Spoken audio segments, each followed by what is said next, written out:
Hey everyone, I hope you all are having an amazing day. I welcome you all to the live session on Data Analytics tutorial by Intellipaat. This session is conducted by multiple experts who are having more than 15 plus years of industry experience. But before we begin the session, make sure to subscribe to our channel and also hit on the bell icon so that you will never miss an update from us. Data analytics is the process of analyzing huge raw data in order to find trends and draw conclusions about the information they contain.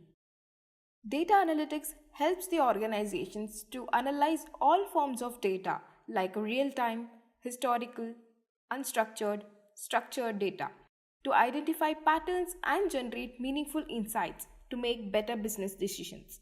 Data analytics is very important for businesses today because data driven decisions are the best way to be fully confident in making business decisions. There is a massive demand for data analysts around the world, and the salaries of a data analyst are growing just as quickly as the demand. So, if you wish to learn data analytics and make a career in it, then this video is the perfect start for you. Now, let's see the agenda of the day. Firstly, we will begin with Introduction to Data Analytics. In that, we will tell you what is data analytics, what are the types of data analytics, and also explain you about Lifecycle of data analytics. Then later on, we will be learning about role of analytics in various industries. Post that, we will tell you the different applications of data analytics using a case study. Post that, we will introduce you to data science with R. After that, we will tell you how to become a data analyst, what are the top 10 skills to become a data analyst. Then finally, we have covered data analytics interview questions and answers. So guys, this is the agenda of the video. Now let's begin the session. We've all heard this term somewhere. It pretty much rings a bell that every time we think about it, right? So analytics with respect to data. Well, what are we trying to analyze is what we need to know here, right? So the formal definition of how it goes, it's basically extracting meaningful information from raw data. It's as simple as that. So we have data, right? So consider anything to be data. If that is not useful to you at that point, it is considered as data. But then if you perform some operation on this data and make sure that it is useful for your organization, this is when the data becomes information. And this information is what is usable for you, right? So the process of pretty much converting raw data into information by performing certain analysis on it can be termed as data analytics, guys. I mean, this is just a very rough definition of what goes in the industry. To give you a better insight of what that means, basically it is the pursuit of extracting meaning from raw data using specialized computer systems, guys. And then these systems, they transform, they organize, and they model the data. End of it is to basically draw the conclusions from all of the data. So you'll have, again, as I've mentioned with the raw example, our goal here is to basically draw conclusions, to identify patterns, to make use of this raw information in a better way. I mean, sure, data can just be used in its raw form, but then not with every case, right? And to give you an example, so think of the data probably you understand. So let's say you're looking at a huge data set which contains thousands of values. Those are just numbers, right? So having these numbers, sure, as a data analyst, you will understand what you're doing. But then let's say you need to explain it to a person who doesn't know what data analytics is, or you need to explain it to someone, probably your peer or someone above you as well. Let's say you have a business meeting where you have to explain this. Giving the numbers will not really be that great, right? It will not make a very good presentation. So converting all of these numerical data, making it into graphs, making it in a way where everyone understands the data, and then showing out graphically whatever insights that you can generate from the data, that can be considered as data analytics as well, guys. Again, today basically the field of data analytics is ever so growing rapidly. And why is it growing so rapidly? Well, because the market demand for it is that much. So we have pretty much every startup companies these days have a requirement for big data as well. So big data, to dumb down the definition, it pretty much means a huge amount of data that cannot be handled by just one machine. If you're stretching out your data across multiple nodes, you have data coming in from various sources. Then you need a method to handle all of this big data that's coming in, to process the data and then to perform analysis on it, guys.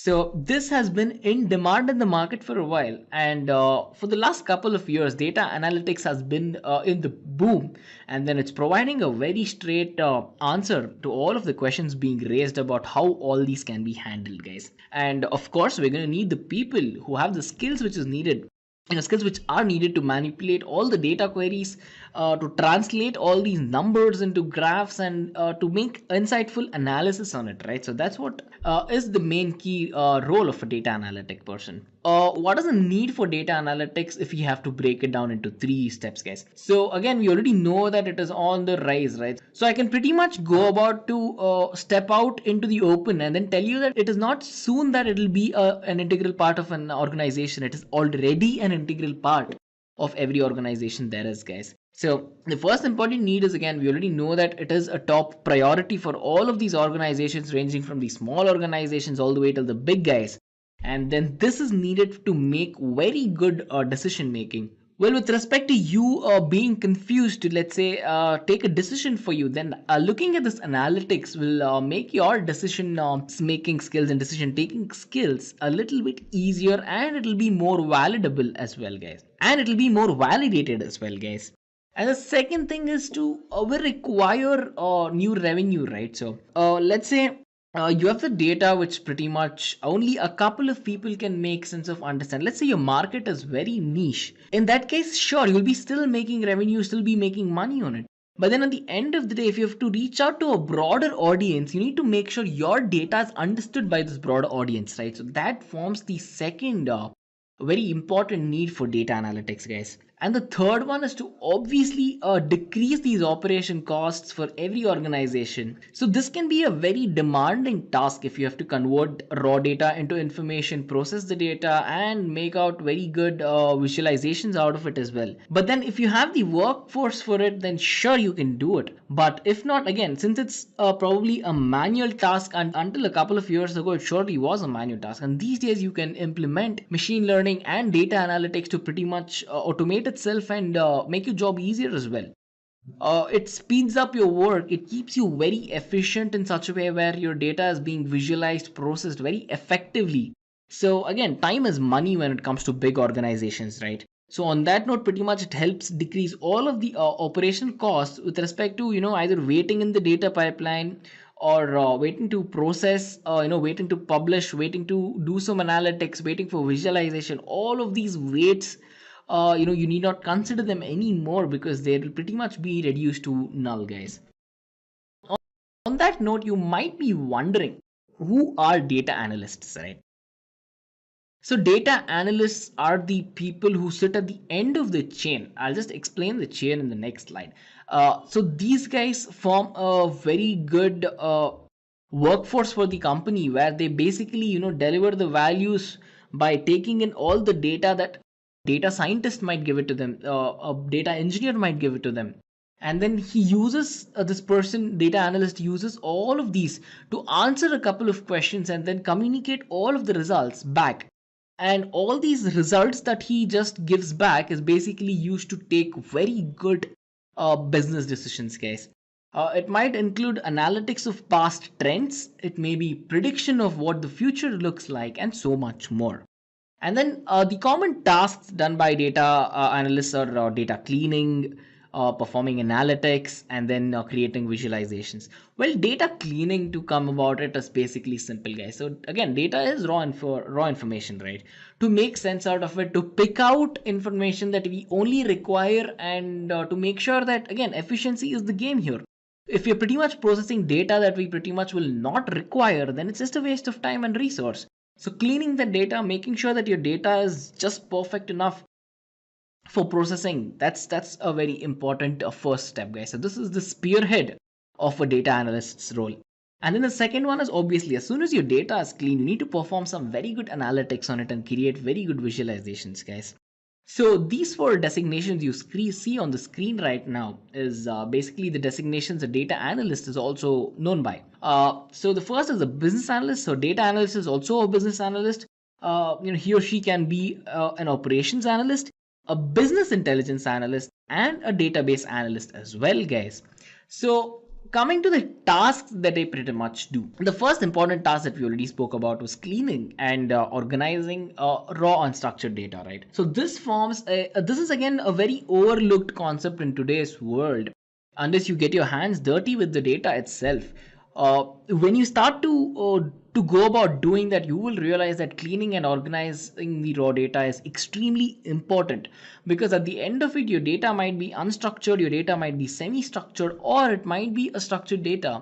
This will not matter if the data you're processing is of no use at the end, guys. So cleaning and organizing raw data is very important. And then the second thing is the analysis of all of the hidden trends found in the data. So making sense of something, again, maybe predictions in the future, or looking at past trends, generating this sort of an information which you cannot figure out upfront just by looking at the data. This is pretty much the umbrella under which the hidden trends function of a data analyst's work. So you'll be looking at a data, you'll find something very interesting. So let's say you find a trend in your data where pretty much you can access a new side of the market with respect to your sales in the next 5 years, 10 years. And then you were not told this, but then your data was telling you this. So you making sense of the data in which this trend was found, which was not upfront, then this is again a very important skill of a data analyst as well, guys. And the third important thing is pretty much the big picture view using descriptive statistics. At the end of it, sure, we know what the past trends of the company are, we know how the company is going on now, but then if you need to just summarize all of this and say even add some predictions for the next 5-10 years,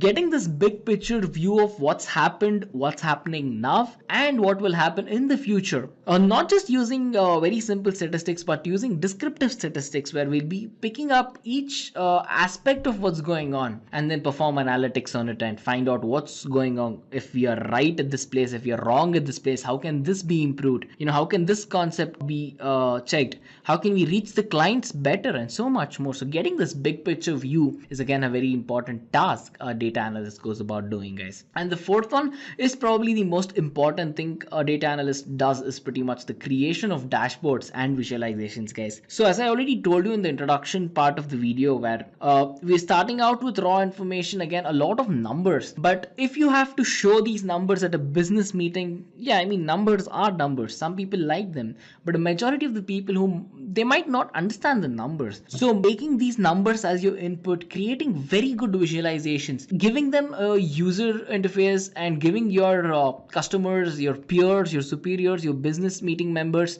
giving them a very good user experience with all of this data, again at the end of it will add up to very good business methodologies, and then it will help you take better business driven decisions again. And again, the same goes for presentations of results to your clients and your internals as well, guys. So coming to the chain of how the data moves around in a firm, I have three important things that I just want to walk you through, guys, in a quick gist. So the first person who is the spearhead of the data for an organization. By spearhead, I mean he's the first one who look at the data, or he'll be responsible for bringing in all of the data from various sources, guys. So data coming in from the various sources, right? So think about all the data you can get from Twitter, or if you're performing any sentiment analysis, think of all the data that can come from all of the big data sources. You can have data coming from your various nodes from Hadoop, so much more. You can have your data coming from your own network, away from your network, and so much more, guys. So the data engineer is the spearhead who handles bringing in the data and making it understandable by the organization, guys. And then as soon as the data engineer finishes his part with the data moves on to the data scientist. The data scientist, he's responsible for working on all of these raw data, converting it into valid information. But then we already told this for the data analyst as well. Well, the data scientist pretty much uses machine learning algorithms. He uses deep learning. He uses, let's say, binary classifications, naive bias. He makes use of so many concepts here that a data analyst might not know. And he uses a lot of machine learning and deep learning, as I've already mentioned, to convert this raw data into valid information. And 99% of the time, the information which is being converted into are numbers, guys. So after the data scientist pretty much goes about doing his magic onto the data, and then we have the data analyst who steps in. This person, again, as we've already been mentioning, he is responsible for the prediction of what happens in the future, that is finding out trends, and then the presentation of all these informations to your peers, to your clients, to your superiors, and so much more.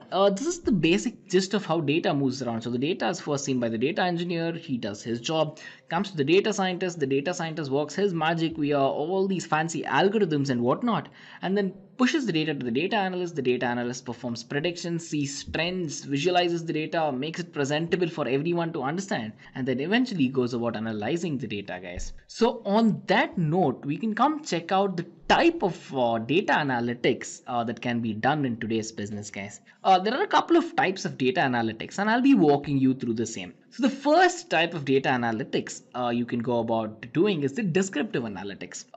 With respect to descriptive analytics, again, the quick one phrase answer to what descriptive analytics is basically picking out data from a source, summarizing your data, making sure your data can be understood by everyone, that is picking out very good insights from your data, from all the past events, doing some predictive analytics on that as well, and then keeping it ready so your data is descriptive at the end of the day. And a question which goes by to understand the descriptive analytics is what happened in my business. So the answer to this question, what happened in my business, is given to by the descriptive analytics, guys.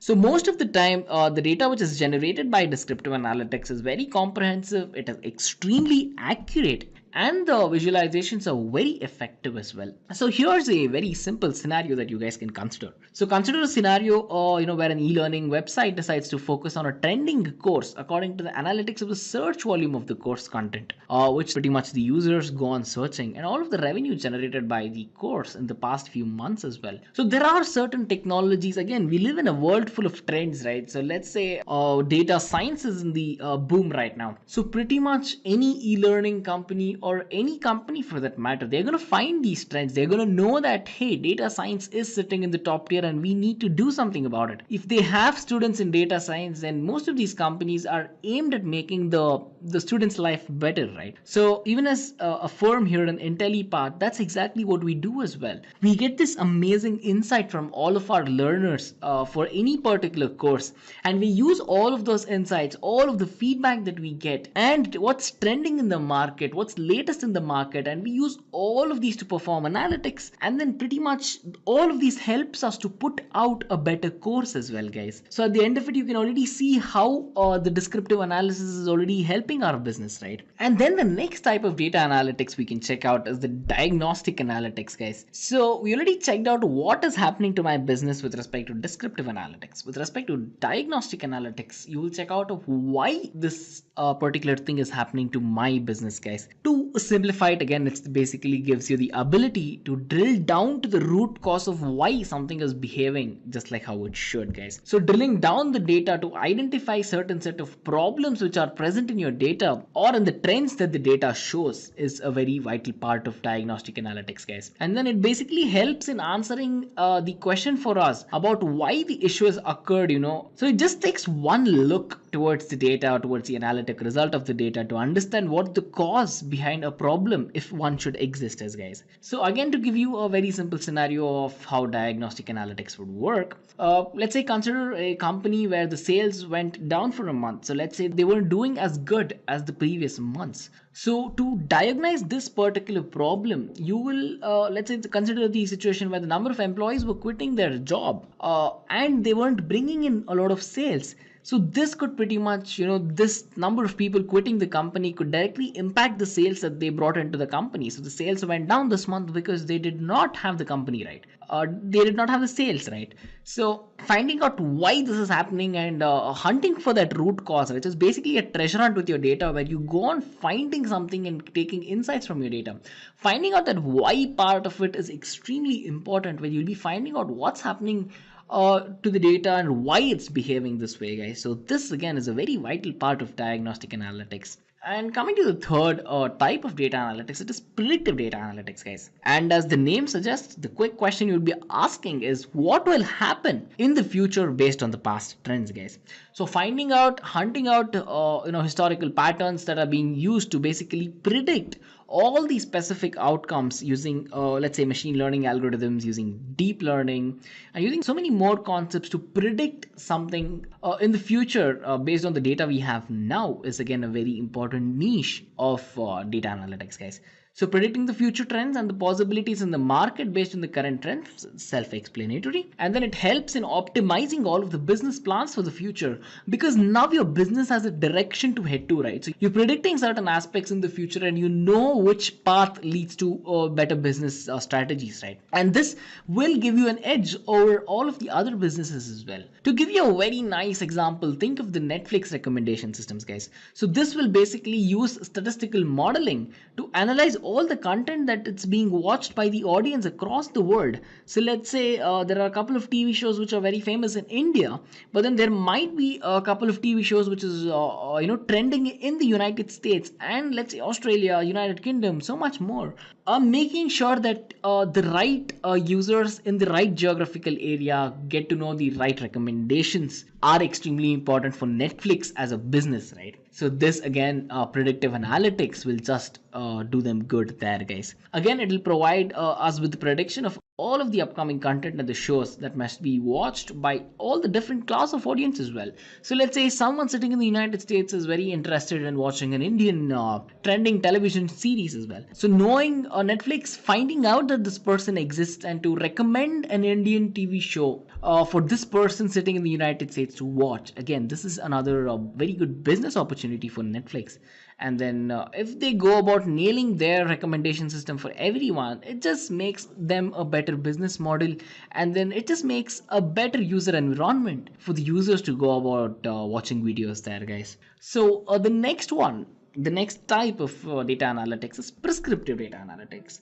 So as soon as we think of a prescription, again, we think of a doctor, we think of something, a medical appointment or something, right? Here it's again something similar. The question which will be asked here is what should be done? So applying advanced analytical algorithms to ensure that you make very good recommendations, you make sure you're punching out very good strategies that help the business, and so much more is a very vital part of prescriptive analytics, guys. So it basically involves breaking down all of this complex information into a very simple set of steps. And these steps are like the prescription we handed out when we visit the doctor, right? And these are the prescriptions which are precautious as well, let's say. They're the precautions basically used to remove any of the future problems that might occur, and it will also help in performing predictive analysis. This will basically help to predict outcome, and eventually that will help us optimizing business as well, guys. So this again demands the use of artificial intelligence and big data, and then the data analyst person will always be in touch with the data engineer as well and the data scientist as well, because he's going to need all the help he can get with respect to artificial intelligence from the data scientist, and help with respect to big data from the data engineer as well, right? So all these three guys working in correlation make up a business, and I've already told you that. So again, to give you a common scenario of how this would happen, consider the prescriptive data analytics that Google Map goes about doing, right? So every day we are commuting from our office to our homes, or let's say we're going on a vacation and then we need to get out of the city as quick as possible.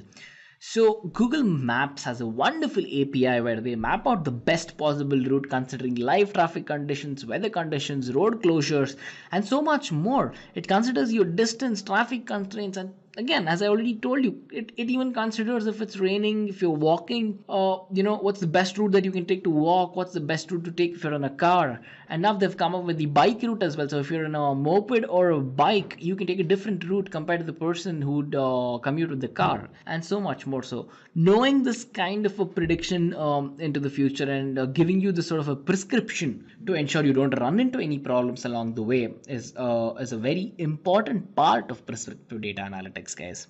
So on that note, let's quickly check out what the life cycle of data analytics is like. So the data analytics lifestyle, it basically defines the analytics process and all of the best practices which goes on from the discovery of the data or the project till the completion of this project, guys.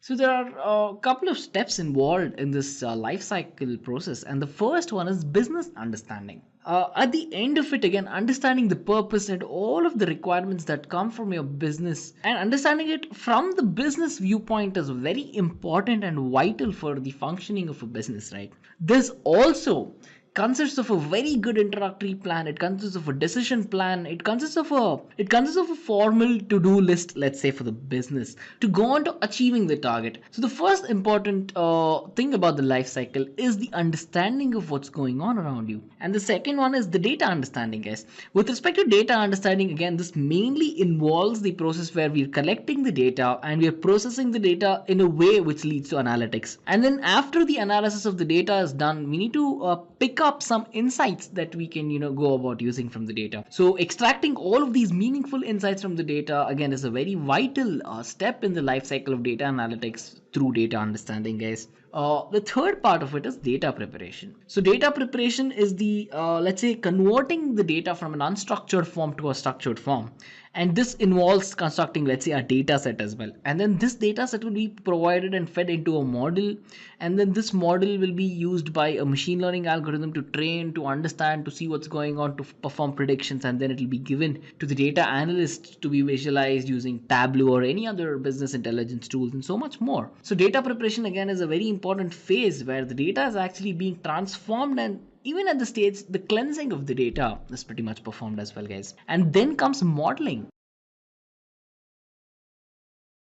This step is very important because it involves the selection of various modeling techniques, applying all of these modeling techniques, making sure the parameters are right and all of the readings here are right to ensure that your data being converted into the information, raw data being converted into the information is of the optimal, let's say, it's of the optimal tolerance that can be used for your business usage.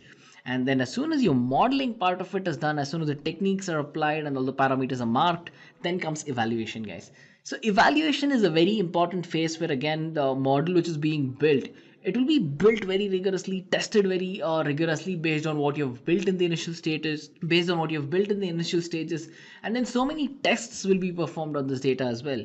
So evaluating something that you have generated, performing various tests on it, is extremely important. Most of the time this is overlooked, but then these days everyone knows the value of evaluating your data, guys. So this again involves reviewing all of the steps that are, again, needed to carry out to construct this particular model and to perform tests on it is very important. And with evaluation, that's exactly what we do, guys. So the next life cycle concept I want to tell you guys is deployment. Deployment is the last step in the data analytics life cycle, because deploying is when you're sending out your model into the world, for, let's say, by the world I mean, let's say, for your team, for your peers, or let's say even for your client and customers as well. So making your data go from just you seeing it all the way till spreading the data and performing spreading the data to your clients, to your peers, or anyone else. If you can perform more tests on these as well. So after deployment, you can have after deployment tests. If something is wrong, again, you can go back to modeling, perform more evaluation, perform more deployment as well. So the thing you need to know here is that deployment pretty much goes about to be the final phase of the data analytics lifestyle, guys. And on that note, we can check out very quickly what are the roles of analytics in various industries around us, guys. Again, data analytics has an amazing insight and impact when it comes to the telecom industry, because, again, if you've been observing, all the prices of, let's say, the calls, the messages, or the internet packs these days have been coming down and down. And there was a time when they were being exorbitantly high as well. So again, the telecom industry realized that if you keep the prices very high to make more profits, then eventually your customers will not come. They will not buy the internet packs. So to keep this in mind, probably they decided, let's say we're having a bad impact right now, so let's drop down our prices to see if it works. And it is, I guess. And this has helped the telecom industry in bringing better business. And for us as users, this has helped us just make it a bit economical and efficient on our side with respect to money as well. And then the retail banking industry, Data analytics has a huge impact in the retail banking industry as well, to know what their customer wants. Because again, with telecom industry as well, they have a huge amount of customers to play with, right? So they need to understand the view of each customer, the requirement of each customers, and then to find out if all of the customers are actually in the common chain of what's being supplied by the bank, or if the customers are against something that's being sent by the bank. So that again is a very important thing that you need to check here as well.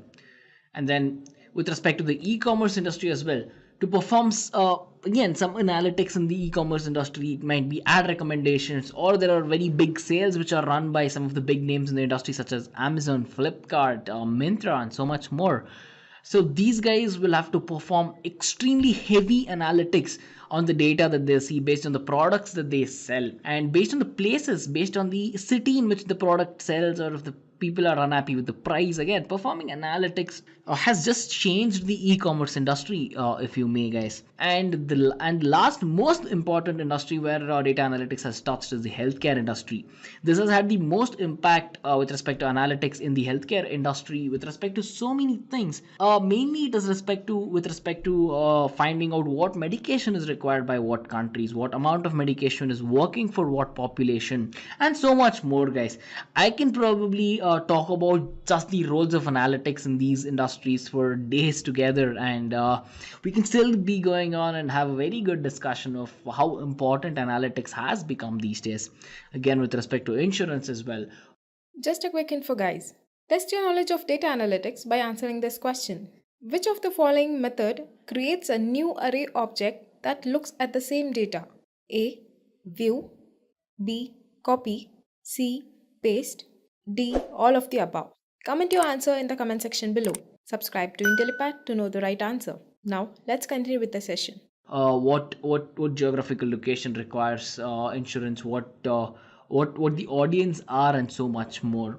So again, as I've said, we can go on talking about this, but then to keep it to the scope of this tutorial, we can just quickly brief through each of these guys. So with respect to the healthcare industry, this is the formal way of going about analytics. The first one is to again analyze all of these disease patterns, analyze all of the disease outbreak that pretty much goes out. We had a disease outbreak a couple of years back, which is Ebola, and so much more. We had H1N1 and so much more, right? To keep a track of all of these outbreaks, this basically again improves the surveillance with respect to health, and then this gives out good responses to the emergency sectors as well, guys. And then development of better targeted preventive techniques, obviously, and then with the development of vaccines, making sure your vaccines again reach your customers, and all of these where you need to reach your customers, or let's say in this case the patients are very important, guys. So identifying the consumers again in this is the greatest risk of business. Identifying certain customers or patients who are at the greatest risk is again, because they might be developing some adverse health outcomes, and then developing welfare programs to keep a track of their health, to track their health on a daily basis, even a weekly basis, monthly basis, to perform analytics on all of the aspects and the parameters that you're tracking with respect to the patients. Again, that is a very important thing. And lastly, to ensure that they can reduce readmissions, because they might know what the cause of an adverse effect is. And if there are 10 patients with very similar symptoms, then you can perform analysis, and you can at least filter out and find out that all of these 10 patients might have this one common symptom associated with them, and this might be the cause of that. So mapping that for every patient is again very important, guys. So coming to the telecom industry, again, telecom industry pretty much goes about using predictive analysis to gain all of the insights that they need to make better decisions, to make faster decisions, and to make more effective decisions. Again, as I was talking about the internet pack example, again, this was very key in that. And then by learning more and more about their customers daily, and the preferences and the needs, these telecom companies can be more successful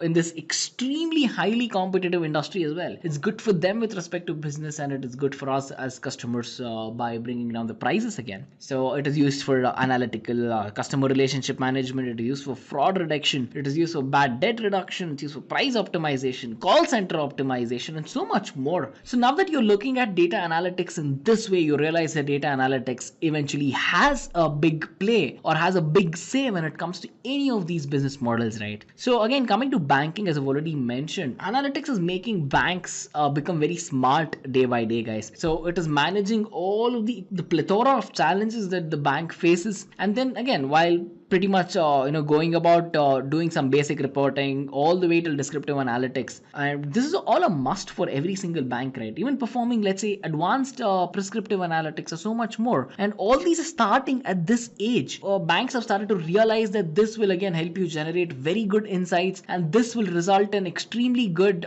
business impact, and it will help the banks as well. On that note, we need to check out how data analytics is helping in the banking industry as well, right? So it is used to acquire and retain customers. It is used to detect fraud, which is again extremely important with respect to banking. It is used to improve risk control, find new sources of growth for the bank, and to optimize all of the product and generate their portfolio models as well. So as soon as we check out the banking sector again with the e-commerce industry, right? So this is a market which is exploding for the last couple of years. I can say even the decade, right? eBay came up, Flipkart came up, Amazon is again taking over everything, Myntra, Nika. Guys, there are so many e-commerce portals today, and to make sure we perform very good analytics on these e-commerce industries is very vital.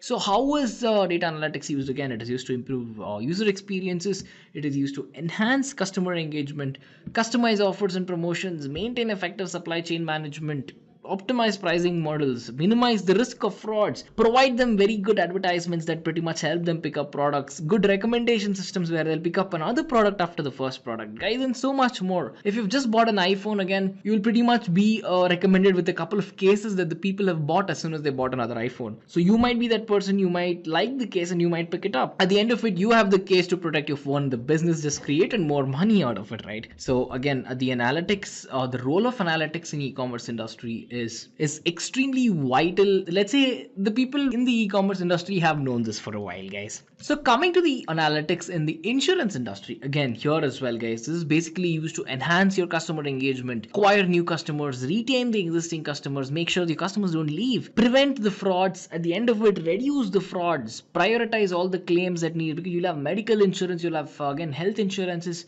you'll have life insurance, you'll have so much more that you need to take, and all of these directly impact the user, right? So making sure you take the feedback from the user, work on it, and then create some analytics out of it is again very vital, guys. So on that note, we can quickly come to our case study which I was talking about, and this case study is a very famous one. It's basically the house price case study, and here all we'll be doing is predicting house prices, guys. So we'll have a certain set of data which we will use to predict the prices of the houses. So basically, how can we predict the price of a house? There are so many things that you will need to know, right? You'll be looking at the locality in which the house is present. You'll be looking at the amenities. You'll be looking at the number of bedrooms, the living space, the number of floors in your house, or the number of cars that can fit in your garage, the size of the garage, the quality of the construction of the house, if it has a swimming pool or not, if it has a spa or not. I mean, so many things.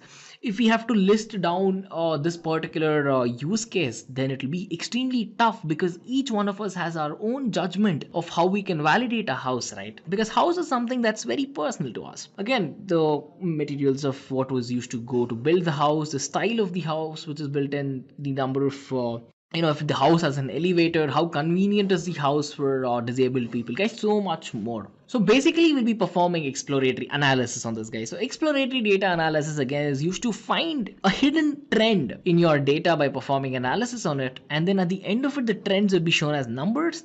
But since we already know visualization, we're going to be pretty much using these numbers to visualize all of the data for us, and we'll be doing it step by step. So we'll be finding correlation between the data as well. So again, correlation is basically to check how one variable is linked and how the changing of one variable directly changes the other variable as well. So how these two variables are pretty much hung up together, how changing one variable changes the other can be known using correlation as well, guys.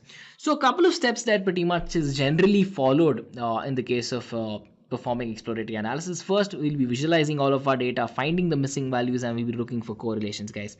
And then after this is done, we'll be cleaning the data to check if any issues are fixed, or if we'll be checking out if the data that we have is pretty much being used fully or not.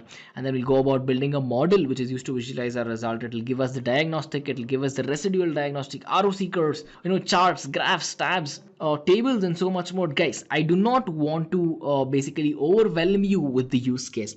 So to keep this use case very simple, we'll just perform exploratory data analysis at this stage to find out correlations between the data. And as soon as we go about progressing with respect to our data set and to work with, you will understand how beautiful data analytics is, guys. So let me quickly jump into Google Colab, which is basically a Jupyter notebook hosted on the Google Cloud. And here we can go about performing our data analytics on the use case that I just walked you through. So we're going to need a couple of files to run our use case. We'll actually need one file, which is our training dataset file. Let me just quickly add the file to our Google Colab, and then we can go about proceeding performing our analytics, guys. Those will just take a second to upload the file. Give me a second.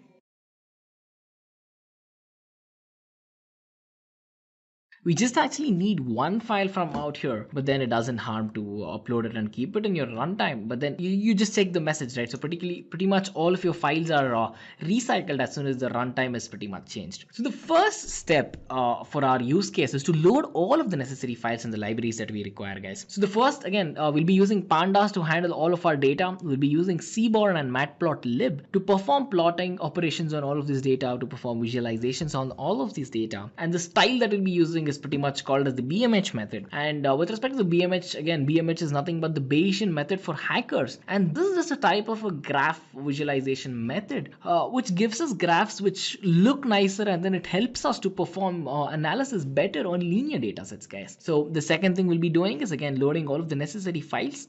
One of the important files we need is the training data set, which is this. And here you have the ID of the houses, you have the subclass of where the houses is present, you have the zone in which the house is present, what is the area of the frontage that you have, what is the area lot of your house, what is the street, it's what is the alley, again, lot shape, lot contour, what is the year the house was built in, what it was remodeled in, what is the size of the roof, again, so many conditions out here. What is the foundation made of? How is the quality of the basement, condition of the basement, the exposure to the basement, again, finishing type of the basement. Guys, just look at how expansive this data set is. This is, again, a data set which is extremely popular among us analysts, where we pretty much like to work on this because it consists of everything, and you can perform so much on the single data set, and so much more, guys. So on that note, let's quickly find out the information of all the variables that are present. Again, since I was just working, if the housing has heating, how is the quality control of the heating, does it have centralized air conditioning, how is the condition of the electricals, what is the square footing of the first floor, square footing of the second floor, what is the low quality finish, that's and how many square feet of that do we have, what's the living space area, how many full bathrooms do we have, how many half bathrooms do we have, kitchen quality. Guys, this will go on, right? So all these data is what we need to check out. Again, if you see here, all of these are the values that are present which will help us map something. But then alley, again, doesn't have many values. You can check out here itself, right? So alley, it's NaN is basically not a number. So there are not many, alley or details which we can make analysis out of. So we will not require alley. Again, coming down, not much of fireplace quality as well. We do not have pool quality control at all. Miscellaneous features are very less. Again, even fencing is very less. So the average is somewhere around 1400, right? So to make sure that are cleaning up our data, very important part of it is to basically how we go about doing it. Again, we'll just remove all of these data which are less than 30%. So less than 30% of, again, 1460, and then we can have at least 70% of the data to give us some accurate results, right? So as already checked, alley ID, not every house has an ID, so that's removed. Not every house is mapped to an alley. Pool quality control is not there. Fence is not there. Miscellaneous features are very less. So we have dropped all of these columns, and we'll not be using these to perform our analytics, guys. And so again, to describe what goes on to do a distribution, I hope you guys know this concept about normal distribution. And with respect to all of the details that we can get out of it when we perform the math operation, guys. So basically we can count the total number of data that's present, with respect to all the individual data. What is the mean sale price of the data? What is the standard deviation? Let's say the mean of the normal distribution is right at the center somewhere here, guys. So the mean is somewhere around 18,000, right? I'm sorry, this is 180,000. If you just keep tracing from the center point down, this is somewhere where 180,000 exists, guys. So again, what is standard deviation is basically the deviation from the mean. So what is there are house values which deviate from this mean as well. Again, 25% deviations, 50% deviations, 75% deviations. And then what is the maximum sale price of the house as well. So all of these can be found out from this particular graph, guys. And if you can already observe, and even if you're not exposed to a normal distribution, this starts out as a very steep curve, but then it ends out with respect to a lot of data here as well, right? It goes on until 800,000. So basically probably from 5,000 or let's say even 400,000 all the way till 800,000, we call these as outliers. These are called outliers because these are very far away from our normal distribution, and then these actually might not be useful for us with respect to our mean or whatever, and these will impact a lot when we are performing analytics with respect to the mean or the standard deviation or anything for that matter. So we will have to actually remove them and not consider them to basically perform very accurate analysis, guys. So on that note, we can pretty much go on to finding the type of the data set and the type of the data that we'll only consider, because in this particular case, since we're playing with numbers, it has to be the numeric data type, right? Again, as you can check out, we have integer numbers, we have floating numbers, and so much more. So let's pretty much go on to print what it looks like after we have dropped the values where we're not using id, we're not using alley, we're not using so much more, right? So these are all the numerical values that we'll be using to pretty much consider. Again, year built is a numerical value, 2003 is a date, a year, overall condition, overall quality, all these can be rated from a particular scale, right? So again, a square footing is a particular number as well. So the second floor of this particular house has 854 square feet, so much more. So on that particular note, as soon as we check out all of these numbers are present, we can start performing an analysis, guys. So before that, again, we need to just plot all of these to just check what it will look like on graphs, because seeing numbers are one thing, seeing graphs on the other hand are something else, right? So pretty much we'll be developing histograms and we can be checking out, guys. So let me just scroll down a little. Yeah, perfect. So with respect to first floor square footing, the mean is somewhere around here, right? So it's around, let's say 500 square foot, 1000 square foot. And again, look at second floor square footing, look at the bedroom average, basement finishing qualities, garages, so number of cars that you can park in the garage, and look at the value here too. So the majority of the houses here have 2 spaces to park your cars. The year that the garage was built in. Just a quick info, guys. Intellipaat provides online data analytics course in partnership with IBM and Microsoft. The course link is given in the description below.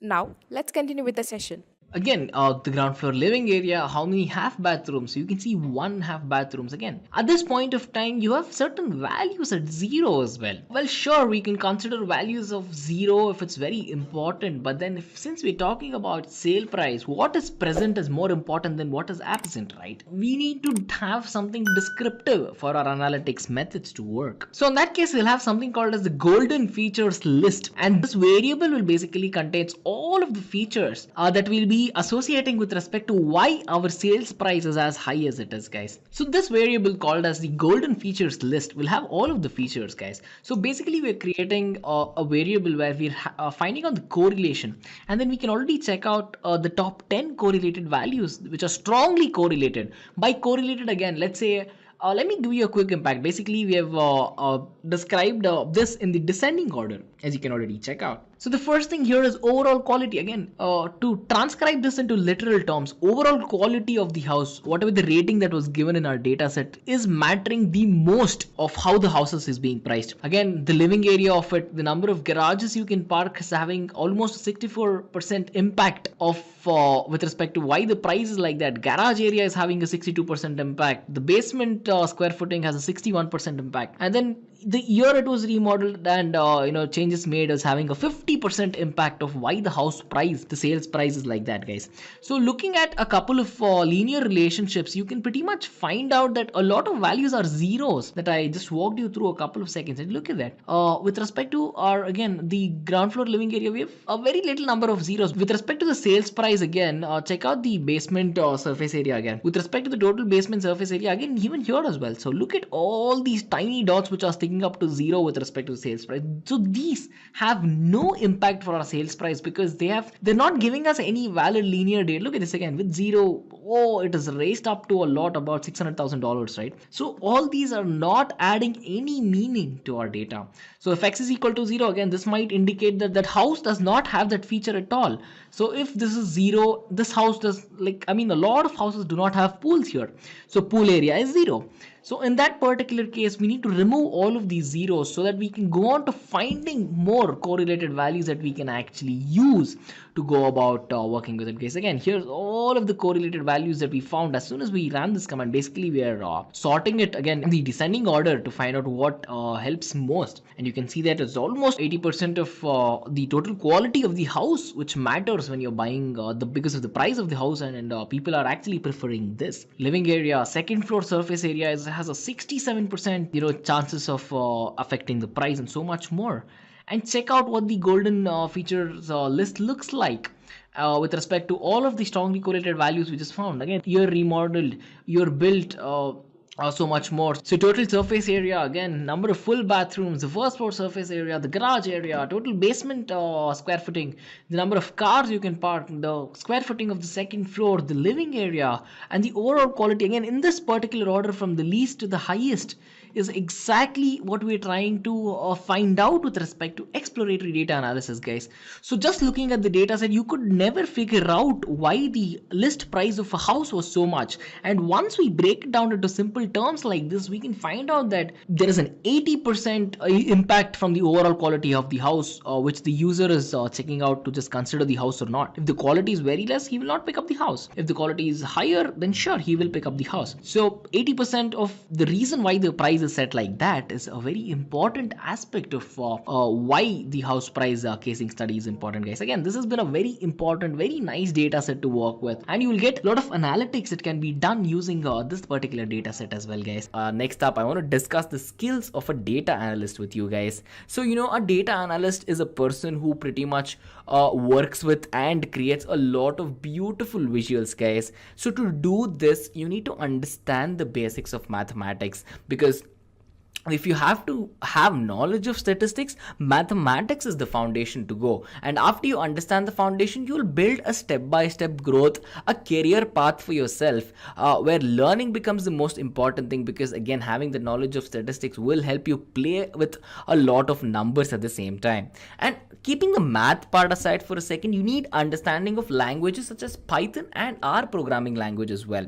Guys, at this point of time, my goal here is to not overwhelm you. If you do not know statistics, if you do not know Python or R or any of these technologies mentioned on your screen, well, fear not. Make sure to stick with me till the end of the video, and I will guide you on a fast track path to become a professional data analyst, guys. And then the next point we have is data wrangling. Data wrangling again is to have an idea to play around with data, throw the data which is not needed, keep the important ones to know that you can work with. Because if you're working with inefficient data, your visualizations will be really bad. It's like, again, if I bring back the food example, adding a little less salt or adding too much salt is bad as well. And to give you a more clarity of data wrangling, let's say you're preparing noodles, but then if you just put the noodles in, fine, it's working. It's working because you're just making use of the part you'll eat. But what if you throw the entire packet of noodles along with the packet, right? It doesn't make sense if you try to boil the packet as well. Here is where data wrangling makes so much sense in the world of data cleansing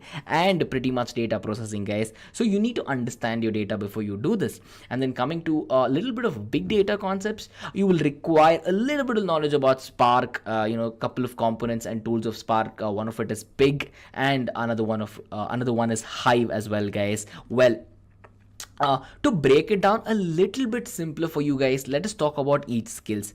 The first thing I want to talk about is the analytical skills, because data analysts will work with large amounts of data at every point of time. So what is this large amount of data? It can include a lot of facts, it can be a lot of numbers, it can be a lot of figures, and so much more, guys. This, if it is structured data. If it is unstructured data, they can work with images, they can work with audio, video, and much more at the same time. So basically what they'll do is, they need to go through this particular data, they need to understand the data and analyze it to pretty much find some sort of conclusion. So that is a very important skill to have. And then coming to the communication skills, well, again, as I told you at the start of this presentation itself, a data analyst will have to present his or her findings to a non-technical person. So having the communication skill where you can convey all of this really well is extremely important, because at the end of the day, you'll be translating your data, which could be meaningless to someone because they cannot understand it at this point of time, into understandable documents, very good looking dashboards, or again very nice looking reports at the same time, guys. Because again, having a good communication skills will ensure that you can convert a complex idea into something which is easily understood by a lot of people. And this brings us to the skills, next skill set, which is pretty much very important, and this is one among the important skills to have, which is critical thinking skills. Because at the end of the day, again, you'll be looking at thousands of numbers, right? So you need to know where to look, you need to know what to look, what your numbers can do for you, where are the trends, how can you get to those trends, what is your process benchmarking, how can you get to the goal that you set, and so much more, guys. And why is all of this done? Well, all of this is done to make sure that you can have a conclusion to look up to, right? So to simplify it, again, to give you an example, let's say you go shopping for all the food that you have to pretty much cook at your house. So you're going to need vegetables, you're going to need seasonings, you're going to need so many things to cook with, right? You're going to need oil for some dishes. So you will plan, right? So most of us pretty much go out once a month or twice a month to bring out all the groceries and store it. So if that's the case, then you need to understand how much of groceries you need every single month, how much you're consuming, right? So you have to set a goal saying, hey, you know what, this is the amount of vegetables that I'm going to need for this month, and then you're going to plan it and pick it up weekly, daily, or whatever your schedule is. So how do you set that duration of when you should go pick your vegetables? That is exactly why you need to formulate conclusions to understand how you can go from nowhere to there, guys. And then coming to the most important communication skill is that it'll again work together with the critical thinking skill, which will basically enhance the output of you guys. And then the most important thing I want you guys to contemplate about and think about is that data analysis is an art, guys, because you'll be working with numbers, you'll be working with graphs, visualizations, and everything can look its best, its most beautiful if you know how to create it, right? In the beginning, we need to configure these R and R Studio. R Studio is basically, it is on the top of R. So it is a free source, and being R being a computer language, and it is the choice of most of the data scientists in everyday work. It is open source, freely available software, and widely used by the professionals like statisticians or the data scientists.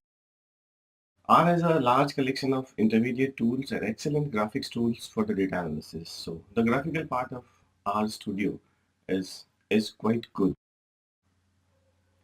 If we talk about the interface, so in R there is console only, wherein we write the programs and we get the entire output from there.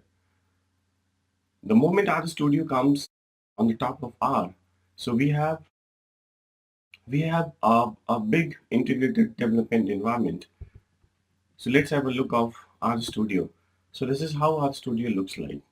We have four windows.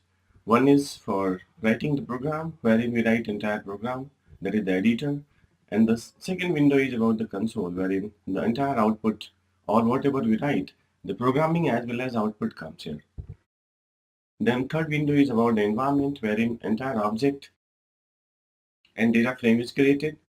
And then the fourth environment is about the packages, plots, and a lot of help and information comes in. So this is the overview of our interface, that how our interface looks like. In R, the best part is the packages. So there are so many packages available in R that we use as per the statistical analysis. These all packages are freely available on R-CRAN. So R-CRAN is a place from where we download entire packages, and these packages are added into the R software. Now we are going to talk about how to install R Studio.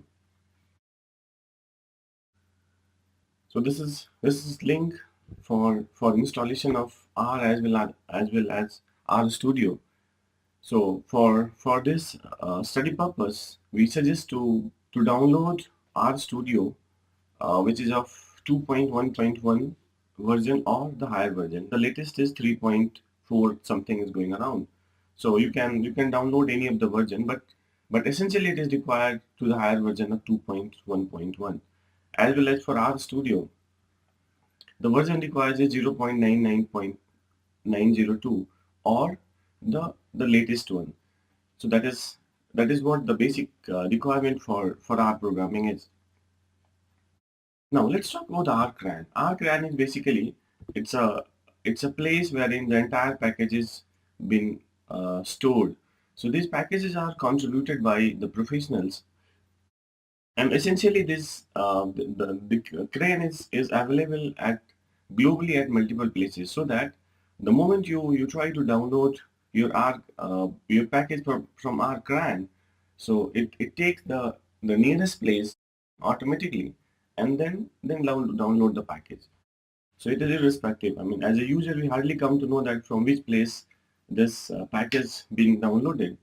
But this is how the entire structure of RCRAN goes like.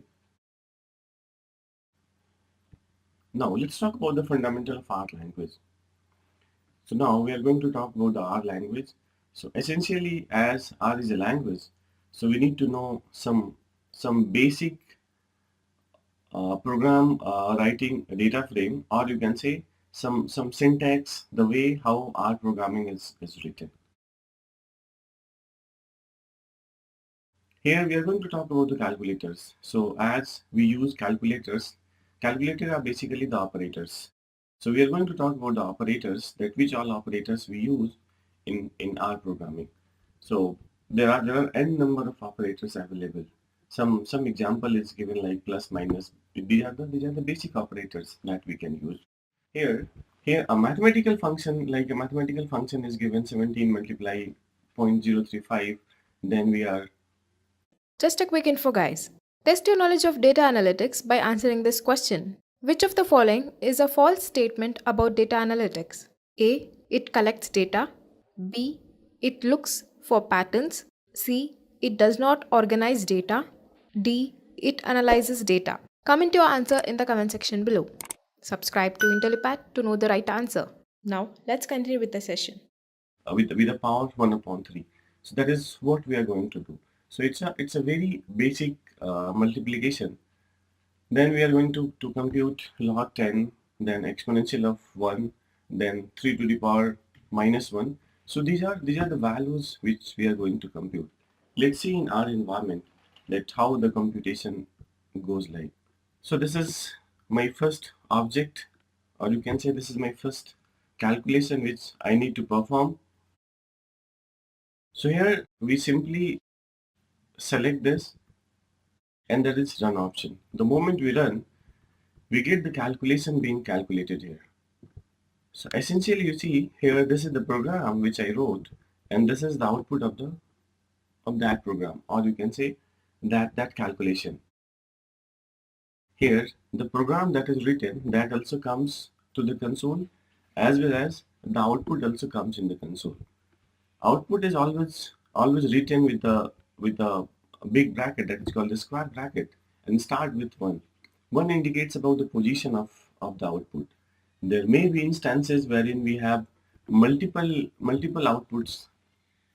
So in those cases, we come to know that what is the ranking, or what is the position of the output. That's the reason that it starts from 1, and essentially it goes up.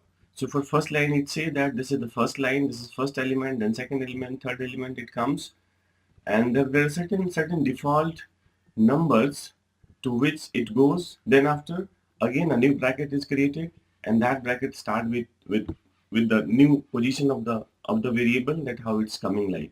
We'll see in some other example. Then with this is log 10. So this is value of log 10. This is exponential. So this is value of exponential 1. And this is how the power 3 to the power minus 1. That is essentially we are saying this is what value is coming here. So this all is what we computed. So these are, here we have used only the operators to perform certain tasks or to certain mathematical operations. Now essentially in any of the software we need to create a variable. So variable creation is what wherein we name a value, and then essentially we use those names to run certain kind of computation using those values. Let me clean this console. Console is cleaned by a shortcut call. This call Control L. So the moment we press Control L, console become clear, because the moment we goes up into the programming, we need to clear the console. Otherwise, the entire cluttering is there in your environment, which then does not look very good. Now we are going to create a variable. So here we are saying that there is a variable called x, and the value of variable is 12.6. So this is a way how the variable is created. The moment I run, you see there is in my environment, a variable x is created, and the value of that variable is 12.6. So this is how the variable creation. There is now, so the code that is written here, that code help us to create a variable called x. Now if I want to see the value of x, so for that simply write x, run it, we'll get the value of x, like what exactly the value of x is. This is one way. This is not essential to use the arrow sign. Even we can create like y is equal to 5. So is equal to sign is also helpful to create a variable. Likewise here, a variable y is created. Equality is rarely used, but R support equal sign as well. But in our tutorial, throughout we'll talk about this method of variable creation, wherein we create the variable. So this is what we saw. So here a calculator is used to create a variable.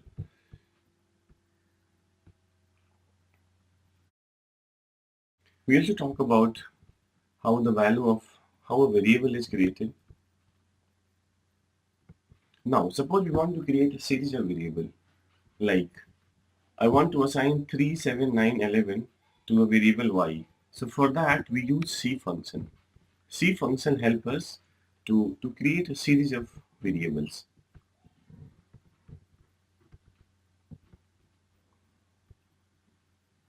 Like here, again we are going to create a variable called y, and the value of y is 3, 7, 9, 11.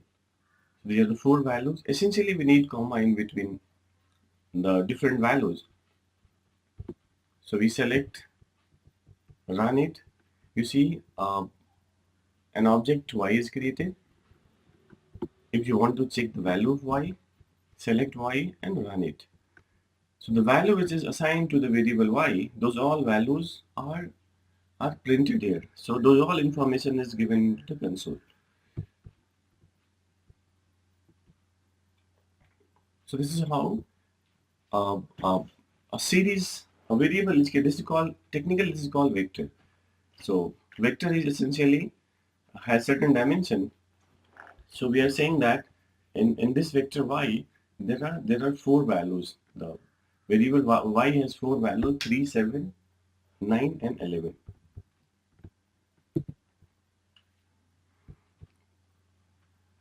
that this is another way wherein we use scan function to assign value to certain variables. Let's first see this, the feature of this function, then we'll come back to the PPT.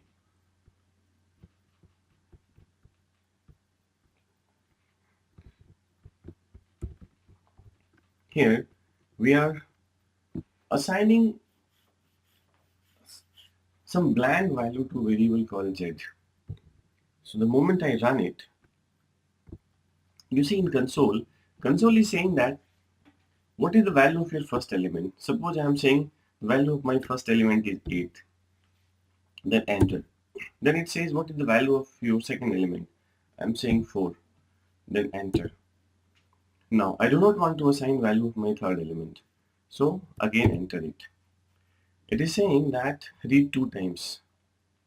Now if I want to see the value of z at this moment, so simply select z and run it.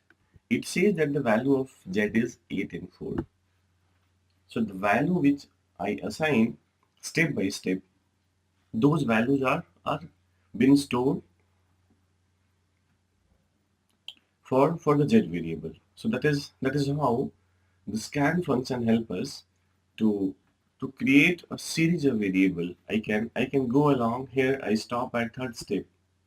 You can go along to n number of steps, and essentially this creates the multiple steps create different values which been added to the z variable, and accordingly essentially it creates a vector. So this is another way to create a vector.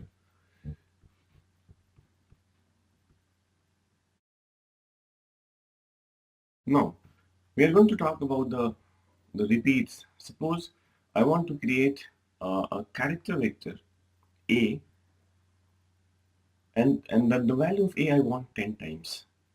So for that there is function called rep, that is repeat. So repeat help us to create a variable n number of times. Let's see some example, then we'll come back to PPT.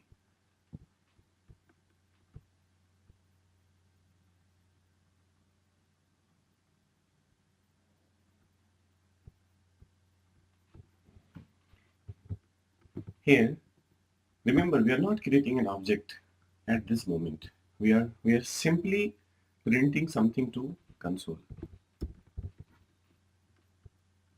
So using rep function and saying I want value of a printed 10 times. So this is how we print value of a 10 times. That is, a is written 10 times. Now this is one value. Suppose I want to write a series of values like from 1 to 6. I want to write from 1 to 6 two times. That is 1, 2, 3, 4, 5, 6. Again 1, 2, 3, 4, 5, 6.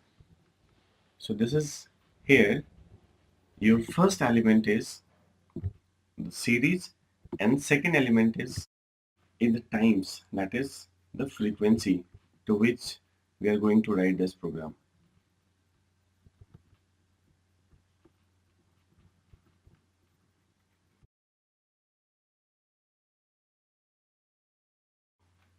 So this is how this is written twice.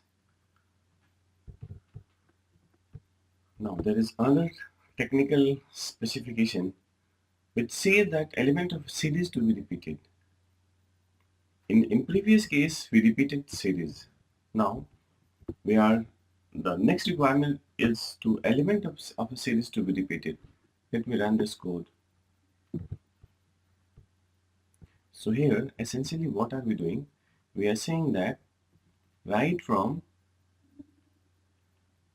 1 to 6 and repeat this 3 and 6. So remember why this 6 is required.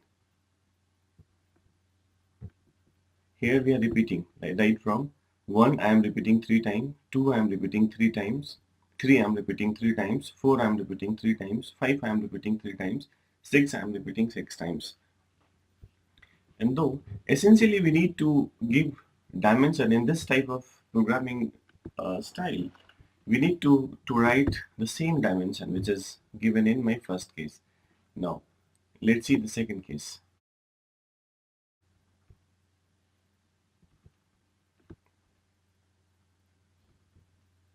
Here, what is the difference between these two programs? In first program, A is written 3 times. In second program, one is written in first program, one is written 3 times. In second program, one is written 3 times, but in the sequence. So that is the difference between using a repetitive option and without rep option. And the scope of 6 is here in this style of programming is required. Reason being, we are saying that go from 1 to 6, that is assigned here, and the value is put here, the same value that is called a dimension, same dimension is also written as the second element of the program. And that is the major difference between these two programs. Let's see another example. As I say that the dimension must be the same. Here is 6, so we need 6 here as well. Now what I'm doing, in this case I am putting 6 here and writing 7 here. Let me run this program. It throws an error. It says that invalid argument. So the essential requirement is we must have the same dimension that is written for the repetitive measures. So this is for 1 to 6, I want to repeat 3. So dimension of this is what? 6. Even if I reduce the dimension in earlier case, it was 6. I increase to 7. If I bring back it to 5,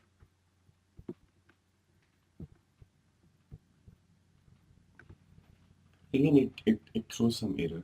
So be careful when you write the element of a series to be repeated. It's not repeated series. I am saying the element of the series to be repeated. So be careful about the dimension. The dimension must be the same at both the places. So that is what all written here. So in first example, we are repeating A 10 times.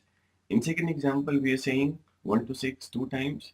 In the third example, we are saying 1 to 6. We are element of a series to be repeated. So we are repeating the element of the series.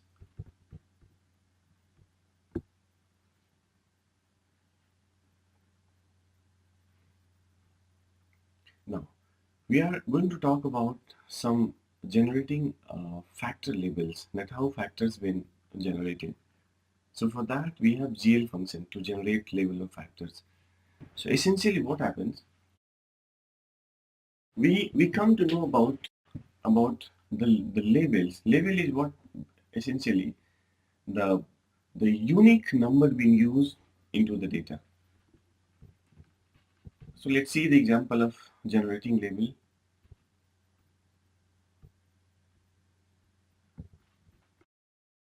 So GL function help us. So I'm saying that start from 1 and goes till 5. So remember, whenever in GL your first element is the upper boundary, and by default it starts from 1. And I'm saying that repeat it 3 times. So whatever element comes here, we need to repeat those elements 3 times.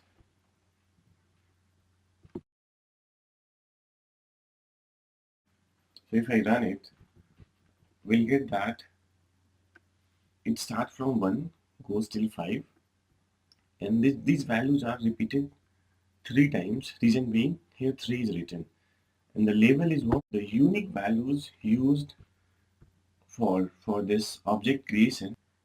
What comes under label. So this is how the GL function is used. Now, second example is to repeat the whole pattern. So here what are we saying, that start from 1, goes till 5,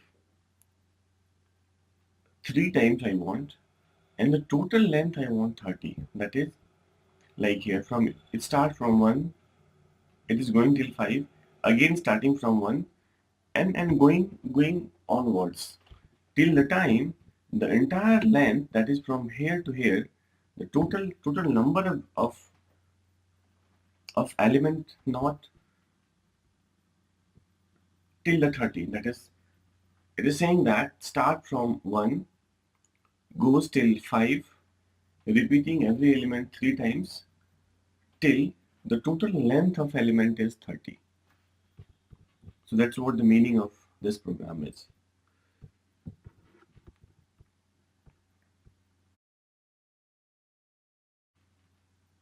So we are doing the same stuff.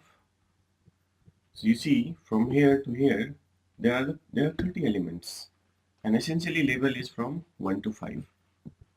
Now, if you want to reduce the label, that is, if you want to reduce the total number of element, that is 25, so simply put 25 and see, in this case, we'll get something else. So here there are 25 elements only.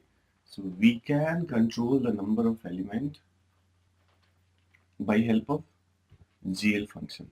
That is, by help of GL option. Now we are going to talk about data manipulation. So in data manipulation, first we are going to talk how do we create a series of objects. So as I mentioned that if I want to create an object called A, wherein the values, that is the element of object, is 4, 5, 6, 7, 8. So essentially we need to use C function. So C function is what? It's basically it concatenate values together. Now here we are creating two objects. One is A and second is B. So value of B is 5, 4, 6, 4, 3. And on top of that, we are going to use a function called paste. So paste function is essentially like putting values together. So the moment we run paste, how the processing goes, like 4 and 5 both are clubbed together with the with the third argument that is given here. So whatever argument we use, like if we want to multiply, we can use asterisk, that is a star. So likewise, whatever argument we use here, those argument is used in between the two element of vector A as well as vector B. Like here, one element A is created and second vector B is created. So both are the vectors.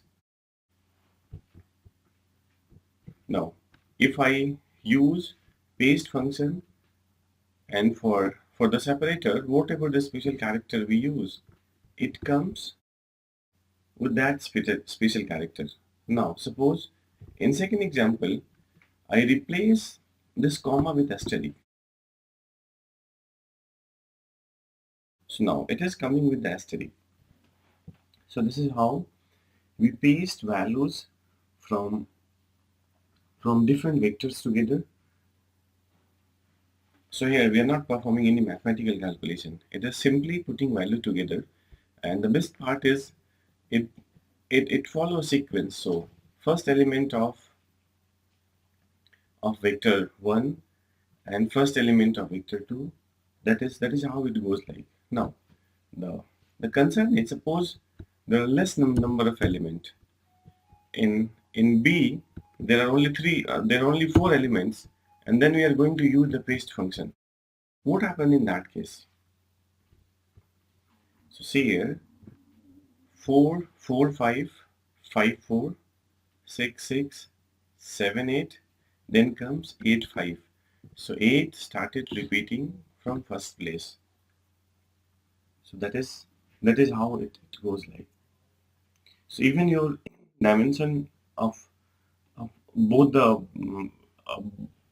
vectors are not same. Still, you can use the paste function. Now, we are going to talk about data frame. So till the time whatever we created, those were the vectors. That is, wherein we had a series of element with with one variable. Now we are going to talk about more than one variable, like an Excel spreadsheet, wherein we have multiple variables and corresponding to those variables we have observations. So the moment we have multiple variables and those variables are put together, that is called data frame. So the technical difference between vector and data frame is vector has one dimension. That dimension could be horizontal, that dimension could be vertical. In any of the dimension that could be. Whereas a data frame is combination of multiple vectors together. So we can say that a vector is subset of data frame.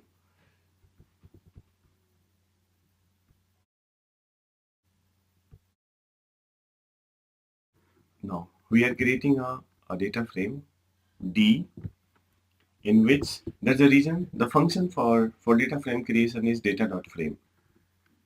So we are creating a variable called x using C function, and the value of x is 1231, and another variable y, value of y is 71922. So two variables we are going to put together, and that is how a data frame is created.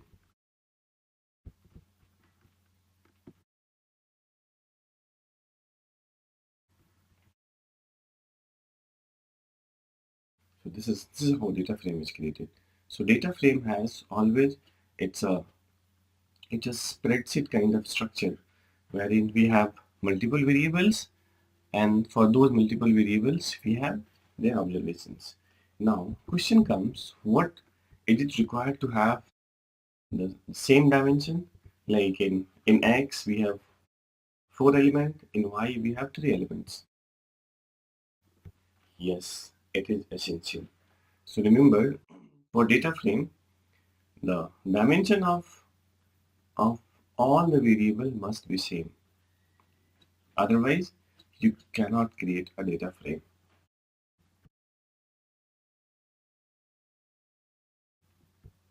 Now we're going to talk about the sortings. So as you saw that we create a data frame called D. Now I want to sort this data in order by X variable. So this is called two-fold variable identification. So first fold is my data frame and second fold is the variable, because in data frame D there are two variables X and Y. So we are essentially talking about variable X which is inside the data frame D.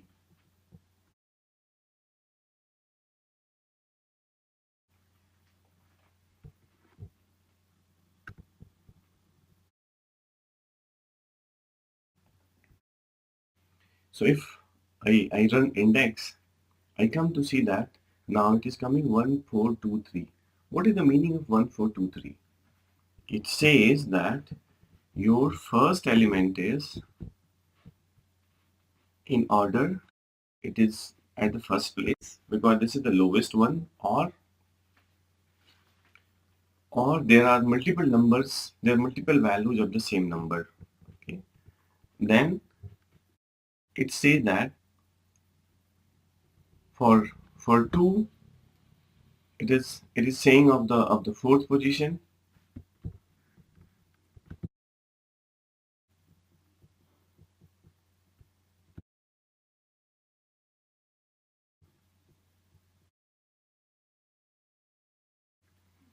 Yes, likewise it goes up.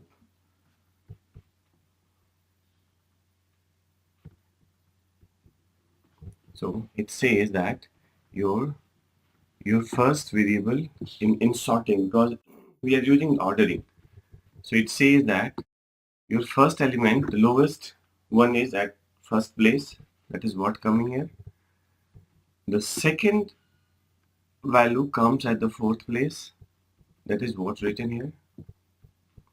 The third value comes at the second place. That is written here. And the next value is coming at the third place. That is what coming here. So what is the meaning of this number? It says that if I arrange these numbers, your minimum is at place first, the second minimum is at place fourth, then the third minimum is at place 2, and the last minimum is at place third. So this is basically the positioning of the variable, the positioning of the value which is coming for vector x. Now, if I use this index over D, so what exactly this index does? It arranges values the way. So it is saying that I use index because index is created here. So it arranges the value in same manner 1, 1, 2, 3, that is in ascending order, and corresponding to the values of y vis-a-vis x, these values are automatically sorted. So 1 corresponding to 7, then in second time this one corresponding to 2, that is how values are coming. So 1 corresponding to 1 corresponding to 7, this one corresponding to 2, then this 2 corresponding to 19. That is how we sorted the entire data frame. So this is a method which helps us to sort a data frame using a particular variable. So this sorting is we perform by help of variable x. So considering variable x, the entire sorting is done. So that is how the sorting is is done using any of the vector from your data frame, that is any of the variable from your data frame. Now we are going to talk about some binding function, that is row binding or column binding. Suppose we have multiple vectors. In previous case we created a matrix, but every time uh, matrix is not available. Usually we get element or an array of element, and by help of those arrays of element we need to combine values together to create a matrix like a structure.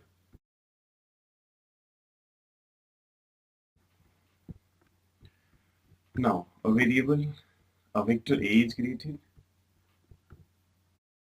vector B is created. Now we are going to create an object called C by help of C bind. C bind is what? This is called column bind. So we are going to bind value of A and B together in the. Just a quick info, guys. Test your knowledge of data analytics by answering this question. Which of the following method creates a new array object that looks at the same data? A. View. B. Copy. C. Paste. D. All of the above. Comment your answer in the comment section below. Subscribe to Intellipaat to know the right answer. Now, let's continue with the session. In the column format, that is value of A will be one column, value of B will be another column.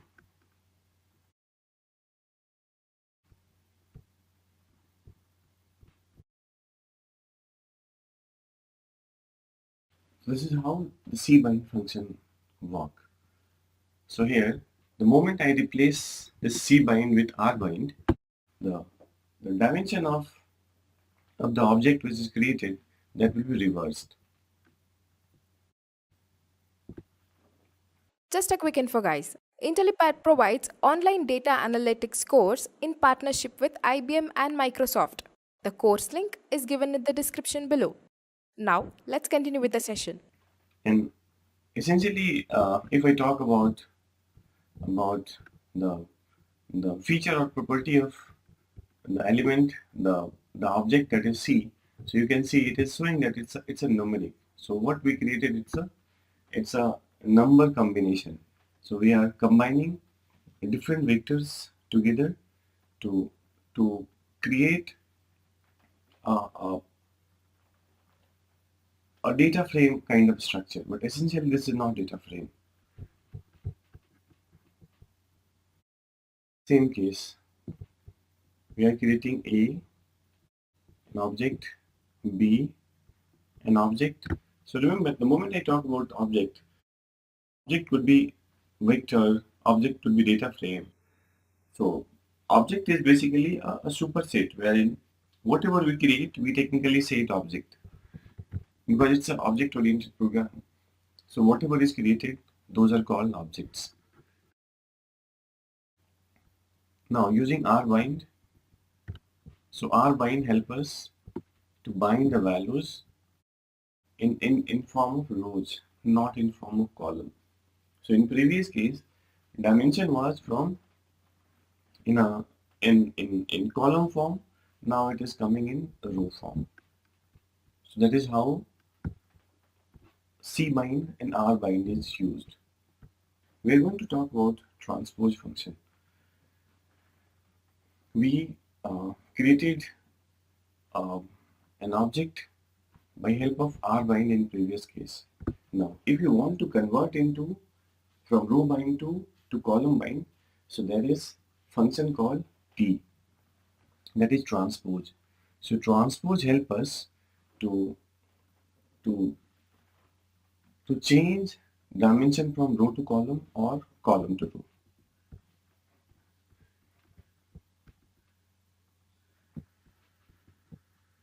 Like this is the current dimension. If I write transpose D, so it will reverse its dimension.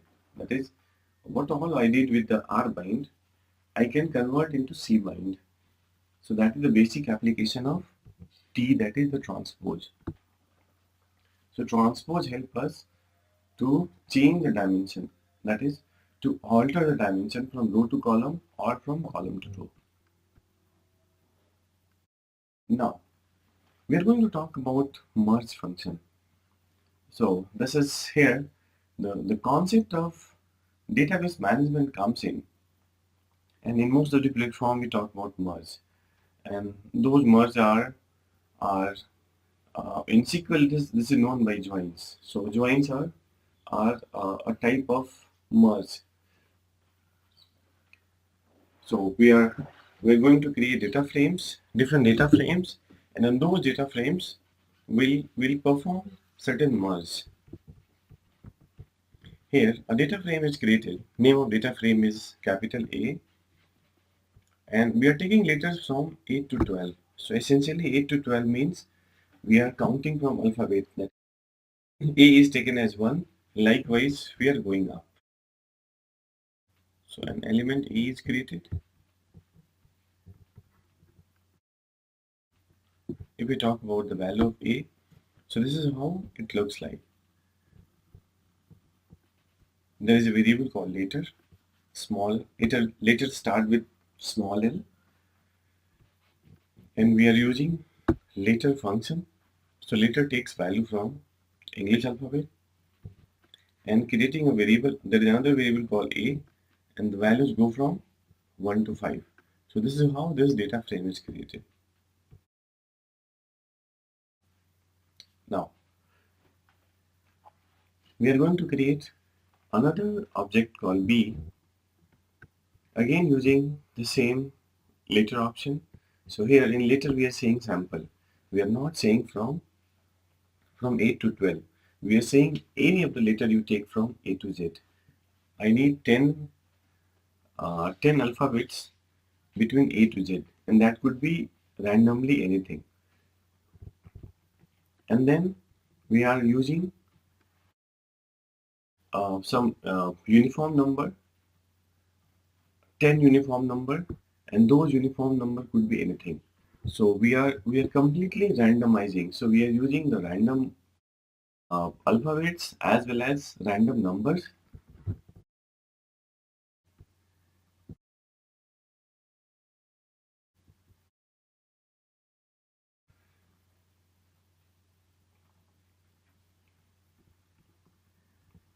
Now here it takes a random alphabet.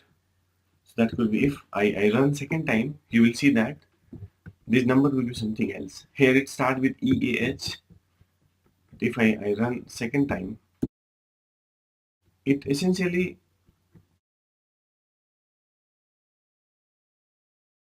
do not start with EAH. Something else has come because we are talking about the randoms. So more and more we do the experiment, we get different combinations. Now, here we are talking about some uniform numbers. So these are taken from random distribution table. These are all random numbers following the normal distribution. So I'm not going in detail about random distribution here, but it is essential to know that this helps us to create some random numbers using the random distribution. Now, I'm going to merge both the tables. We know that in first table there was a variable called later, like in my table A, that is in data frame A, there is a variable called later and there is a variable called A. So in later it is I was very specific to take latest from 8 to 12, and for value essentially take from 1 to 5.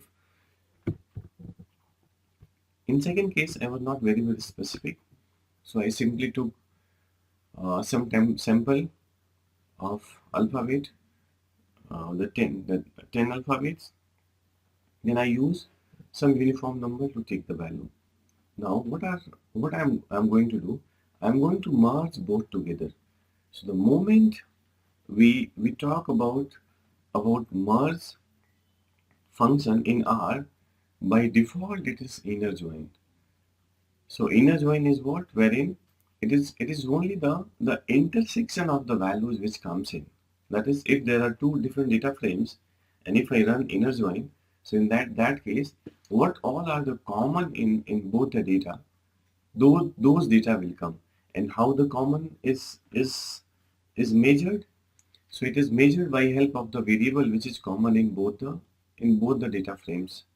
So here in our case, later is common in both the data frame. So later will be used to find the common value. That is, technically it is called a primary key. So here by default my primary key is later. So the moment I run it, you see what all are the common in both the places, like H, I and J. The three letters are common in both the table. So accordingly, these three letters are taken and the value of A and B, that is the remaining non-common variables been put together. So the role of merge is to put values together by help of some primary key, that is by help of some common variable in both the data frames, and accordingly the value comes in. Now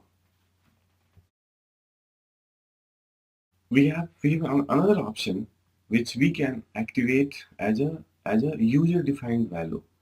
Now, in previous case, the moment you simply run merge A and B, wherein A is my one data frame and B is another data frame, so it runs inner join.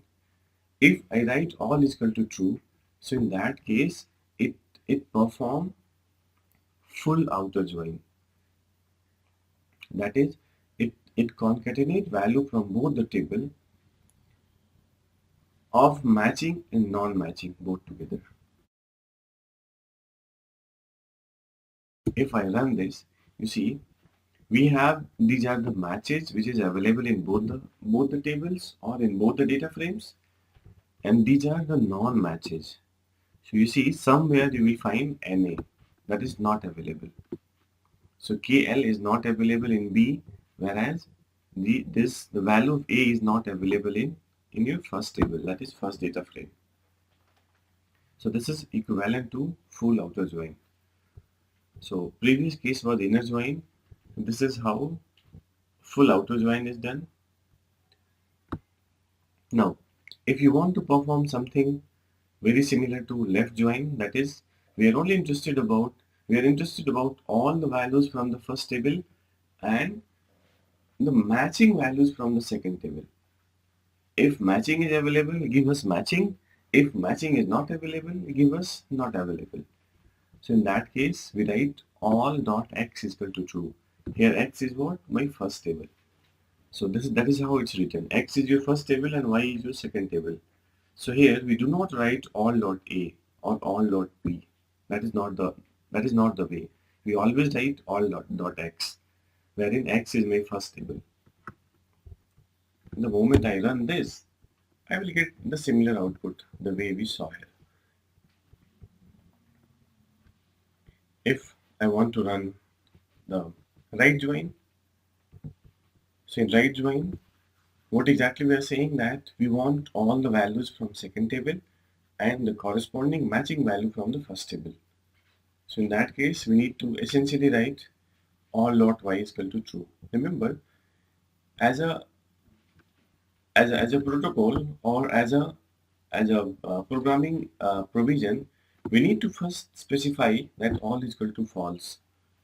That we are not going for full outer join. We are simply saying that we are interested for the left join. So these both terms have to come together. Otherwise, we do not get the desired output. Then we need to decide that is it left join or it is right join. So this is example of right join, wherein the moment we run it, we get something wherein the values from both the tables are taken, considering the second table as a reference table. So here second table is my reference table, and accordingly value been incorporated or value been put together. So that's what all example is given here. Here it is talking about all is equal to true, that is full outer join. Then here all dot x is equal to true, that is left join, and all dot y is equal to true, that is the right join. So that is how the entire join process works.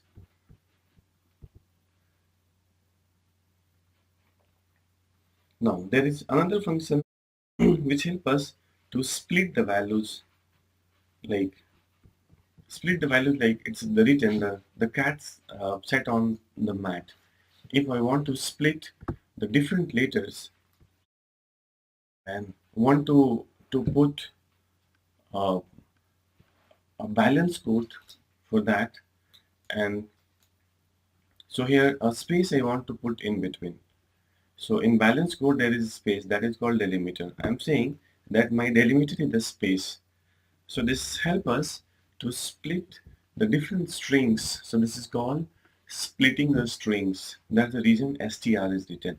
That is string split. So we are splitting the strings and putting those strings, and there must be a blank in between. So blank is what my third argument is. First argument is function, second argument is the value, and third argument is the delimiter which I want to use. And essentially I am saying one because I want it split one letter, one and one letter. So in case you want to split in more letters, that is two letters together, you can increase it 2, 3, 4, whatever you want.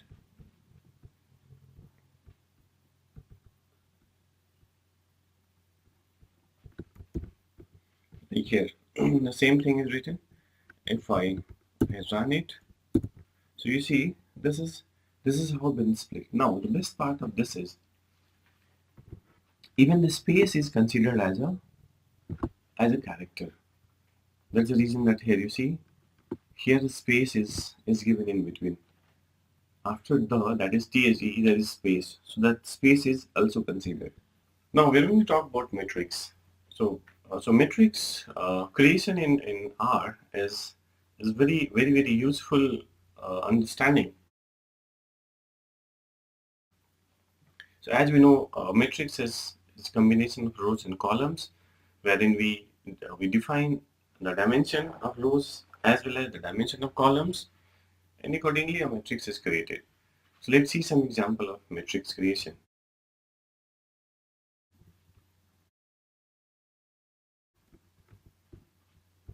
Here we are creating a matrix called M.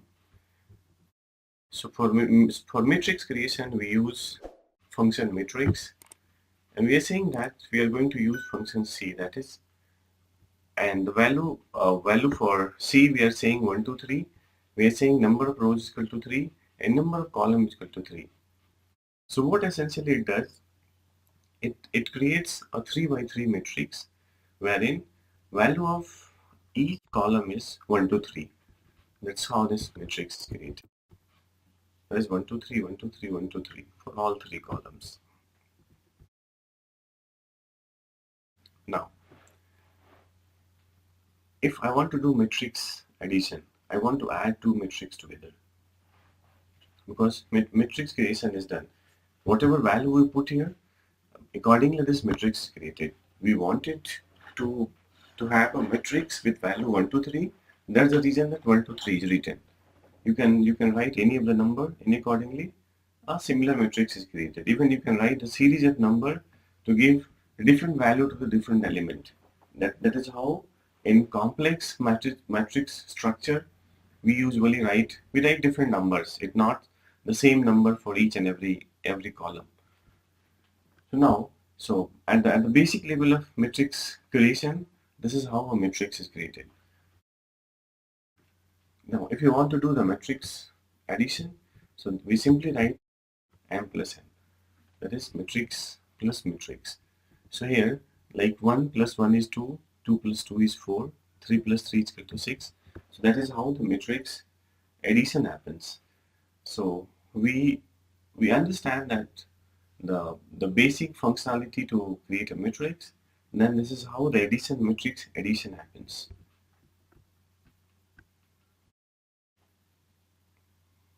Now, we are going to create some complex matrix. The way I mentioned that we can create a matrix with the different numbers. It's not always the same number for each column. So we are saying that we are going to create a matrix M using C function. Inside C, we are using sequence. Sequence is what we are saying that create a matrix from certain number to certain number. So we are saying create a matrix from minus 98 to 100 by 2. That is minus 98, minus 96, minus 94. Likewise, it has to go up. And we are saying number of rows is equal to 10 and number of columns is equal to 10. So essentially this is 10 by 10 matrix. So in 10 by 10 matrix, the total number of element is supposed to be 100. If I talk about these numbers, if you compute, we'll get there are exact 100 elements, that is 100 numbers. If you want to see matrix, this is how matrix is created. So it starts from 98 minus 98, and using this by option, we are adding 2, 2, 2 in each and every iteration.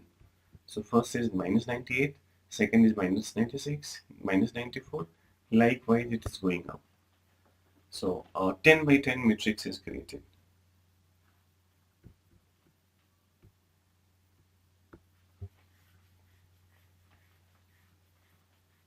Now, we are going to perform certain mathematical tasks over this matrix. So the first task is to return the product of each of the rows. I want the multiplication of each of the rows. That if I multiply the entire stuff, each row together, what will be the value? Like minus 98 multiply minus 78 minus multiply minus 58. So what will be the value? For that, this one indicate for row and two indicate for column. So we are saying that this is row wise, and we are using the product, that is multiplication. We can use sum, or there are more mathematical functions which we can use, but essentially we are using the product, that is multiplication. So it says that this is sum of your first row, this is sum of your second row, third row, fifth, sixth, seventh, 1, 2, 3, 4, 5, 6, and this is for the seventh. So that's the reason that 7 is written here. So it essentially writes about the number of the element. So here Number of element is 7. So remember, in output, a new line always start with a square bracket. Inside square bracket, some number is written, which talks about the the number of the element. That this number is what is the element number of this value. So it is talking that it is the seventh element.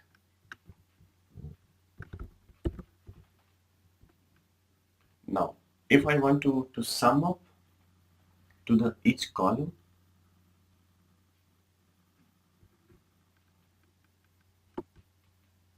so for sum we are using the sum function, and for column we are using 2. So it will sum up each column.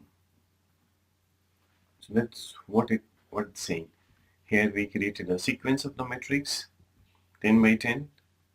Then we created a product of each rows. Here we created a product of each column.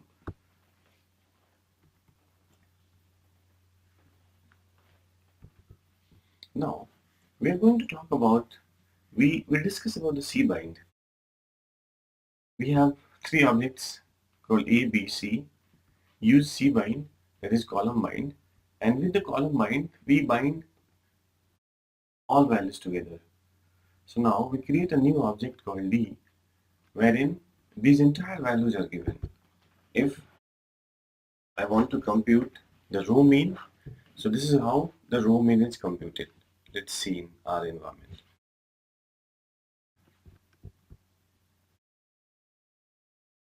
This is A, this is B, this is C. We are using cbind, that is column bind, wherein A, B and C, all three vectors are bind together. So our element D is created. If we want to compute the row mean of the D, this will give me the row mean. If I want to compute the column mean, this will give us the column mean. So this is how we compute mean on the top of the cbind or the rbind. Likewise, we can compute row sum or column sum the same way. The way we created uh, row mean and column mean, we can create row sum and column sum. The function is the same.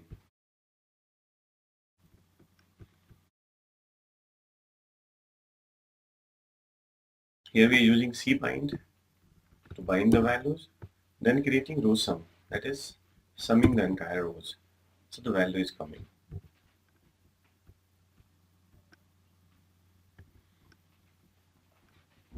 We can create column mean as well. So this is the column mean, that given standalone.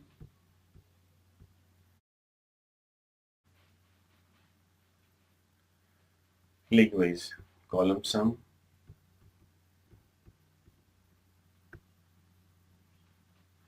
So this is row sum. This is column mean.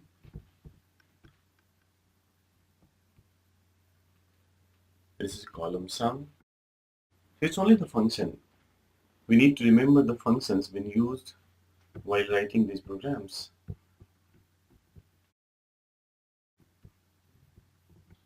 Now we're going to talk about the vectors, more and more about the vectors. What exactly these vectors are? We saw in previous case that we use C function to create a series of elements. So essentially, the moment I talk about vector, vector is always one dimensional. So dimension could be horizontal, dimension could be vertical.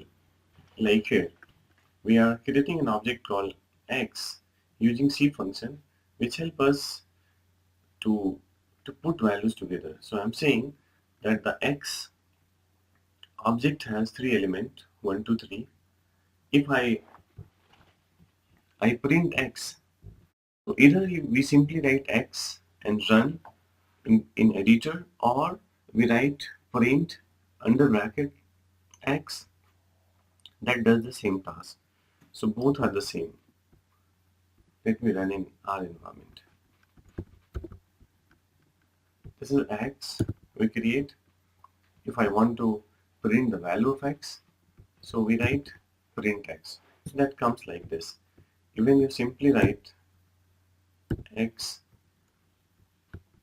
that will also give you the same result. So print x is written only in our environment, not in our studio, wherein we have essentially in when we talk about only R, so this is the only interface which looks like. So it is only the console. There is the remaining three windows are not available in R. So it is only the console which is available to write and debug the entire program. So that's the reason that print X. So the moment you work in only console, so in that case we need to write print X. Only X does not work in console. Here we are creating another object called Y. Essentially, the moment we write print Y, it is printed like this.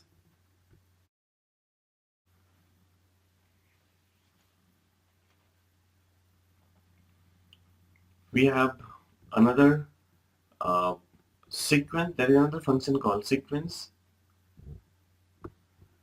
So this is how we talk about print. There is another function called sequence. Sequence help us to create a series of values. The way we saw in matrix creation, where we use sequence and then we use by option. So here we are saying that sequence 1 to 3. So it creates element 1 to 3, or we simply write like this. So both are the same. Either we write like this style or we write like this style. Both will create the same output.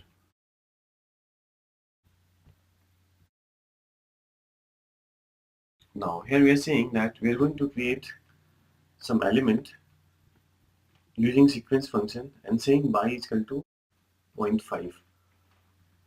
So remember, by default in sequence, 1 is the inflator. So every time the iteration happens, the value inflates by 1. In case you want to change the default inflators, so we can use the by option. So by help us to specify the interval, that is the inflator, we are going to use to inflate the value. Like here, we are saying that my inflator is 0.5. So my first element is 1, second element is 1.5, third element is 2. If I do it 0.25, so I will get something else.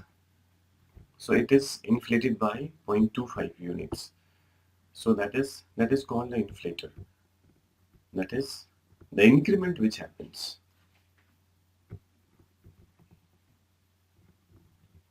So that is how it's written here. So we are using 0.5 as an increment unit, that is inflator. Now the same, we discuss about this concept. We are using repeat function saying from 1 to 3. So it is, we are saying that write 1 3 times. So that is the reason repeat is used. Here we are saying, Just a quick info, guys. Test your knowledge of data analytics by answering this question. Which of the following is a false statement about data analytics? A. It collects data. B. It looks for patterns. C. It does not organize data. D. It analyzes data. Comment your answer in the comment section below. Subscribe to Intellipaat to know the right answer. Now, let's continue with the session. start from 1 to 3 and write it 2 times. So here the role of comma is very important. So comma, in case of repeat function, whatever comes after comma, that talks about the frequency. That we are saying that right from 1 to 3 having a frequency of 2, that is repeat this value twice. That's what we are saying.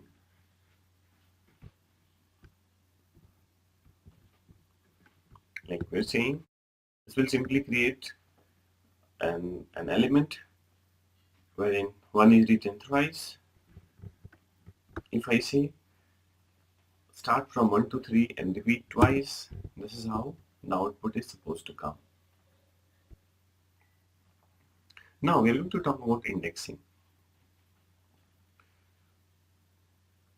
So indexing is what, wherein uh, we try to find out the value of certain element.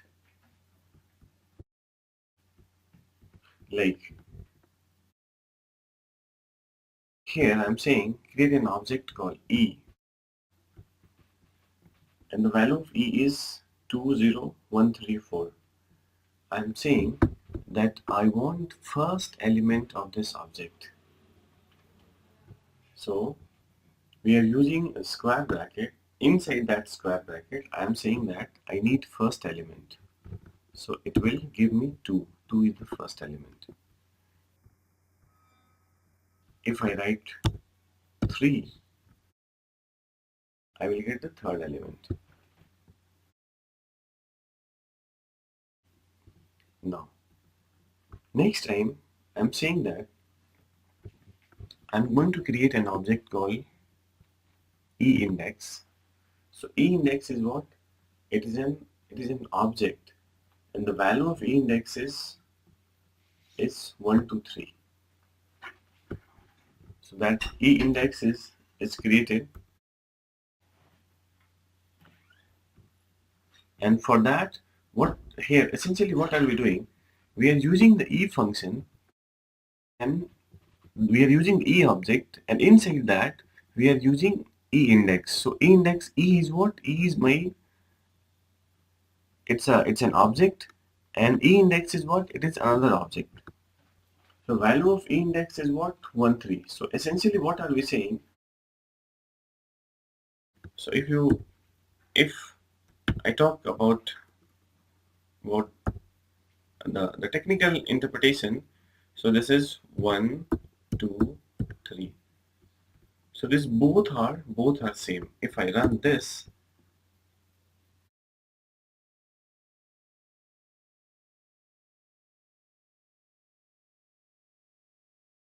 so here we're talking about, this is from, I'm talking about element 1 and element 3.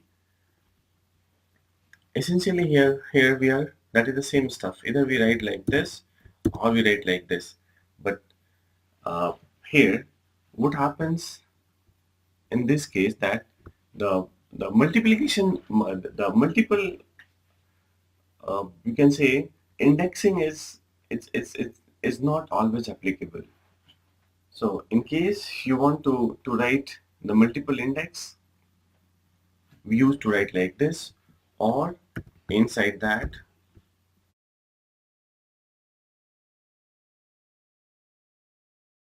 we use this function.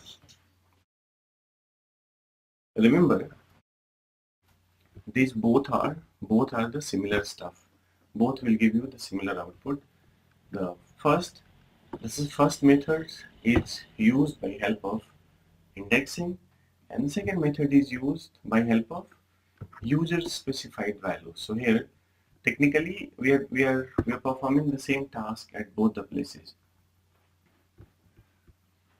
We have some other functions like mathematical functions like min, max, that we can apply. So I'll say that we are creating an object called x, and the value of x is -1, 2, 3 using min function.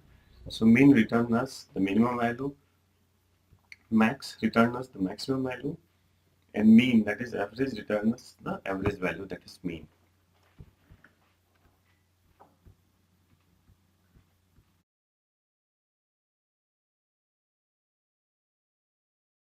So this is x.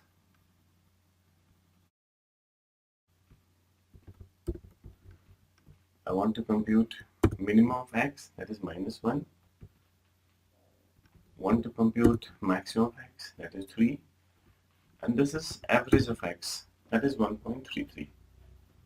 Now, if we want to perform certain mathematical operations like adding x with x,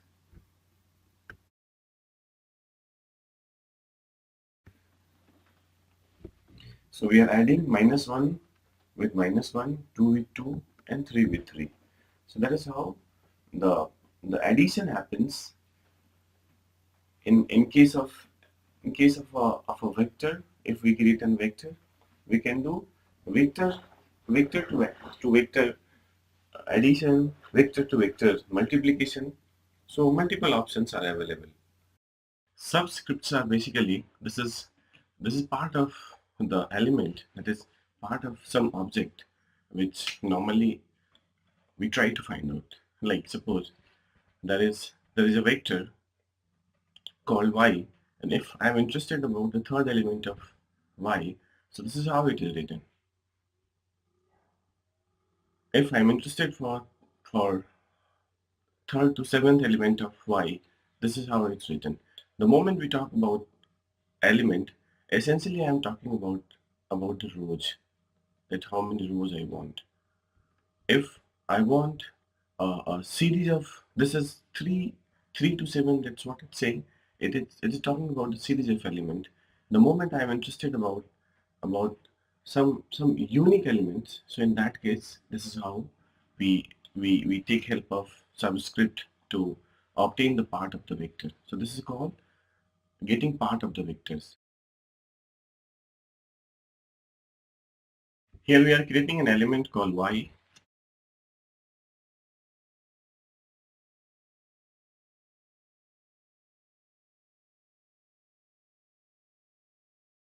And the value of y is from 1 to 9.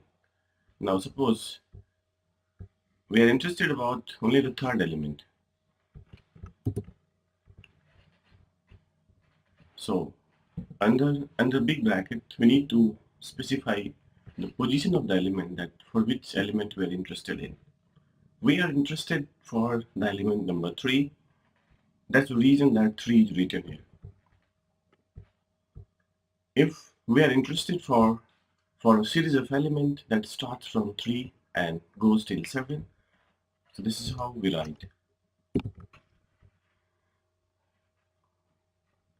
Now we are interested for a particular element. This is not series. It is more than one element, but essentially not the series. So in that case, we use C function, and accordingly we write the position of the elements, that which all elements we are interested in.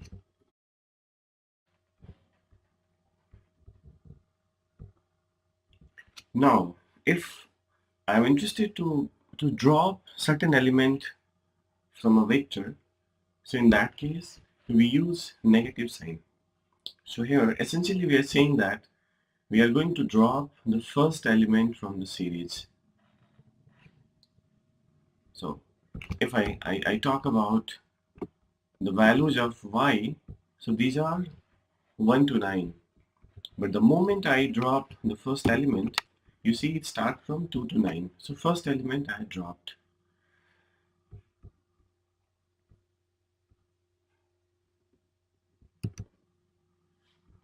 So this is what essentially we are talking here.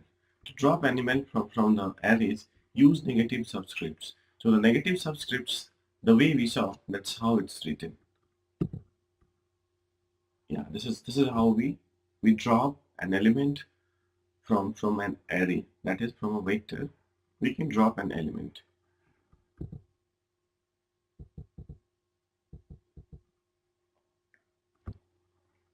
Now we are going to talk about some logical commands.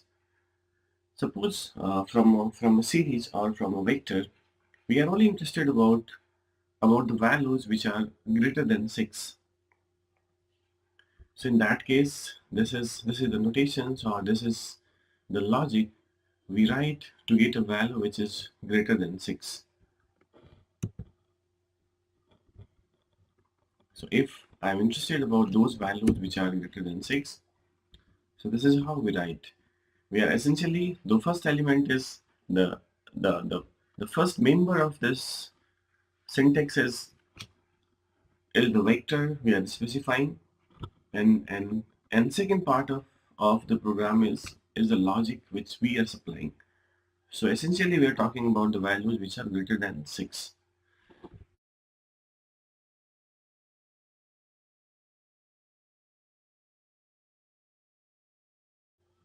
Now here another example of logical variable is given, wherein we are saying that We want those elements from y to whom if we divide by 3, we do not get any remainder. That is the exact multiple of 3. So remember, when we use double percent sign, it indicates about the remainder. That is the value which is left out when we divide y by 3. And this is essentially here we are saying it's not equal to 0. Fine. So the moment we say it's not equal to 0, so we are interested about those values which are not exactly divisible by 3. Now we are going to talk about arrays, that how exactly arrays are written. So essentially arrays are the combination of multiple series. Like here we are saying that we want to write a number from 1 to 30 wherein there are 5 rows, 3 columns, and there are 2 series of these arrays. That is, this this array consists of two different series. So in first series we are specifying, we are from 1 to 30, we are saying that it's the entire number which we are going to consider, and this is what we are specifying about the dimension. The first 2 letters are the dimension. We are saying that 5 row and 3 columns, and 2 is saying that we are going to split this one from 1 to 30 into 2 parts.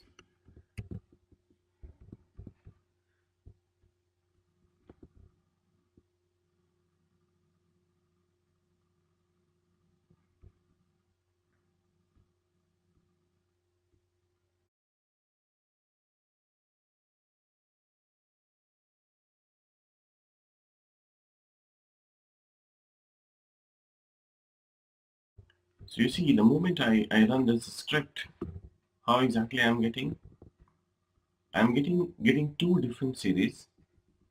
This is the first series from here to here, and this is second series from here to here.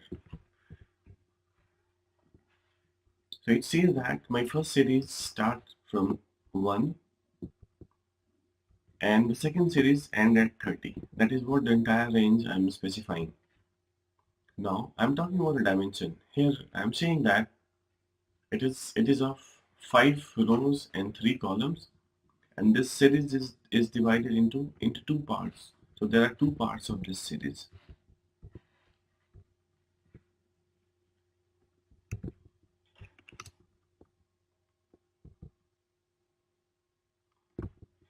Now if we are interested about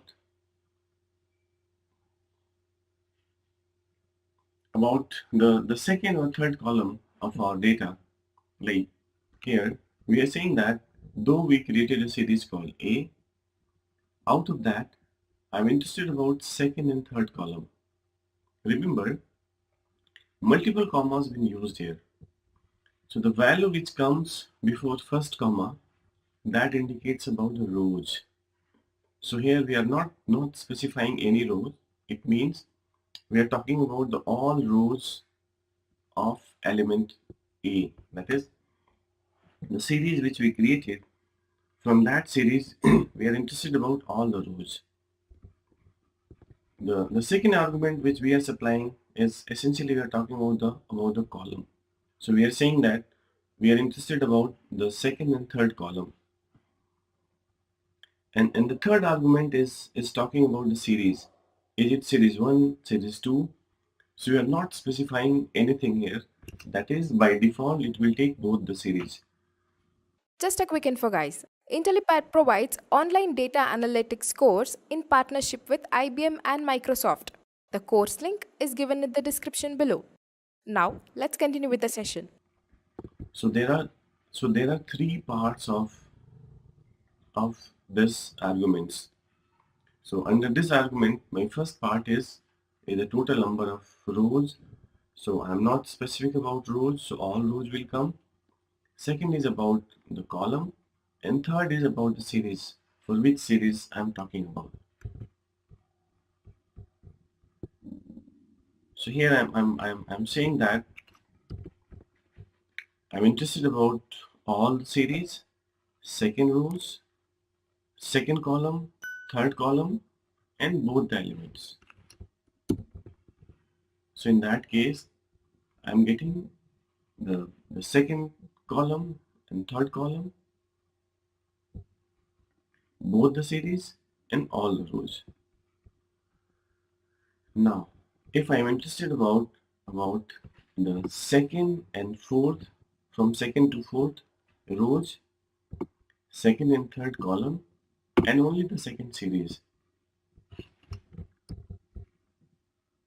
So in that case, we can write like this. Here, we are getting values of from second to fourth row, from second to third column, and it is talking about the second series.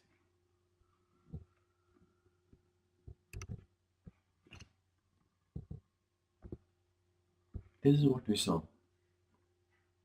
So we need to be very careful while writing a subscript, that under a subscript the value which comes before first comma is your rows, the value after first comma is your column, and the value after second comma indicates all the element, that which element we are essentially talking about.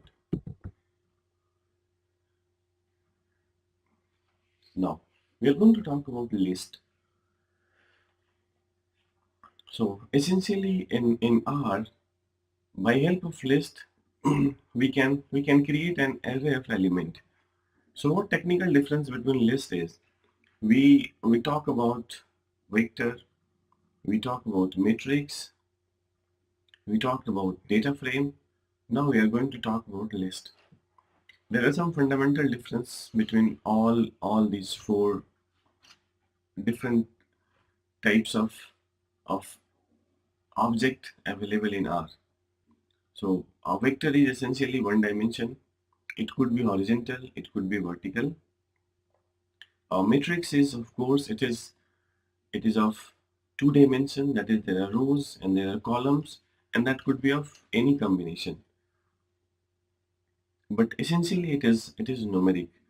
Even we have scope to create a character matrix, but in that case those characters are converted into numbers, and essentially we create 0 1 0 1 kind of, 0 for no, 1 for yes, likewise. So that is what the matrix is. The moment we talk about data frame, so data frame is very close to matrix, but a data frame consists a combination of numeric and character both together. So that could be numeric only, that could be character only, that could be combination of numeric and character. Now, the moment you talk about list is a kind of different types of object put together. So there is no concept of rows, columns, likewise. These are different objects put together. Like, you can think list like a wardrobe or a drawer, wherein you put different objects together, but different objects are not essentially related, or you can say connected with the other objects. These are all standalone. So list is a kind of, you can consider list as a drawer wherein you can place a lot of stuff together. So that's what we are essentially getting here. We are creating a list wherein my first element is some name, second element is some number, third element is some color. Let's see how does this list look like.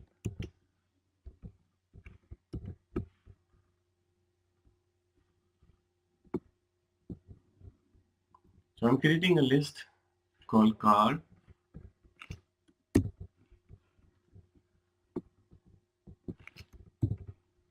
So this is what my list is. So in my list there are three arrays, or you can say there are three different types of elements available. or there are three different types of vectors available. So my first list of element is name of some brands. Second element is some number, and the third element is some color. So essentially, there is no dimension issue. My first element has 3 dimensions, second element has 3 dimension, wherein the 4 dimension has the third element has the 4 dimension. So that could be of any of the dimension. Now, if I want to see my first element, first arrays of the elements, so in that case, this is how the way is. So in case of list, we need to specify double square brackets. So inside double square bracket, we write the the element number, we write the vector number, or we write the array number. Essentially, it's the vector number. So we write vector number. We are talking about vector 1, vector 2, vector 3. In our case, this is vector 1, this is vector 2, and this is vector 3. So, so the moment I run this, I get vector 1. If I run this is the second element, and this is the third element. So this is how a list is created. So we talk about, in previous slides, we discuss about vector creation, we will discuss about data frame creation, we discuss about matrix creation, and this is the next kind of object in R that is called list.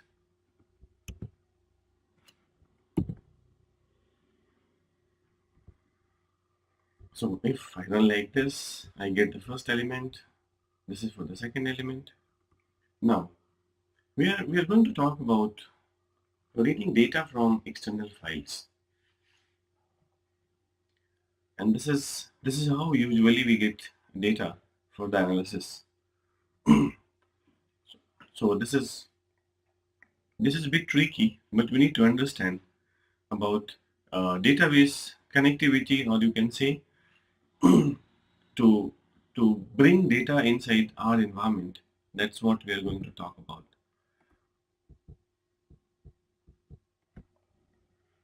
So in R, there is concept of working directory.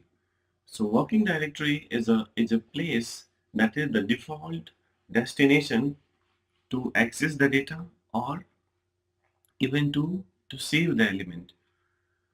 So now, in case we want to know about the working directory, for that the syntax is get working directory. So the moment I run get working directory, I get the place where which is my default directory at this moment. So whatever I do, whatever object I create, if I want to save this object, by default it will be saved or stored at this place. Now, if you want to change your working directory, so in that case there is command called set wd, that is set working directory. In previous case, we saw the command was get working directory. Now this is set working directory. So under set working directory, we set the place where exactly we want to read or write the data.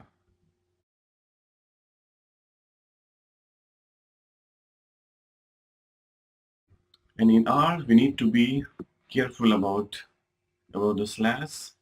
So it is double slash is what usually use. It does not take the default extension of, or the default location of the files. Doesn't mean single slash is considered in different way in R. So that's the reason that we take help of double slash. So the moment we need to specify location of a file, we need to be very careful that this is double slash, not the single slash. Other path, I'm talking about the path. So in terms of path, This is how the double slash, manually we insert double slash the moment we copy path of a file.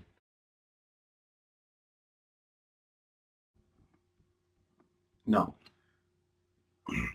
suppose we are interested to read some delimited file. So in that case, the command is read.table. So read.table help us to read a file which is in my default working directory. So this is the file name, and I'm talking about header is equal to true. That is, do we want my data with the headers or without the headers? So headers means the variable. Are we interested about the variable, including the variable name, or this is without variable name? So if we are interested about with the variable name, so in that case, we need to specify head is equal to true. If the objective is to read a CSV file, so in that case, we initiate with read.csv, and essentially we write the file name, and here the extension of the file is .csv. Reason being, we are reading a CSV file, an extension of CSV file is .csv, and here we are saying the header is equal to true. Now, in our case, suppose the second is either we write read.csv or we write read.table, the way we saw in first case.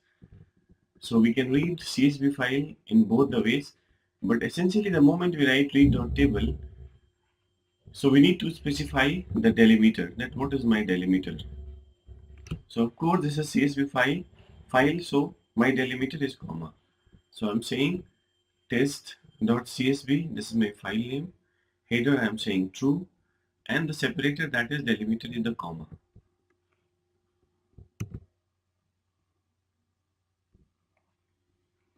So there are two methods to read a table. This is for text file and this is for the CSV file. So we can read CSV by help of read.csv or by the help of read.table.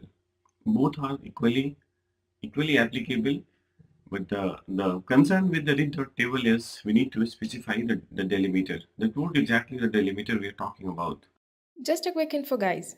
Test your knowledge of data analytics by answering this question. Which of the following method creates a new array object that looks at the same data? A. View. B. Copy. C. Paste. D. All of the above. Comment your answer in the comment section below. Subscribe to Intellipaat to know the right answer. Now, let's continue with the session. Now we are going to talk about the plots, how plots are generated in R.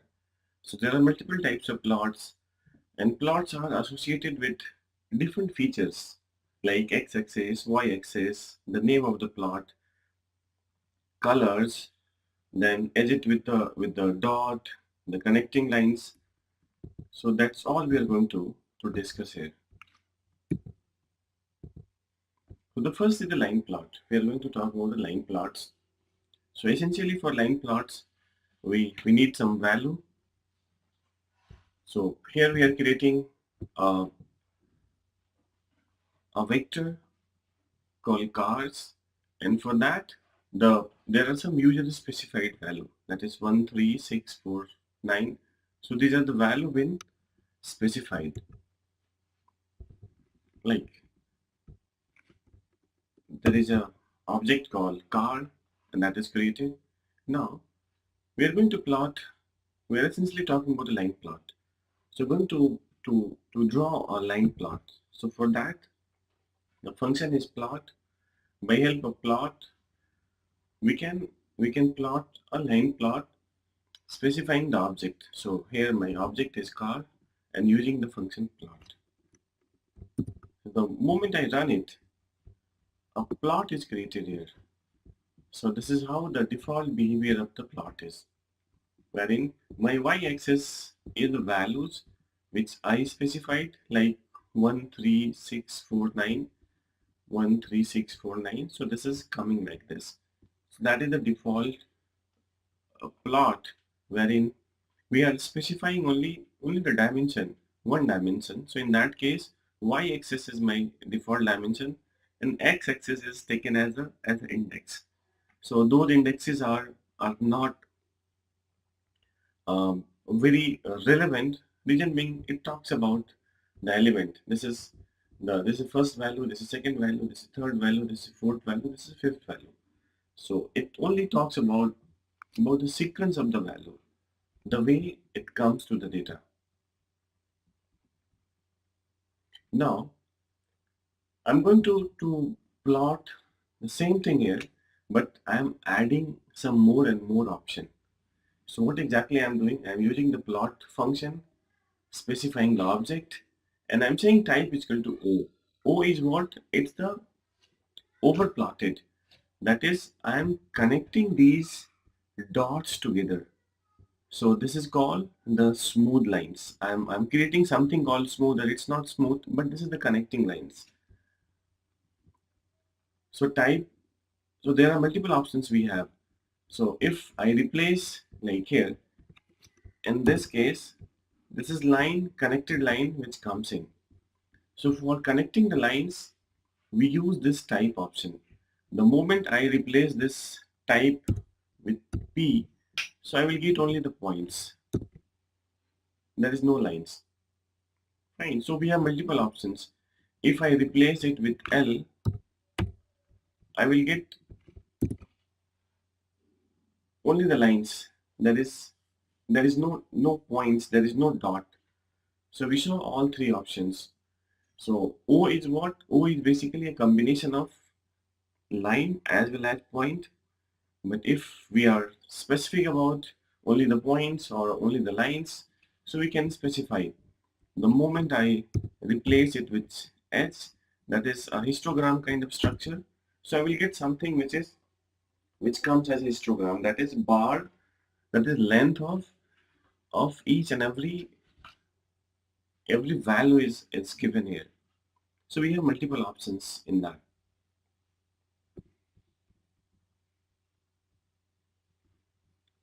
Now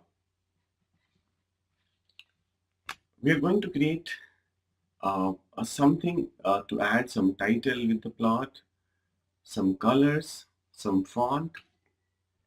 So I'm saying that plot to that, the plot which we have created. On top of that, I'm saying main is equal to autos. So main is equal to what is the name of the plot. So auto will come here as a name, that as an index, as a header. It says that the name of this plot is auto. I'm saying color of main is what? It's red. So the font of this auto will come in red color. Now I'm saying font dot main. So here I'm specifying the size, that how big it should look like here. So main is what? It's the name of this plot, or you can say the legend which we associated with the plot. The color dot main, that is col dot main, is what it talks about the red. If I replace it with blue, so we'll get in the blue color. So that the blue color has come. Now the font dot main is what basically it is talking about the font size. So there are predefined font size in R. It's not essentially like Excel wherein the font the numbers are directly correlated with the size of the fonts. Here it is true in some cases, but it's not true in each and every case. So for more information about font, you can go to the help directory, and we'll get information about the font being used in R. So essentially I'm using font is equal to 4. So there are different font size. If I write 3, it will come in some other format. So that essentially we need to understand that what font being used in different cases. So now this is something else. So now here the important thing to understand is, now let me remove this plot. Now this plot is removed. If I run this title will not run standalone. So what is important to understand here, that these titles are on the top of the plot which we created. So for that we need to first create a plot. So now my plot is in place. Now what I'm doing, I'm going to add these titles, everything on top of this plot. So as an essential requirement, we must have plot. So first step is to create plot, then to add title. Now, if I write, if I run the title function, so now title is on the top of my plot, whatever I created.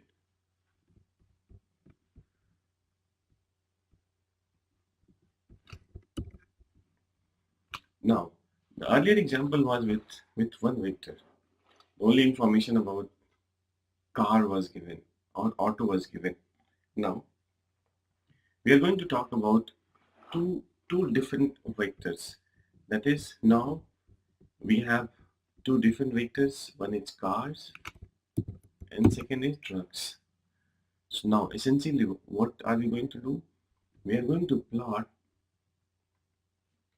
cars. I'm saying type is equal to O. That is overlay kind of plot. I'm saying color is equal to blue. And now I'm limiting my y-axis. I'm saying that what should be the length of my y-axis.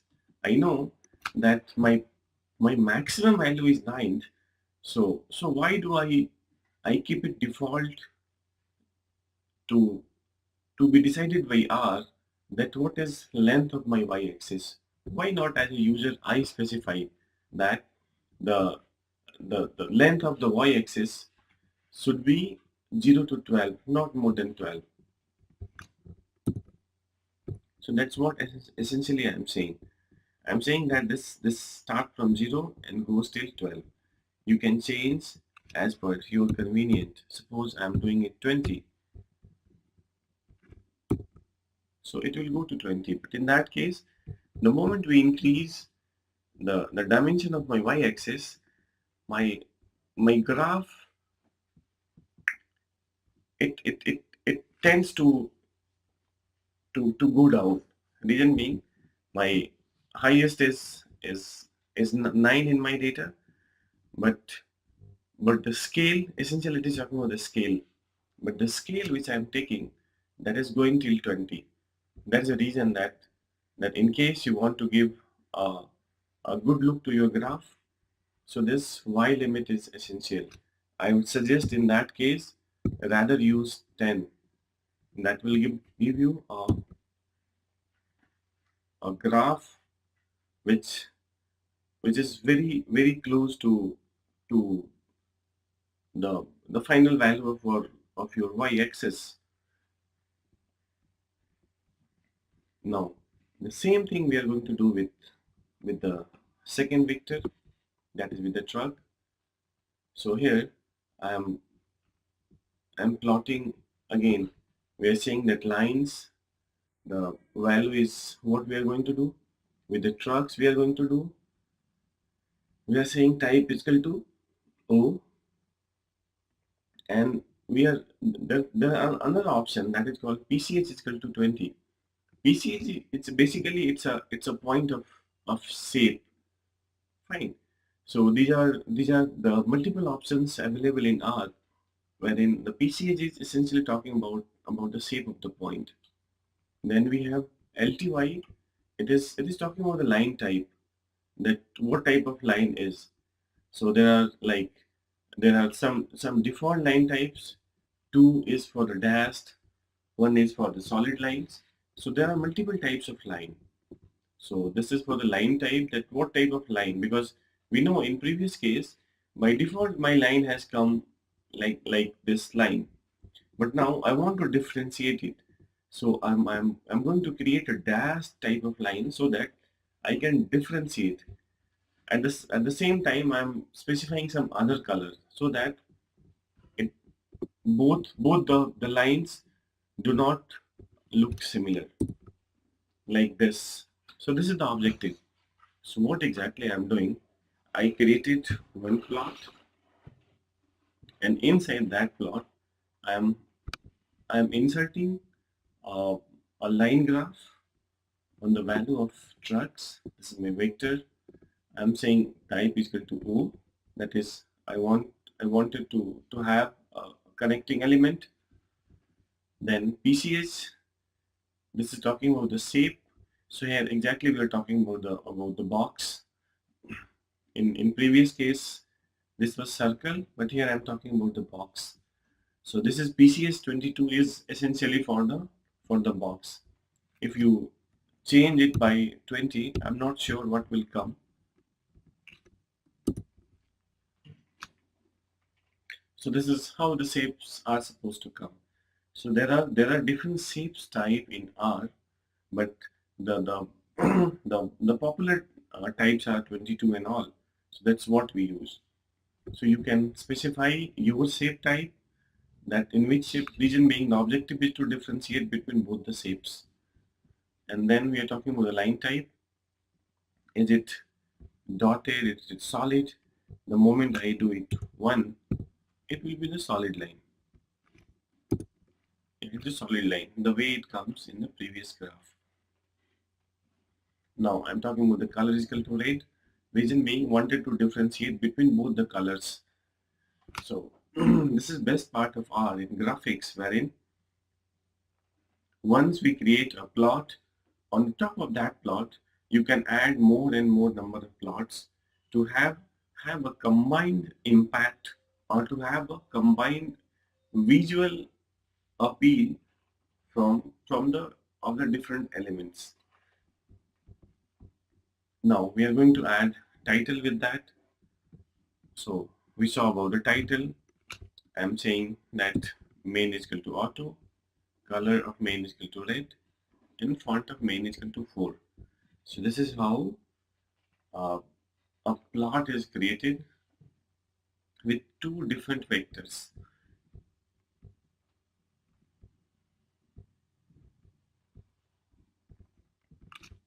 Now we're going to talk about the bar plot. So for the bar plot, essentially we need some vector. So my vector is cars. I'm saying bar plot of car. So this is how the bar plot looks like. So as I mentioned in previous case, that we need to be very careful that if we specify a vector which is of course vector is of one dimension, but the moment this is only one element, it's a vector, and you specify either bar plot or line or whatever, the y-axis is taken as the default. So that's what it's saying. It is saying my first element is of height 1, second element is of height 2. Likewise, it is coming up.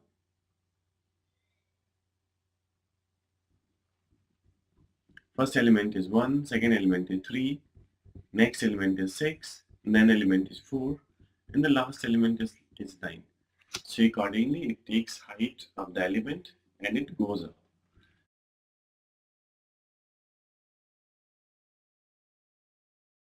So we talk about the line plots. So this is what we created. We define a car vector with 5 values. Then on top of that, we plot, specified the type is equal to O, that is the connecting lines, connecting points we wanted. Color is equal to blue, that's what our objective was. Then we added some titles to the plot with the main and color dot main and the font dot main. So these are the options. For the line plot, this is what we saw. We simply we create multiple values together, and we are saying that graph car using an y-axis that range from 0 to 12, So that's the reason that we use the while lim, that is while limit, and essentially the type is equal to O, color is equal to blue. These are the previous options were discussed.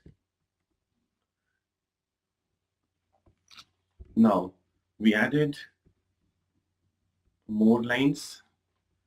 This time I'm using a vector truck and type is equal to O.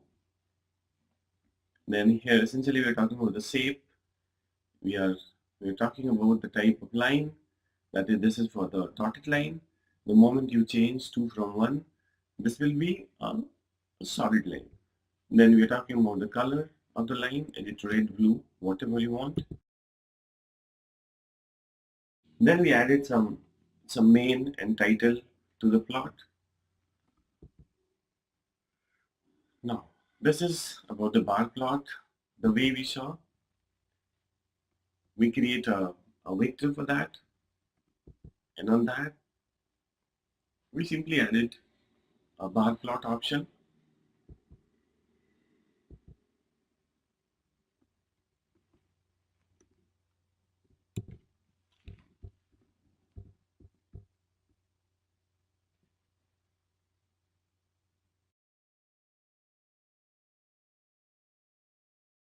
Now, in bar plot, we are going to talk about more and more about bar plots.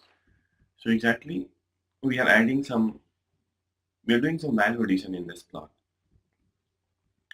So my element is, my vector is A. On that, I'm using bar plot. In previous case, we saw the moment we write simply bar plot, it looks like this. A very simple bar plot comes. Now here I'm saying my object is, that is the value on which I'm going to create my plot is A. Main is what? It is a legend, or you can say the name of this graph will come. Now I'm saying X lab. So by default, X lab has no value. But now I'm saying X lab is equal to days and Y lab is equal to total. So I'm saying this will be the total value. So here for axis, I'm defining the name. Now here I'm assigning name dot arg. So I'm saying for this value 1, 2, 3, 4, this is 1, 2, 5, 4, 3. I'm assigning value like Monday, Tuesday, Wednesday, Thursday, and Friday. Now I'm saying border is equal to blue. So if the graph is plotted, so what is the border of my boxes? And essentially I'm talking about the density. Density is what? I want to differentiate between different days. So here the density is uniform. I mean the way this plot, this bar, the color in this bar is the same color is used in this bar. But here I'm saying it's not so. I want different density inside these boxes so that someone can easily differentiate. Let's see an example.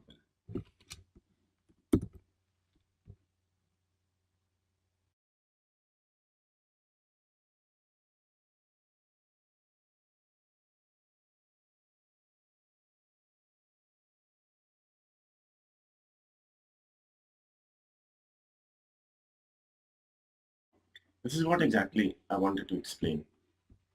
That I'm saying that I'm creating a plot, a box plot, a bar plot on a vector A. Main is equal to cars, that is coming here. X lab is equal to days, that is here. Y lab is equal to total, which is given here. And now, essentially for each and every element, I am assigning the name. I'm saying this one corresponds to Monday, 2 correspond to Tuesday. So that's what it is coming here. Now, I'm saying border is equal to blue. That's the reason that blue borders are there. If I say border is equal to red, so we'll get the red borders. So now my borders are red. So this is how this border option is used. Now I'm talking about a density.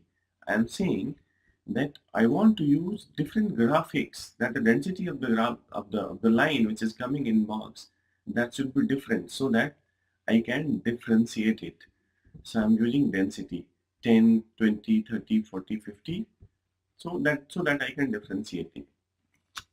You can change density as per your convenient. Now, essentially, this density is being used to focus on certain days. That depends on your priority. Here, I am saying that I am prioritizing my days the way it is going forward. So so that's how this number's being used now. And this time I am saying no. I am prioritizing 2 days, that is Tuesday and Friday. So I'm using 100 for this. Then third priorities, I'm going to this third element, that is Wednesday. And the last priority is on Monday and Thursday.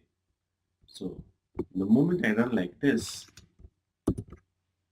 we'll get likewise density. So here it is apparent that density of Friday and Tuesday is the same, whereas density of Wednesday is next to these two values, and density of Monday and Thursday is the same. That's how you can change the density to differentiate between different bars. That is to differentiate between different boxes.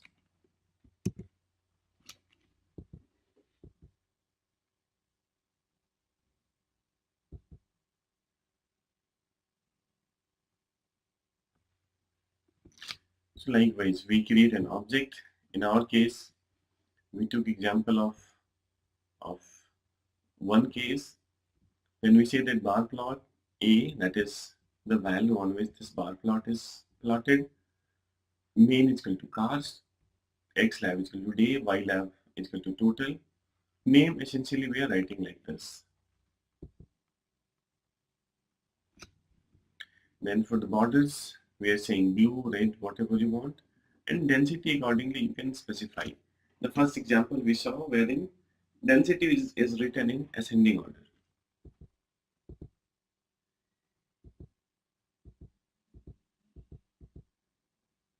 The same thing is written here. But here we are saying color is equal to rainbow. The moment we say color is equal to rainbow, it comes as a very colorful kind of.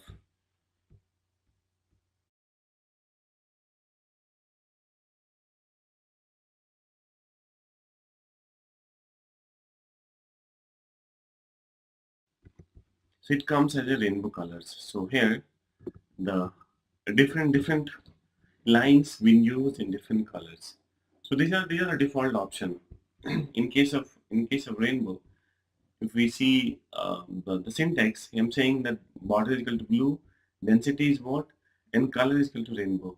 And why this 5 is used? Reason being, we are saying that there are 5 elements in here, so must use 5 different colors. So we do not have command over here on the color. It takes the random colors, but it tries to differentiate between the color of the different boxes. So that is how the default behavior is. In this section, we are going to talk about pie chart creation. So objective is to understand that how pie chart is created and what are the integral component for pie chart. Here we are going to define a car vector with 5 values. That is, there are 5 values for this car vector and these values start like 1, 3, 6, 4, 9. So now, on using this data, we are going to create a pie chart.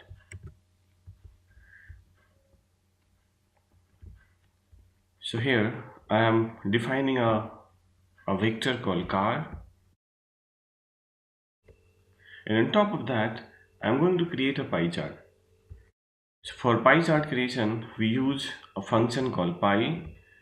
Then by help of main option we give a name to this pie chart, that is the body of the pie chart. Then we are going to use color as rainbow. So rainbow is what basically it comes as a default setting with multiple colors. Then we are saying length is equal to car. So we are specifying the length because though we are using the color option, so we need to say that how many colors we are going to use. And in order to specify different colors, we are using this length option. Then we are using labels to say Monday, Tuesday, Wednesday, Thursday, Friday. This label will be used for each and every element of this vector.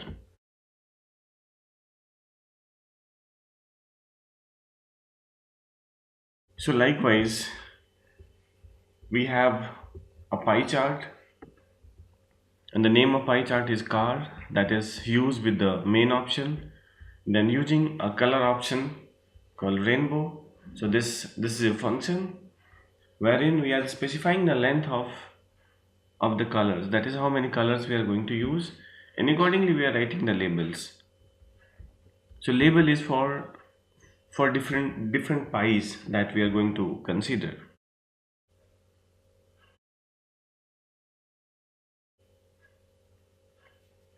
And that's what here entire explanation is given, that create a pie with the defined headings. So we are using a heading by help of main option, and then using color option. This is color function to specify with the rainbow option, and we are saying the labels, that how many labels are required for the pie chart creation.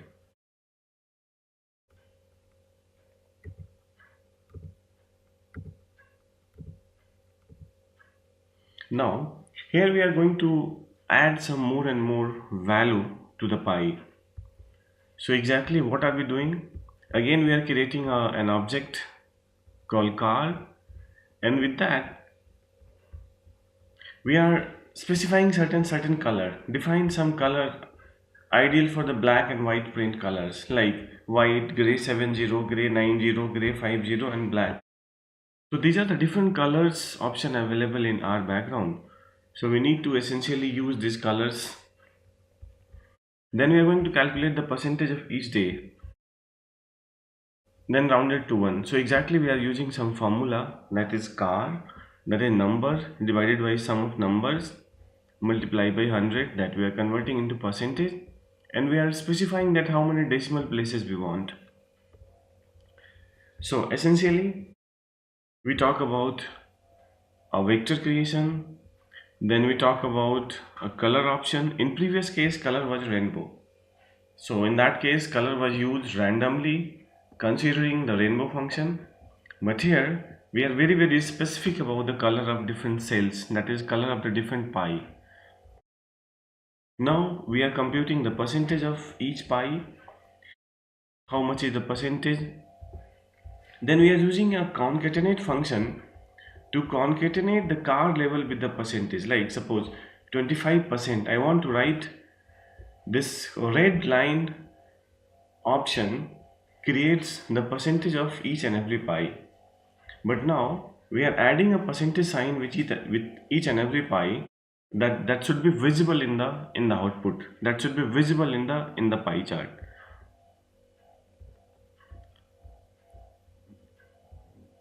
Then we are combining these all previous option, like we are creating a pie on car, main is equal to car, color is equal to colors. The colors option which we specify here, we are using that colors option. Label is equal to car label, the label which we use here, that is for the decimal places. And cx is what exactly? This is used to give certain magnitude of your output. Let's see that.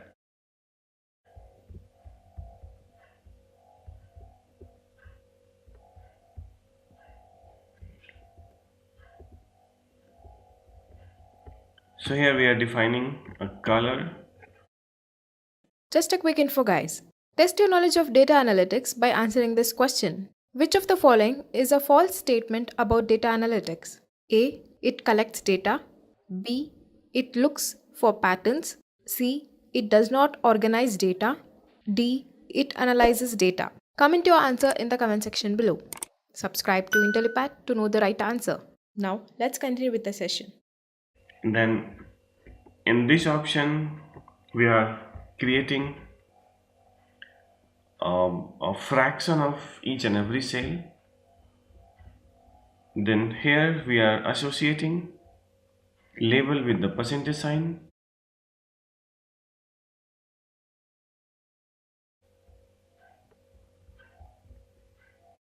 And here we are creating a complete pie chart using the all previous options. So this is what exactly we wanted.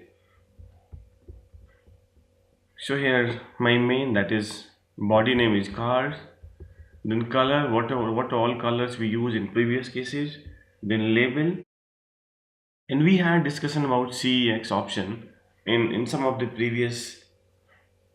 Just a quick info, guys. Intellipaat provides online data analytics course in partnership with IBM and Microsoft. The course link is given in the description below. Now, let's continue with the session. Graphics creation. So that is how CEX is used here. Now we are going to talk about the histograms. Histograms are essentially, uh, it is a way to display the occurrence of different event. The moment I talk about the occurrence, essentially it is the frequency of different elements. So it's a combination of different bars together with certain numbers, certain values comes with that, and which essentially indicates about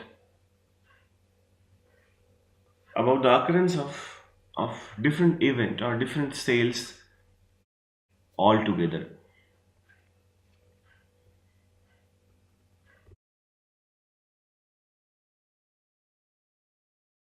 So for that we are going to use a library called Lattice. Lattice is a library. So essentially we need to install dot packages and then write Lattice. That is what first we need to run this option. That is install dot packages. Then we need to activate this library. So now this library is activated. So essentially what I'm going to do, I'm going to create histogram on 1000 numbers. These numbers are the random normal numbers. That's the reason that R norm, that is random numbers, this is how we specify the random numbers. And then we are using a int is equal to 30, which help us to associate these random numbers with the output. Then we are using xlab, that is x label is equal to what? So what is the value I want to write as the x label? And then we are saying what is the color. We are going to use the color as sky blue.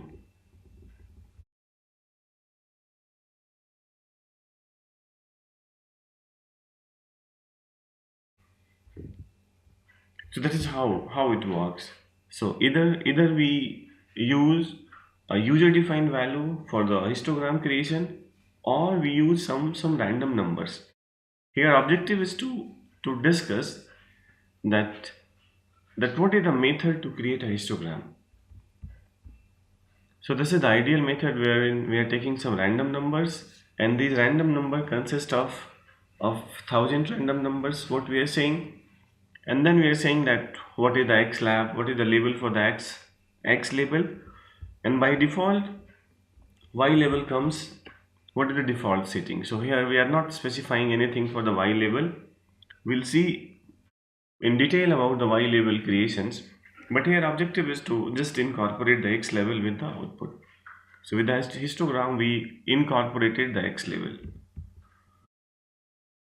So this is what about the histogram. We talk about pie chart creation, we talk about histogram. Now we are going to talk about the analysis of variance. So this is the first statistical technique which we are going to talk. So analysis of variance is essentially used when we have two or more than two groups available, and we want to compare the mean of each and every group. Once again I am going to repeat. Analysis of variance, that is ANOVA, ANOVA, ANOVA.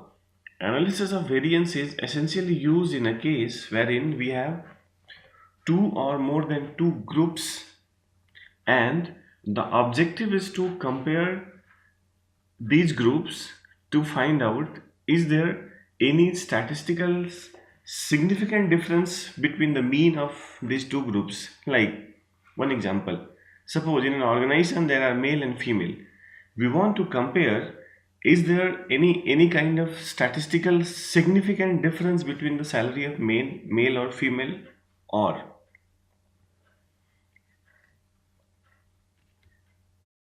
some another example is given. So statistical method for making simultaneous comparison between two or more means a statistical method that yield value that can be tested to determine whether a significant relation exists between variables. So essentially, here we try to know about the difference of the mean of two or more groups. Like, if we want to compare, there would be more and more example. One more example is given. A car company wishes to compare the average petrol consumption of three similar models of a car and six vehicles of each models. So what essentially we are saying, that we are considering three different models and six vehicles of each model. So we have altogether 18 cars. Out of those 18 cars, there are three groups, there are three different varieties of cars, and we are using six cars from each group. So we are going to compare all three groups together to find out that how is which car is similar to other, or which group is similar to others, or which group is dissimilar to others. So it helps us to find out the the difference between the mean of different groups. Now the question comes, manually we can compute the mean, and we can say that the mean of one group is higher than the mean of other group. Yes, that we can do, but essentially when we talk about the difference in mean, we are talking about the statistical significant difference. We are not talking about the overall average difference of the mean. There may be overall difference in the mean exist, but that should not be statistical different. The moment we talk about statistical different, there is certain measurement to compute or to say the difference into the statistical standpoint. So it's not as a overall difference in the mean.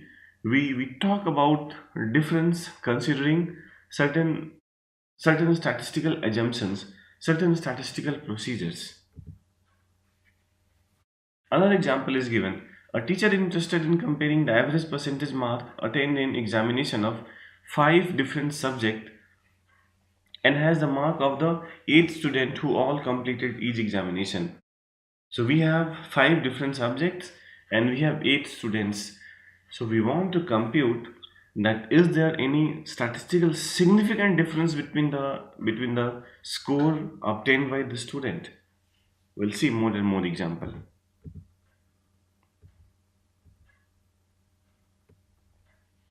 So essentially, what ANOVA looks at the way group differ internally versus what difference is between them. So it seems a bit complicated, but essentially what here we try to do, here we compare each and every group with others, then we try to do a overall comparison, clubbing all groups together. So the process of ANOVA calculations can be explained taking the examples given here, that ANOVA calculates the mean of the each group, then it calculates the mean of all group combined, that is overall mean, then it calculates within each group the total deviation. So here we are talking about the deviation, and deviation is what? It's basically the difference which come across. The total deviation of each individual score from the group mean, that is within group variation. So here we talk about overall mean and we talk about within group variation. Then we calculate the deviation of the each group. So overall mean, within group, and each group. That's what. So there are three different types of mean computation. One is at the overall level, second is group wise, and and then we compute the deviation of the each groups. That how the deviation is there.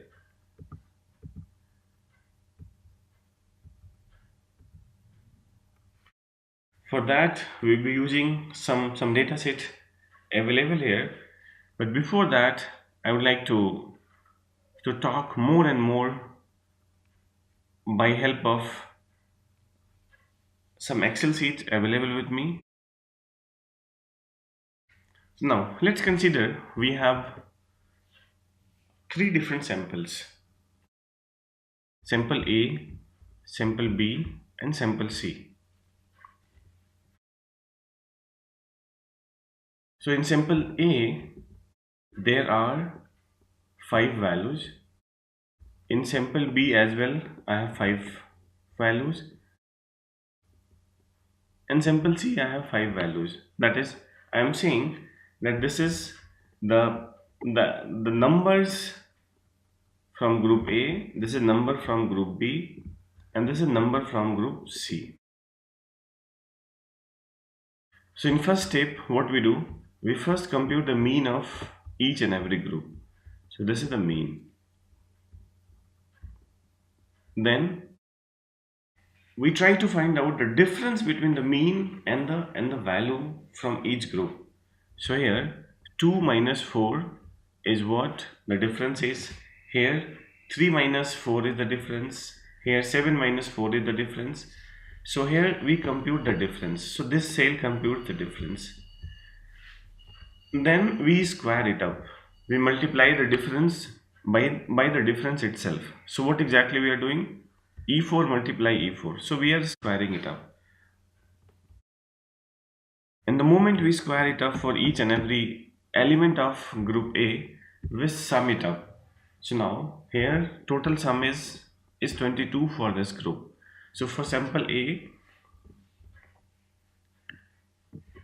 this is sum of the difference. So we can say that this is sum of the difference. Similarly for group B, the value is 10, 8, 5, 7 likewise. So and the mean is 8. We compute the difference. Likewise, we square it up and sum it up. For group C, we perform the similar task. Now, then we add up all differences together. That is 22 plus 18 plus 14. So that is what done here. So we added it up together. And the sum is 54. So this is called sum of the squares within group. So this is technically this is called sum of the squares within group. So we need to be careful. We are talking about within group. So there are certain terms which talk about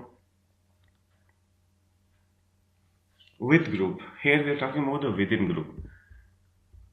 This is 54. Now in second step, we put all values together. This is of the first group, this is of the second group, and this is of the third group. We put all values together, then we compute the mean. So if you see, this is the mean is 8.33, that is written here. And then we perform the same task.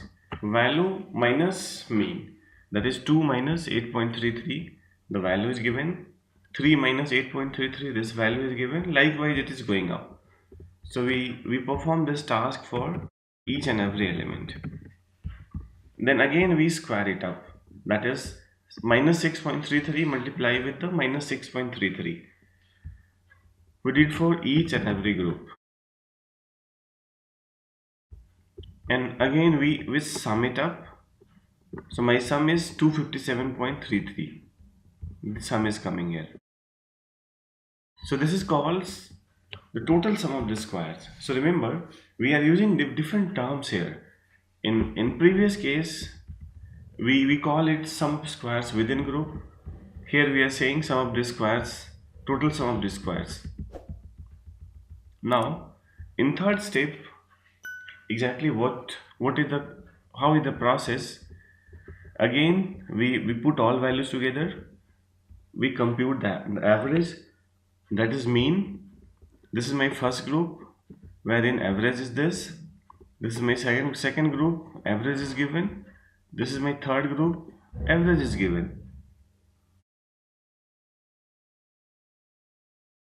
Now, this is called X bar. That is the mean of each and every group. Now, here I am saying it the mean of total group. So I am saying it xt bar, that is mean of the total group. Now, so we need to I use different terms so that we understand that how this calculation is going on. So now I'm computing x bar, that is mean, minus x total bar. So exactly what I'm doing, 4 minus 8.33, that is computed here.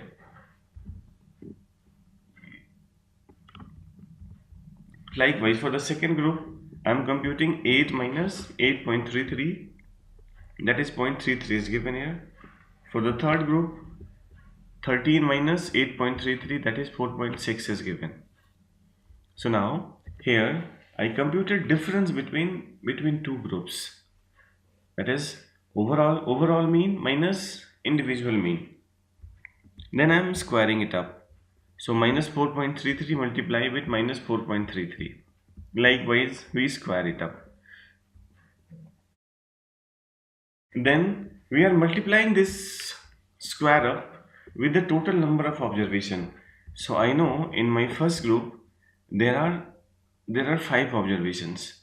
So I am multiplying this with 5. So 18.77 multiplied by 5 is 93.88. Likewise, here minus here 0.11 multiplied by 5 is this, 21 multiplied by 5 is this. So this multiplication with the total number of element is there. Then I am summing it up. So the sum is 203. So here sum is given. So all three values are summed together. Now this is called total sum of squares. This is called sum of the squares between group. I'm sorry. This is called sum of the squares within group. So we know that here this is 257. So how the relation is, we computed three values. One is sum of the squares within group, that is 54. Then we computed sum of the total sum of the squares, that is 257. And now this is sum of the squares between group 203. So we can essentially see that 257, that is my second calculation, is sum of my third calculation and my first calculation.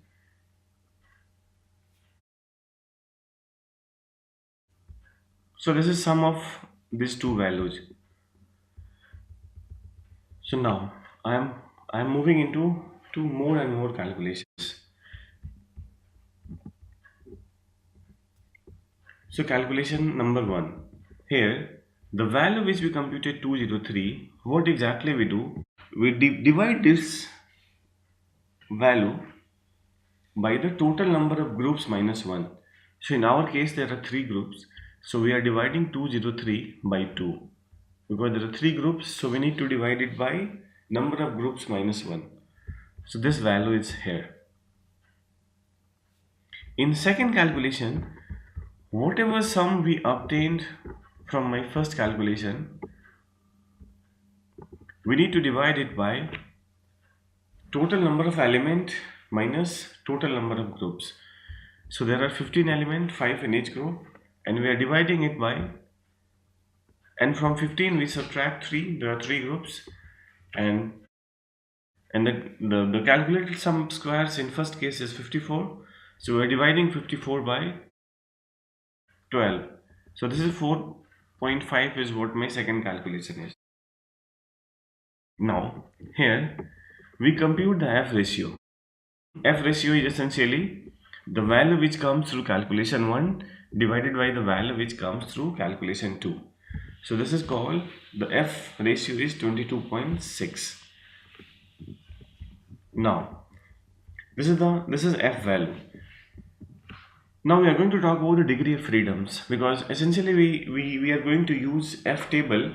So for F table calculations we must have degree of freedoms for numerator and denominator.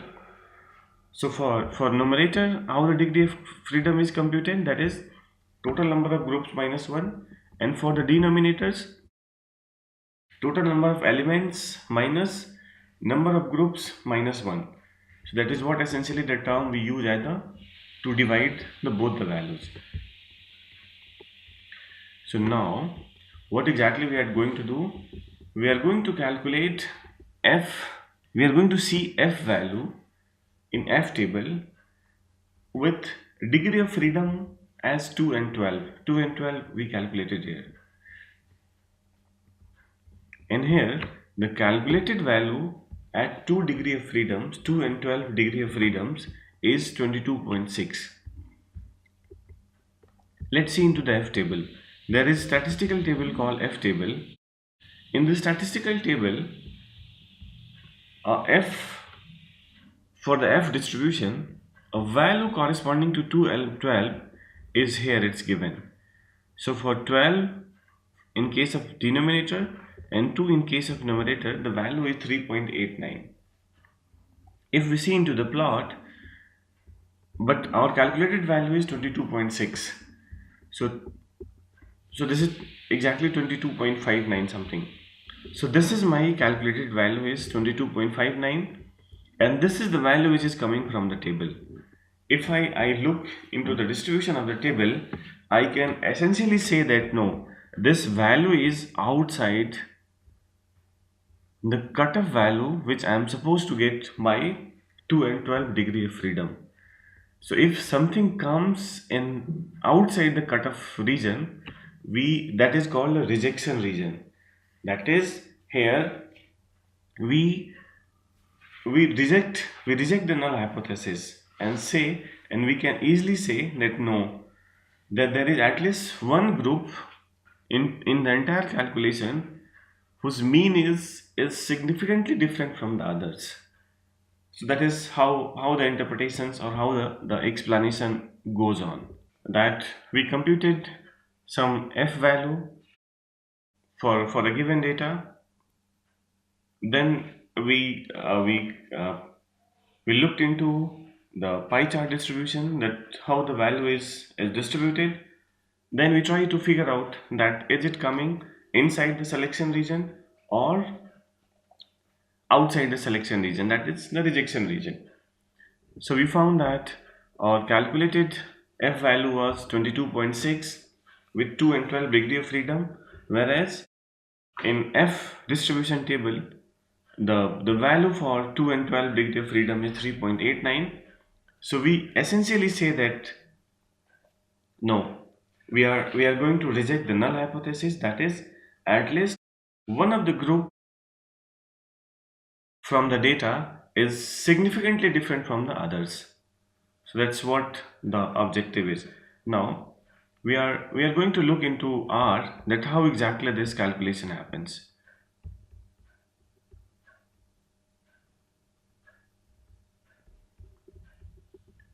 So here I have the same data,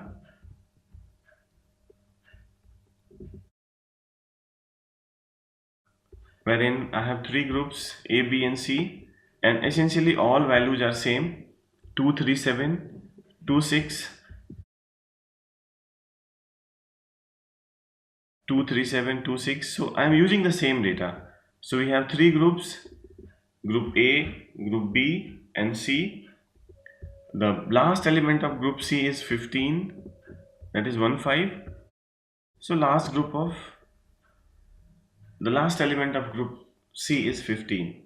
So this is what I'm going to use the same data, and we'll try to figure out that the computation which we did in Excel, is it exactly the same which is coming into the R. So now I am running summary. Summary help us to get information about each and every variable. So it is saying that there are two variables, one is group and second is score. So in group there are three elements A, B and C, and there are three members, that is three groups are there, and inside each and every group there are five elements, that is five members. We are going to use structure function which give us information about the type of variable. So essentially for ANOVA is run between a categorical and a continuous variable. So categorical is here group A, B and C. So categorical variable in R is called factor. So whenever there is categorical variable, R reads it as a factor. So it is sometimes it is not as default, so we need to make it into the factor. But essentially for ANOVA, your variable must be factor. One variable must be factor and another variable must be continuous. Continuous is a number wherein we can perform certain mathematical calculations like 2, 3, 5, 7, the value comes in. We are using the name function to find out the name of the variables. So it is saying that the name of the variables are groups and score. Now we are going to run ANOVA. So for ANOVA, the function is AOV, and inside that we use the continuous variable, that is the score. With a tilde sign we write group. So we are saying that my score is dependent my score is dependent variable and group is independent variable. So remember, dependent comes first and independent comes second. Why I'm saying dependent and independent, this will be better explained in regression and logistic regression section.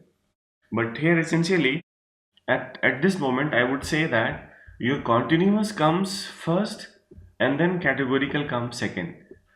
So that will help us to exactly find the the positioning of the continuous and the categorical variable. Then we are saying data is equal to CALC. The CALC data which we created, that is the object which is in my R environment, I am using that CALC. So we need to understand the structure of ANOVA. So here we are creating an object called example, and this object is created by help of a function called AOV, that is ANOVA. Inside that function we are supplying two different arguments. One argument is the variable association, that is which one is continuous variable, which one is categorical variable, and the second argument is the data set, that on which data we are going to use it. So now I run example. So an example object is created in my environment. Now I want to see in detail about. Just a quick info, guys. Test your knowledge of data analytics by answering this question. Which of the following method creates a new array object that looks at the same data? A. View. B. Copy. C. Paste. D. All of the above. Comment your answer in the comment section below. Subscribe to Intellipaat to know the right answer. Now, let's continue with the session. About the output, the object which I created. For that there is function called summary. So the moment I run summary, I get the entire information about ANOVA. So it is saying that there are two groups and there are 12 elements. So how these elements are? This 12, we saw that how this 12 is calculated. That is total number of elements minus total number of groups minus 1. And we essentially saw the sum of the squares for group is 203. Sum of the squares for the group is 203.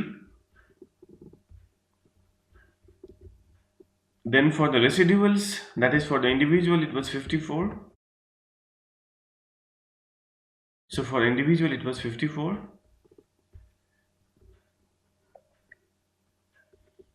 Then we computed some F value, 22.59.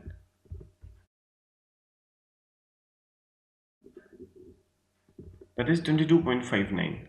This is given into. So now here we are getting that what all we computed, that is coming exactly the same in our environment. So why I explain Excel spreadsheet? Reason being, it helps us to understand the different steps been computed. So here in R, we get simply the output. But how is the background, how that computation happens into the background, that is essential to know. So that's the reason that we perform a manual computation as well as we perform a computation using the R functions. Now, here we are getting 3 asterisk. So 3 stars is given. It is saying that the groups are, at least one group is significantly different from other group. So remember, null hypothesis for ANOVA is there is no statistical significant difference between the groups. That is, the difference in the mean of each group is almost zero. So there is no difference in their mean, or we can say that all means have the similar kind of distribution, wherein the alternative hypothesis says that no, at least one mean is different from others. So here we are rejecting the null hypothesis and we are saying that at least one mean is different from others. So now the question is, which mean is different from the others? We know that there are 3 groups, A, B and C. Statistical output is saying that at least one group is different from the others. Now the objective is to know that which group is different from the others. For that we have another example. So for that we are going to use some data which is available on some website, and we'll extract those data, and by help of that data we'll run the same ANOVA function. So here there is a data set available on the website. So the location of the path is given, that where exactly this is available. So we are saying that http personality project.r.org r datasets, likewise information is given. So from here we are extracting the information and creating an object called data.ex1 by help of a function called read.table. So read.table help us to read these values, and we are specifying the object which is created here. So there are 2 ways possible. Either we write the entire value which is written inside the balance quotation mark, we simply copy this entire content from here to here and put it here, or we write like this. So first we create an object which is equivalent to these values, and then put that object inside the read.table function, and essentially we say header is equal to true. Header is equal to true means we want to read the value with the variable names. So that's what header is equal to true. So in a spreadsheet, suppose there are, usually in spreadsheet the first row is about the variable name. So in that case we need to say header is equal to true. There is some alternate source of data wherein we normally do not get with the headers. So in that case we need not to read data with the headers, but here the essential requirement is to read the data with headers. So that's the reason we are saying header is equal to true. And again we are using the same AOV, that is ANOVA function. So inside that data, the data which we extracted, there is a continuous variable called alertness, and there is a categorical variable called doses. On that we are running ANOVA.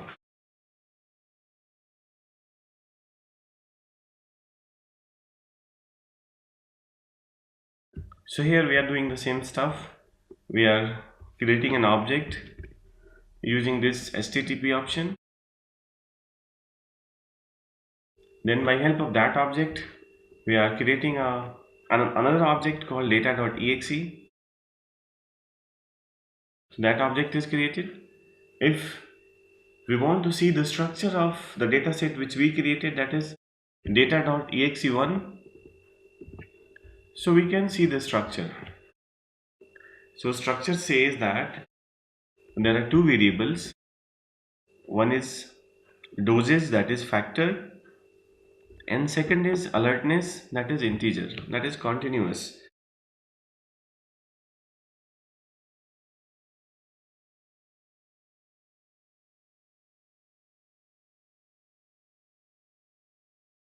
If you want to say in detail, so this is the variable. This is exactly the way we saw in previous case. So there are different groups for the doses, and there are different alertness. So this is one is the categorical variable, and second is the continuous variable.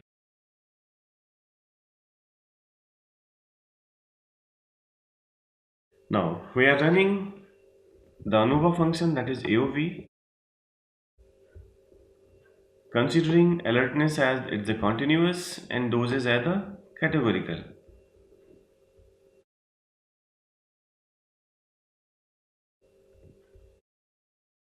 So an object called AOV.ex1 is computed.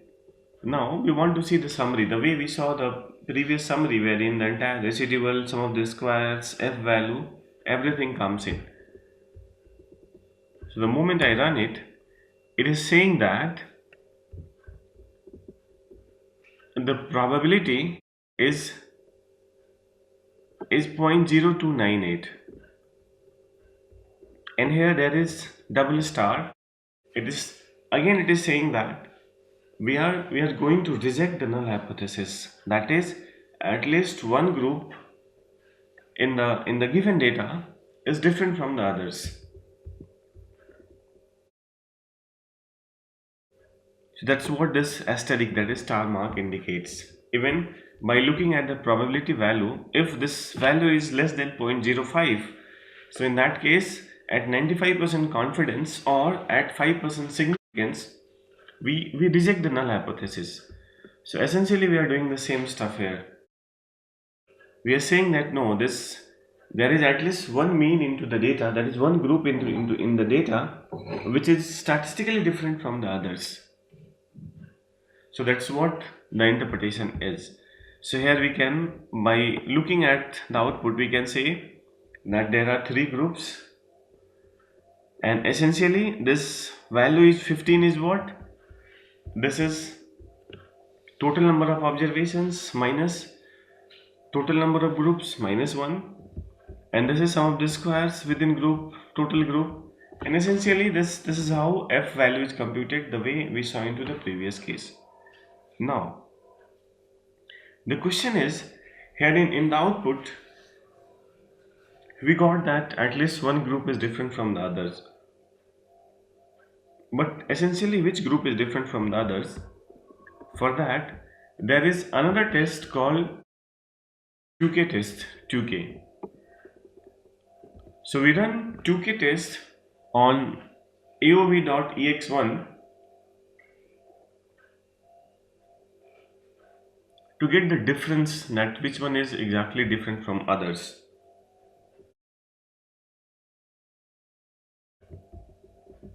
So we are running 2k test here. So now the best part with this test is it prints a group wise comparisons.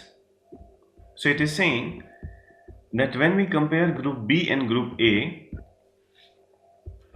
we are getting that probability value is 0.2768. That is what, as I mentioned earlier, that if this p value is less than 0.05, so in that case we reject null hypothesis at 95% confidence or at 5% significant, and say that both groups are statistically different, but in our case this value is greater than 0.05, so we cannot reject null hypothesis, and we say that no, group B and group A both have the similar kind of distribution. That is, we cannot reject null hypothesis in case of group B and group A. Now, so this is called group wise comparisons. In second group comparison, that is C and A, the value is less than 0.05. So here it says that no, group A and C are statistically significant from each other at 95% confidence or at 5% significance. So group C and A are statistically different from others. Now next comparison between group C and B. Again we are getting this value is less than 0.05. So we can say that group C and B are statistically different from each others. That is,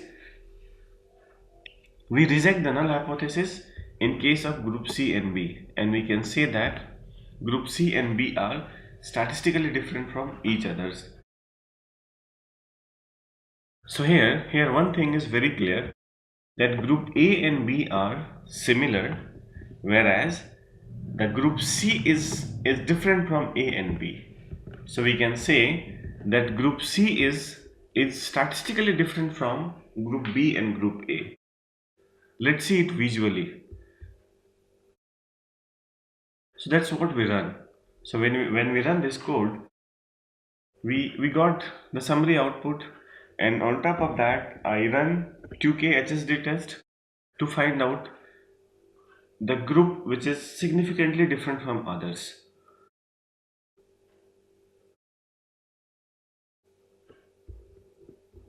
So in previous case, when we run summary, we got some information about those J's, their mean value, their F value, is it significant or not.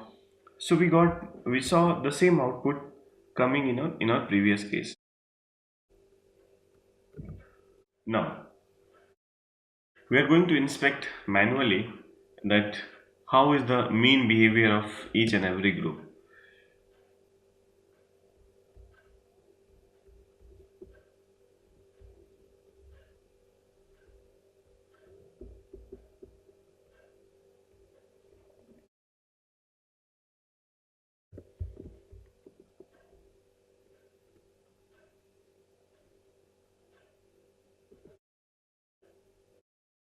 So now, considering this AOV.ex1, what exactly we're trying to do here? This is my grand mean, that is overall mean. This is mean of group A, this is mean of group B, and this is mean of group C. So we have three different groups, and here we come to know about the mean of each and every group. Now second option is to get the similar, to get some visual information about the groups. So here we are running the box plot. So box plot for all three groups. So this is for group A, this is for group B, and this is for group C. So here we can say that for group A, the mean is lying, this thick black line is the mean value. So even visually we can see that group C is different from group A and group B. That is what coming in my output as well.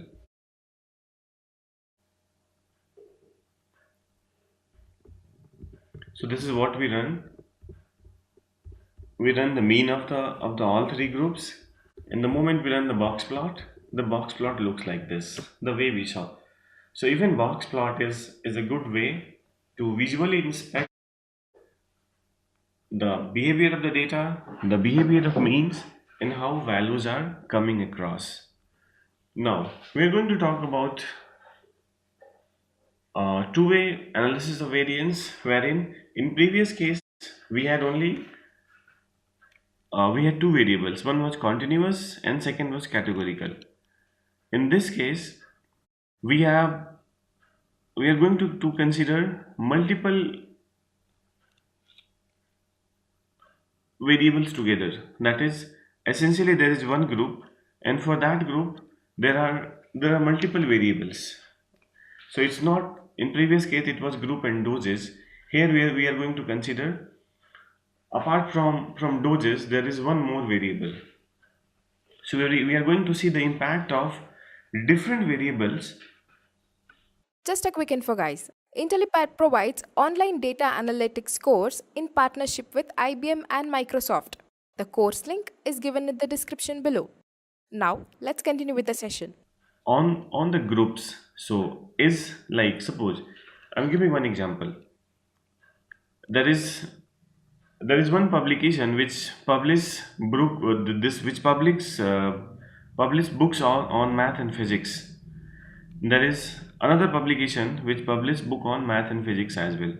One school use one publications, another school use another publications, and the student of both the schools appear for state level or the national level examination, and now we have a score of the students. We are going to check that is there any kind of statistical significant difference exist between both publishers group. If we we assume that book is the only important factors which contributes into the final score which we get into the examination. Fine. So here assumption is the book is the only factor which affects the score which we get into the examination. Right. So in books we have, so book is one variable, publisher is one variable, and for publisher there is math score, there is physics score. So for publisher 1 there is math score, physics score. Publisher 2 there is math score, physics score. Now we are going to compare publisher 1 and publisher 2 by help of math score and physics score. So in previous case it was only one group and one continuous variable. In this case we have multiple groups and multiple continuous variable.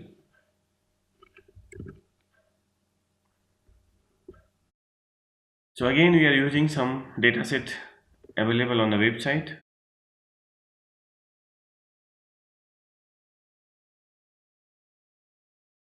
So we have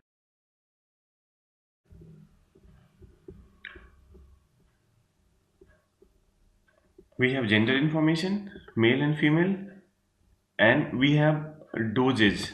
So different kind of dose was given.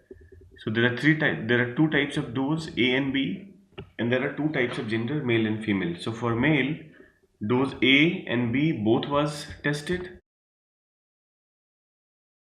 For female, dose A and B both is tested, and for that we have their result. This result, so we are going to compare that how is the impact of doses on different genders when we consider alertness as a continuous variable. So again we run the same function, that is AOV. Alertness is what? It's my continuous variable, and we are using gender and dose. So remember, whenever we have more than two variables, we write like this. So the moment we write like this, we get individual impact as well as the combined impact. Combined impact is what? Gender and doses both together. So we'll get probability value for gender, we'll get probability value for the doses, and at the overall level we get the probability value for gender and doses both together. Let's see that. So this is summary of ANOVA, which says that for gender this is the probability. So if I consider gender as standalone, I can say that no, it is not statistically, gender is the impact of gender on alertness is not significantly different. So I cannot say because this value is greater than 0.05. So we fail to reject null hypothesis. In case of doses, the value is 0.666. Again, this is more than 0.05. So here we fail to reject the null hypothesis. Now, this is called interaction impact. So here, this is interaction of gender and dosage. So if both comes together, this is also not significant. So here we can say that no.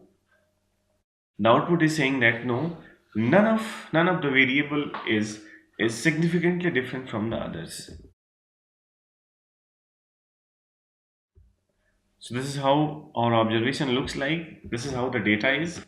When we run the summary, when we run the ANOVA and on the summary, we saw like this values were coming with certain degree of freedoms and doses. So that all we saw, and I explained that what is the meaning of those all values. Now we are going to print the mean of each and every group. That how exactly mean looks like. It says that the mean for the grand mean is 14.06. The mean for gender female is 16.25 and for male this is 11.88. In terms of doses, if you talk about dose A, the mean is 13.50 and for B it is 14.62. Now, if we try to find out the mean of doses on different combinations, like for female and dosage type is A, so mean is this. For female dosage type B is this. For male dosage type A is this, and for female dosage type B is 12.50. So likewise, this is a kind of cross tabulation wherein we have entire information about each and every cell or each and every component. Now let's plot the box plot. The moment we draw the box plot, we get those entire information. It is saying that this is the mean of A and F, that is type doses A for the female, doses B for the female, dose A for the male, and dose B for the male. So this is how the box plot looks like. So even if I compare the mean of, let's compare with the A and B with female. So these are very close to each others. That's the reason that there is no statistically significant difference was coming across. Even for A and male and B and for male, though the dispersion for the, you can say the range for B and male is quite high, still their mean value are very close to each other. So that's what we are getting here. Now we are going to talk about k-mean clustering. This is essentially a way to classify different elements so that we come to know about the behavior of those elements. So exactly what is clustering? The process by which objects are classified into a number of groups so that they are much dissimilar as possible from one group to another group, but as much similar as possible within each group. So essentially what we are saying, that the moment we classify different objects and we bring them into certain groups, so the element inside the group are very similar to others, but the element outside the groups are not similar to others. So that is how the process is. So in other words, the cluster analysis mean dividing the whole population into groups which are distinct between themselves but internally similar. So that is how the clustering algorithm works. So the object in group 1 should be similar as possible, but there should be much difference between the object in group 1 and group 2. So group 1, the object inside group 1 must be similar to each other, but the object from group 1 and group 2 must be dissimilar to each other. So the attributes of the object determine which object should be grouped together. So now we are going to talk about the attributes which help us to determine about the grouping of the element, that which element will come inside which group. Here, one example of current balance and gross monthly income is given. So the lot of individual information is available with us. We simply put in a scatter plot and we try to figure out that which all element we can group together to give a common feature to the entire group. So we are creating two clusters. There are possibly so many clusters we can do in this case, but essentially we are creating two clusters, that is cluster 1 and cluster 2. So in cluster 1 we are talking about the high balance and low income. In cluster 2 we are talking about the high income and low balance. So the feature of these two different groups are different. So the moment we talk about cluster 1, so these are essentially high balance and low income group. When we talk about cluster 2, they are essentially the people of high income and low balance. So even by knowing, so we can give a common name to the each and every element which is coming in cluster 1. Likewise, we can give a common name for the each and every element which comes under cluster 2. So that is how the process is. So now cluster 1 and cluster 2 are being differentiated by income and cluster balance. The object in cluster 1 have similar characteristics, that is high income and low balance. On the other hand, the object in cluster 2 have the same characteristics, that is the high balance and low income. So that is how we can classify them.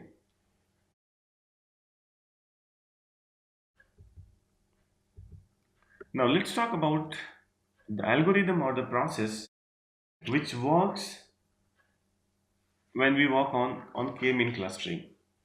So now under this procedure, you need to pre-specify how many clusters you want to consider.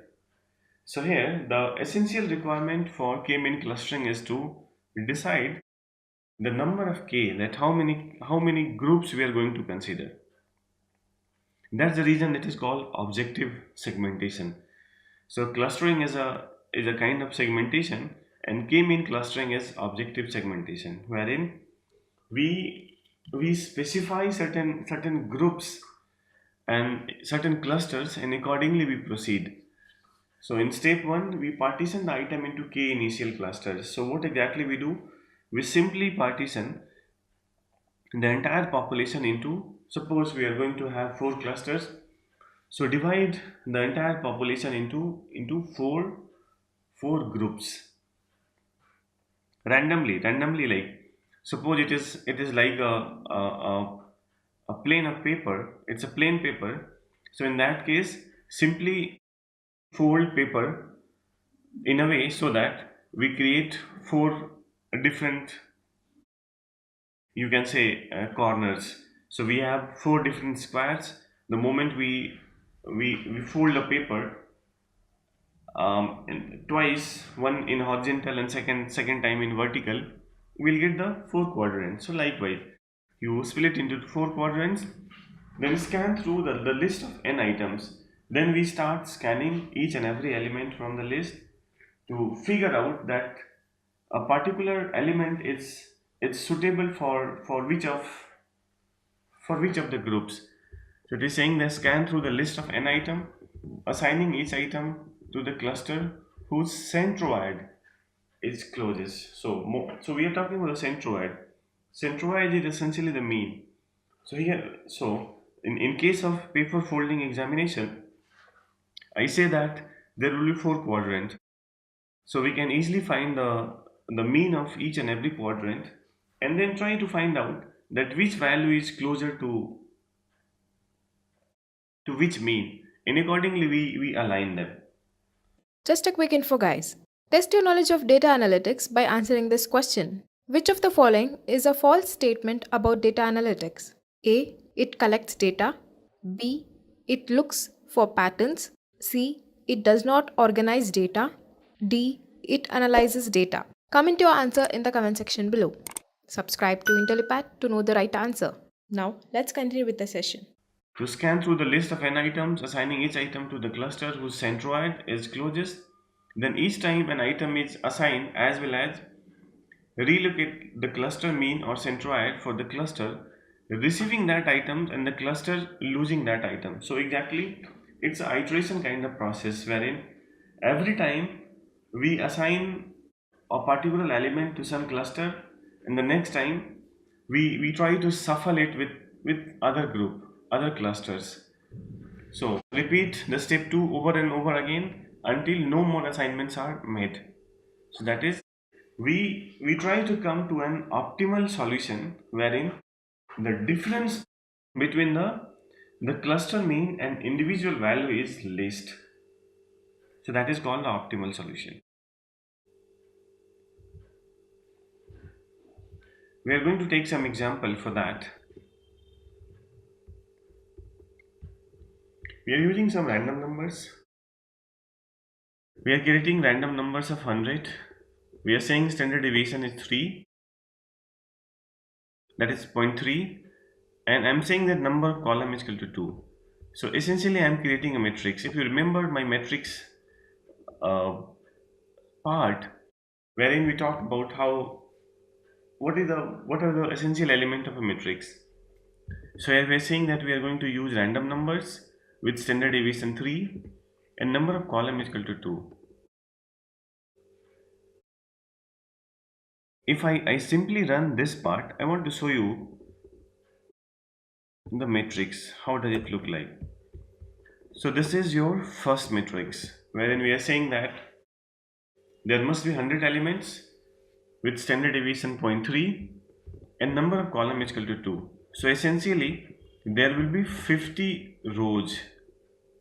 There are 50 rows and each row consists 2 element. So 50 multiplied 2 is the 100. So total element is 100, what it essentially saying. And the standard deviation is given. So we are generating a random number with standard deviation 0.3. We are creating another matrix of 100 element. This time we are saying that mean is equal to 1 and standard deviation is 0.3, and again we are saying that number of columns is equal to 2. So if you look at this matrix,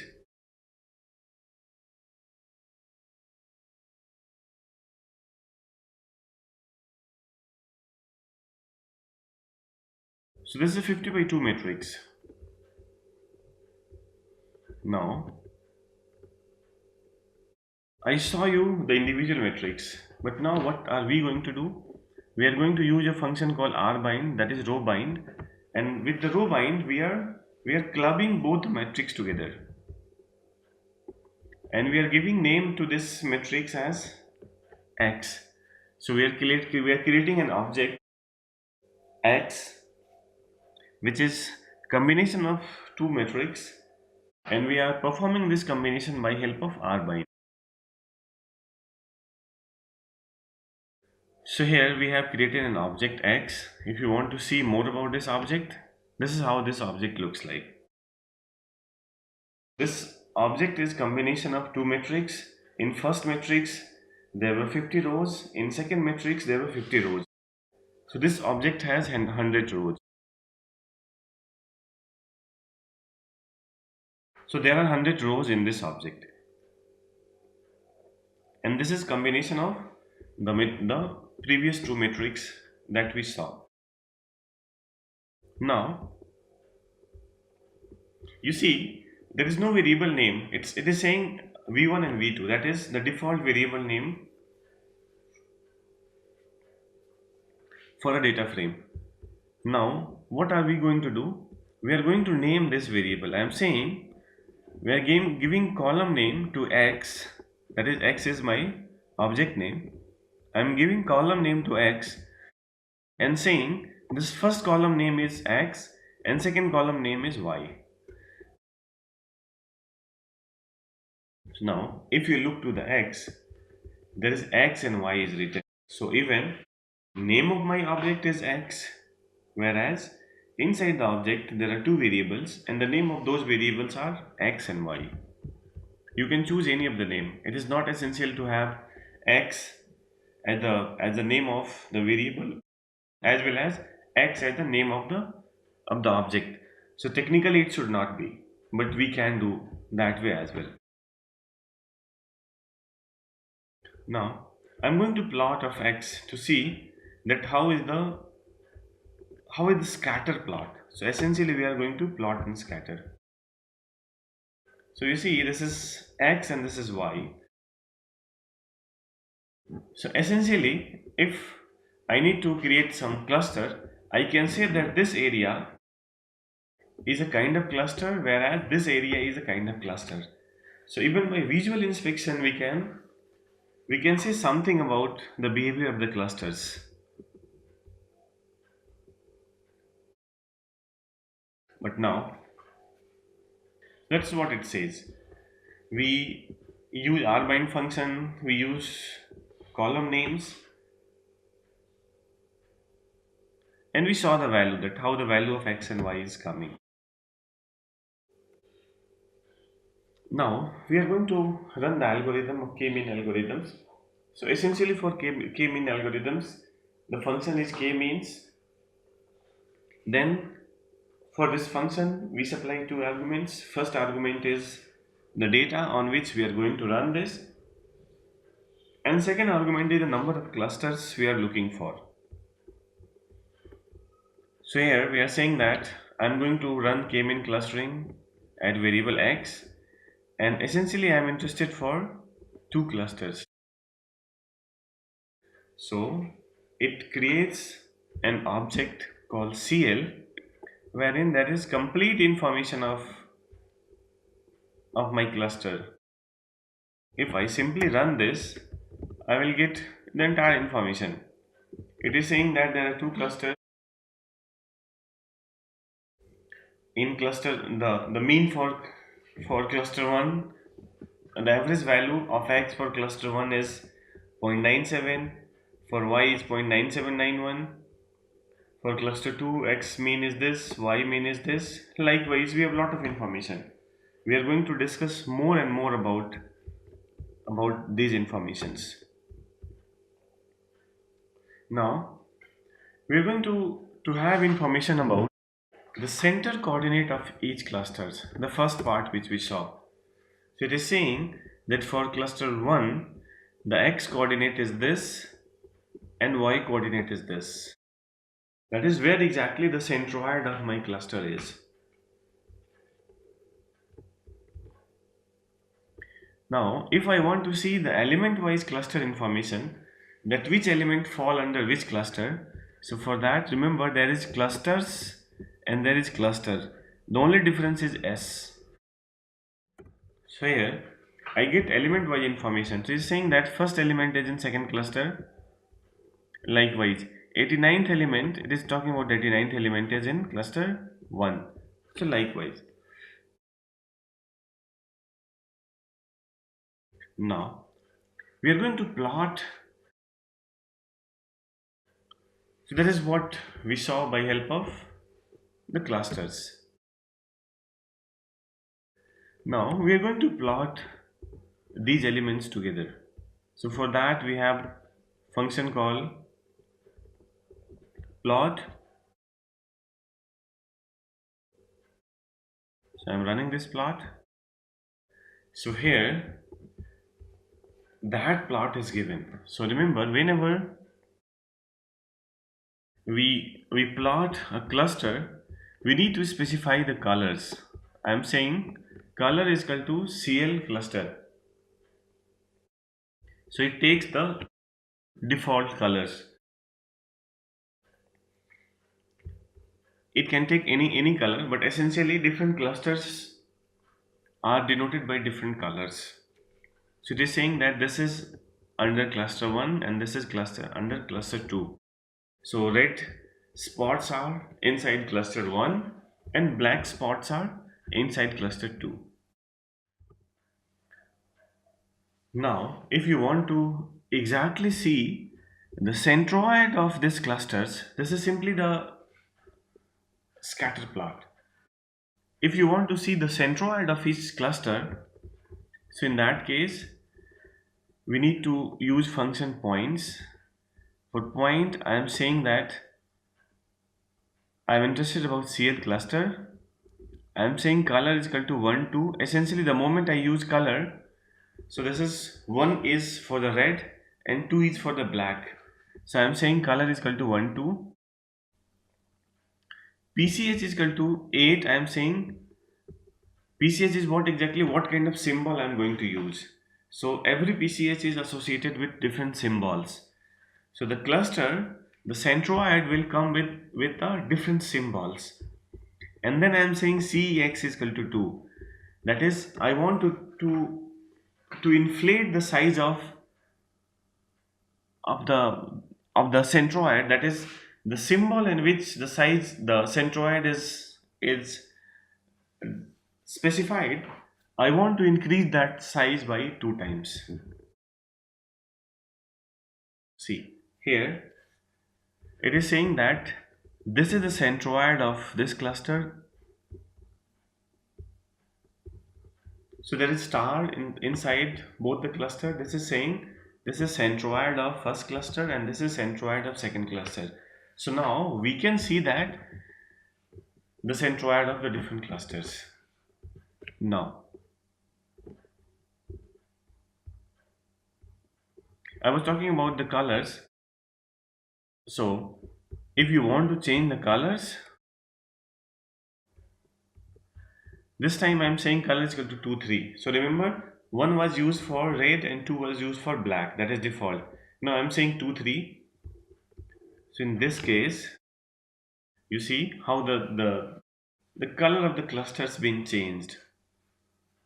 So now the color is changed to green and red.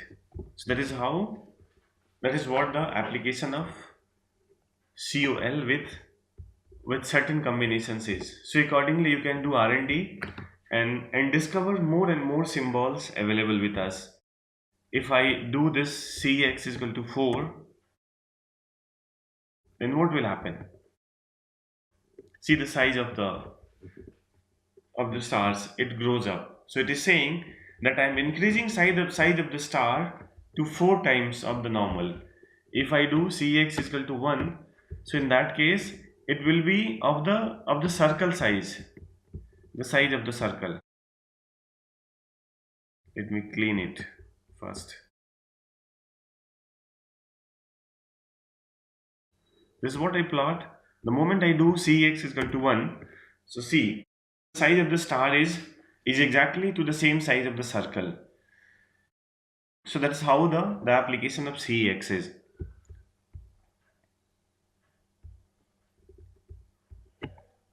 If I change this from 8 to 7, so in that case we'll get some other structure. So here if the box is coming, so PCH is it's essentially the shape of the point that is supposed to come in the output.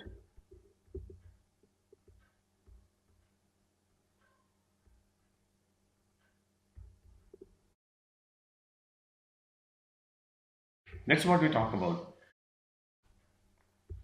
So here we generated certain points.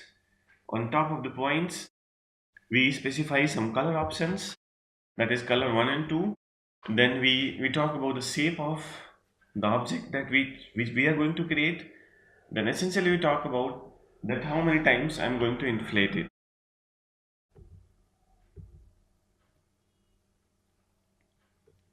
So this is all about the k-mean clustering. So here the entire write-up is given, the Cx indicating the amount by which the plotting text and symbol should be scaled relative to the default. 1 is the default, 1.5 is the 50% higher, and 0.5 is 50% smaller, etc. Likewise, same time we can try with the different options. In previous case we talk about cluster 2.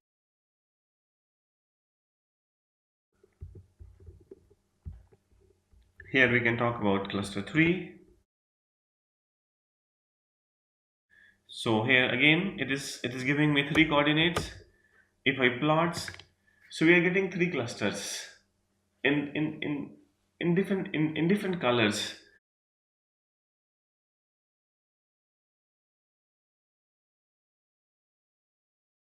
They are the centroid of different clusters. So likewise, we can understand, we can create any number of clusters, but for that it is essential to know the number of clusters which we are going to create.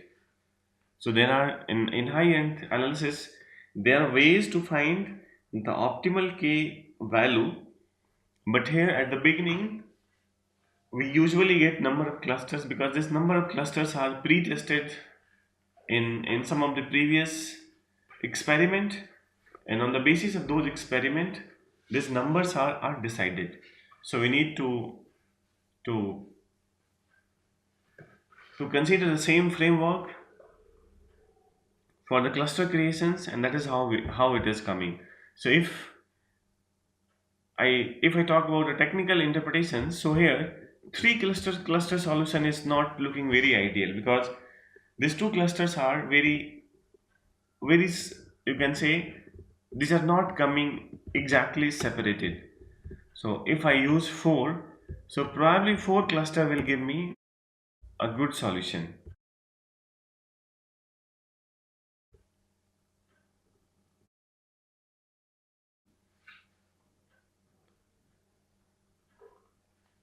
So now 2 cluster solution, 3 cluster solutions, 4 cluster solutions, which one is the optimal? That is that is evaluated by the experiment. Here as a analyst or as a statisticians, we need to follow the guideline for k-mean clusterings, wherein the clusters are pre-specified, and accordingly we need to proceed. So this is all about the clusterings, how clusterings are made, and how clusters solutions are done. Now we'll understand the difference between a data analyst and a data scientist. So starting with data analyst, so we already know data analysts collect data from various sources, or they can be primary or they can be secondary sources. They pre-process the data, they clean the data, manipulate and also visualize the data. They performs big data analytics on the data, they create reports. Then a data scientist collects the data, collects the analyzed data and looks it with an angle of creating such a process that helps in building automated models, that helps in the prediction for the business. And also the task of a data scientist is to analyze and visualize the data and decide about which algorithm should be used. So this is the major difference between a data analyst and a data scientist. Now moving on to the next part, that is we will look into the skill set of data scientist and data analyst. So starting with data scientist, so a data scientist should have knowledge of SQL, that is the structured query language used for databases, then Tableau or Power BI, that is used for data visualizations. So they must have knowledge of these two tools, and Microsoft Excel. Then going to the programming languages, they should have a comprehensive knowledge of Python as well as R. So there are various libraries in Python and R both, various libraries and packages that are specifically used in data science, machine learning and artificial intelligence to analyze and visualize the data, to create machine learning models, create automated models. So they should have knowledge of both these languages. Then mathematics, a data scientist must have a thorough knowledge of mathematics, especially statistics and probability, linear algebra, calculus, differential equations, because these are used for creating machine learning models. Then data pre-processing, manipulation and visualization, these are the basic tasks of a data scientist. So they should be thorough with data pre-processing, manipulation and visualization tasks. Then machine learning algorithms, so they should be an expert and in implementing various machine learning algorithms on the data sets, so that they can create models, predictive models out of that.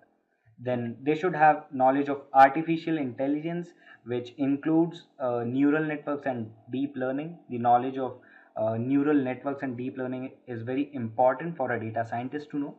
Then obviously software engineering, they should have a knowledge of software engineering as to build work on various softwares, creating softwares. Then finally, they should be a good problem solver.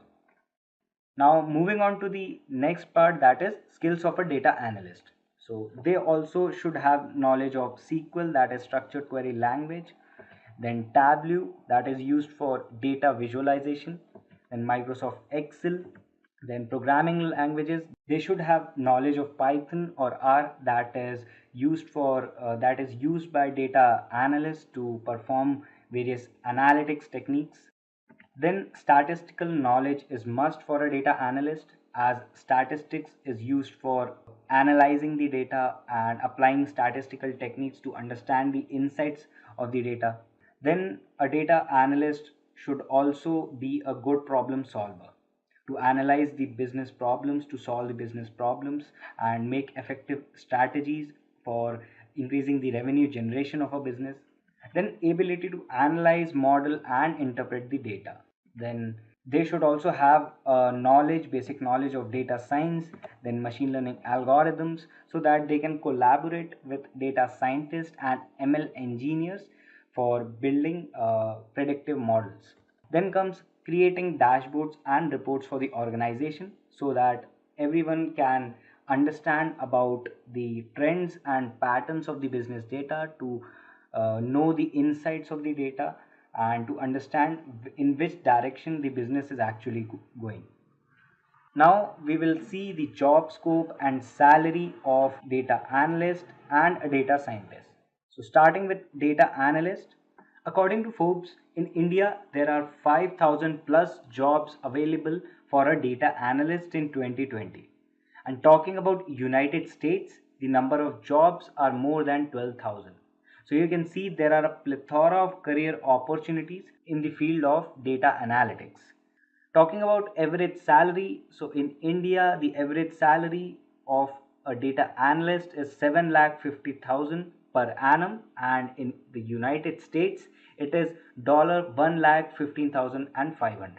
Then moving on to the data scientist, talking about number of jobs. According to Forbes, in India there are 10,000 plus jobs available for a data scientist in 2020, and in the United States the number of jobs are more than 25,000. So there is a wide scope of opportunity in data science field also. So people who are willing to become a data scientist, so there are a plethora of opportunities that you can grab. So talking about average salary, a data scientist earn an average salary of 9,35,000 in India, and in the United States it is $1,32,000. In this video, we understood why we need to handle data, what is the importance of data with the help of the example of Google Maps. Then we looked into the roles and responsibilities of data analyst and data scientist. Then what are the skill set that makes a data scientist and data analyst. After that, we understood the difference between a data scientist and data analyst. And finally, we looked into the job scope and salary of both these profiles. So this is all you need to know about the difference between a data analyst and a data scientist.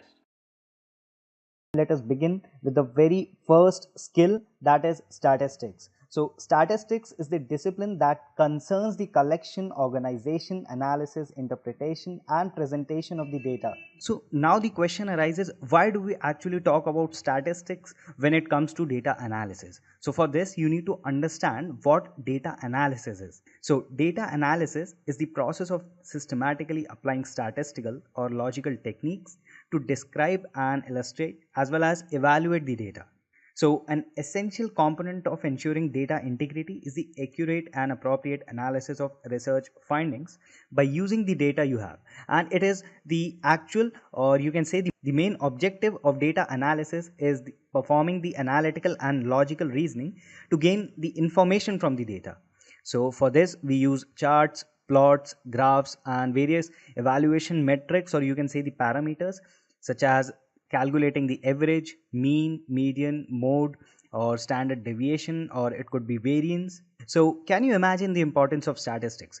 Imagine we do not have statistics for the data interpretation or evaluation. So how can we analyze the data? There is no way to analyze the data. That is why statistics is one of the important, or you can say the major component in the field of data analysis.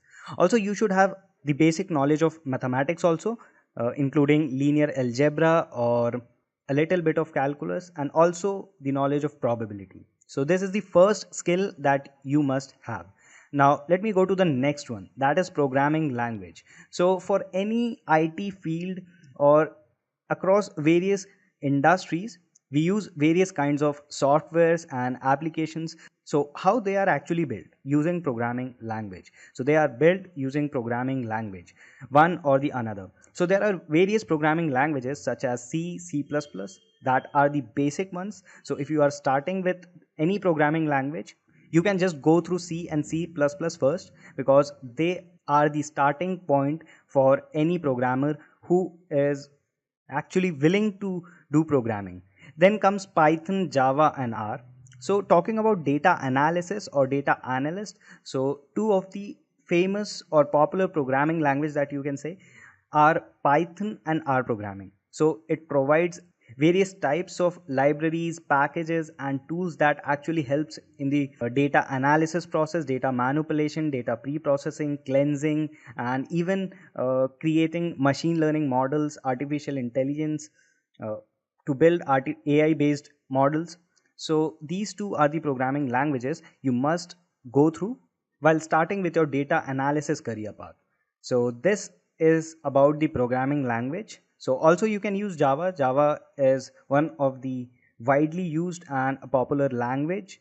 So Java is an object oriented programming language, and it can be used to create complete applications that can run on a single computer or be distributed across various servers and clients in a network. So you can use it to easily build mobile applications or run on a desktop application, along with using it for different operating systems as well. But in comparison to R and Python, it is not actually built for data analysis. So there are specific libraries and packages in Python programming and R programming that helps to analyze the data, it helps to produce beautiful graphs and plots that gives some insight or information about the data. So that is why we use Python and R programming for data analysis. Now let us move on to the next skill that you must have. So data cleansing, data manipulation and visualization skills. So this is among one of the most useful skills that you must have.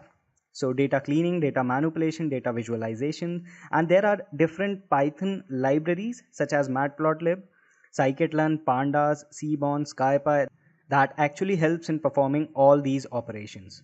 So the question arises, why do we actually need to perform cleansing of the data manipulation and visualization?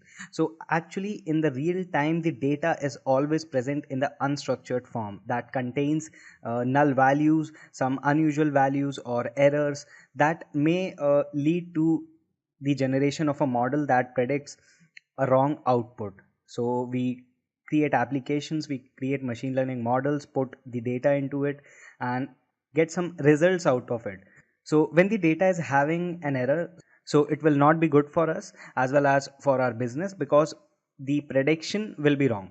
So that is why we have to perform various techniques for cleansing the data, removing those types of values that may lead to error, then performing manipulation to the data so that we can make the data understand to the machine. So we can make the data actually in the form such that machine can understand it, and then perform visualization. So we should have knowledge of various Python libraries that you can see, such as pandas, seaborn, scipy, scikit-learn, matplotlib, to perform such tasks. Now let us move on to the next skill, that is databases and BI tools. So talking about databases, a data analyst must have skills or must have knowledge of SQL, MySQL, SQL servers. So actually when data is collected by a data analyst from the company, or you can say from the database of the organization, so it is in the unstructured form, and there can be too much back and forth for collecting the data, visualizing it, analyzing it. So there are many tools available such as Power BI, Tableau, ClickView. So these are the tools that are actually used for data analysis, or you can say these are BI tools. So these tools have the connector to the database, and to fetch the data from the database, the data analyst must have knowledge of SQL programming language or MySQL or SQL Server. So that is the actual use of, or you can say the skill that is needed by a data analyst for database and BI tools. So they must know, or they must have knowledge of any one, or Just a quick info, guys. Test your knowledge of data analytics by answering this question. Which of the following method creates a new array object that looks at the same data? A. View. B. Copy. C. Paste. D. All of the above. Comment your answer in the comment section below. Subscribe to Intellipaat to know the right answer. Now, let's continue with the session. they can have more also, but Power BI, Tableau and Click View, they should have knowledge of that, because various companies uses these tools for data analysis, visualization. So maybe one company would be using Power BI and another one would be using Tableau or ClickView. So you can have. Just a quick info, guys. Intellipaat provides online data analytics course in partnership with IBM and Microsoft. The course link is given in the description below. Now, let's continue with the session. You should have knowledge of that also. Now coming to another technology, that is big data. So big data is a technology that is actually used for handling huge amounts of data available, that is real time data, and actually it is used for storing and processing big data, as the name suggests, that is huge volumes of data. So there are various tools such as Hadoop, PyDoop, Hive, Spark and PySpark, Dask. So these are the tools that actually help us to handle big data. And one of the most famous tool is Hadoop. So in Hadoop, data is stored on inexpensive commodity servers that run as clusters, and it is a distributed file system that allows concurrent processing and fault tolerance. So it is actually a programming model that is used for faster storage and retrieval of data from its nodes. So it is actually a very helpful tool in the field of data analysis as well as for data analyst. So this is one of the skill, or this is one of the tool and the technology for which you must have a thorough knowledge. Now moving on to the next one, that is Excel. So Excel is a handy software that can be used to store and organize many data sets. So we need to have data, we need to analyze the data. So where do we first store it, or where do we fetch the data and then store it? So this is Excel, where we store that data in a systematic way, or you can say in a structured way. So it is a very useful tool, and using its features and formulas, we can actually use the tool to make sense of our data. So for example, you can use a spreadsheet to track the data and automatically see, or you can perform various operations. You can add the operations such as mean, average, sum, total, difference, and actually you can see them automatically when you go from one column to another column. So what is the actual purpose of the Excel is to store the data, and we can add some functionality, or we can store it in a structured way. So it is a spreadsheet program in a simple language. That means it is used to create grids of text, right, and numbers as well, and formulas specifying the calculations. So that's extremely valuable for most of the business nowadays. So businesses actually use it to record expenditures, income, plan budgets, chart data, and perform data analysis or data manipulation, visualization by using the data stored in these Excel sheet. So this is the use of the Excel. You can also perform VLOOKUPs, pivot, power pivot, macros, and there are many such functionalities or operations in this Excel application that you can use. So this is a must to have skill for any data analyst. Now moving on to the next skill, that is machine learning. So you must have heard about machine learning. So what actually machine learning is? So machine learning is simply an application of artificial intelligence that provides systems the ability to automatically learn and improve from experience without being explicitly programmed. So machine learning focuses on the development of the computer programs that can access data and use it to learn for themselves. So it is one of the wonderful application of artificial intelligence, and it is one of the trending technologies in this era. So the question arises, so why should a data analyst know about machine learning?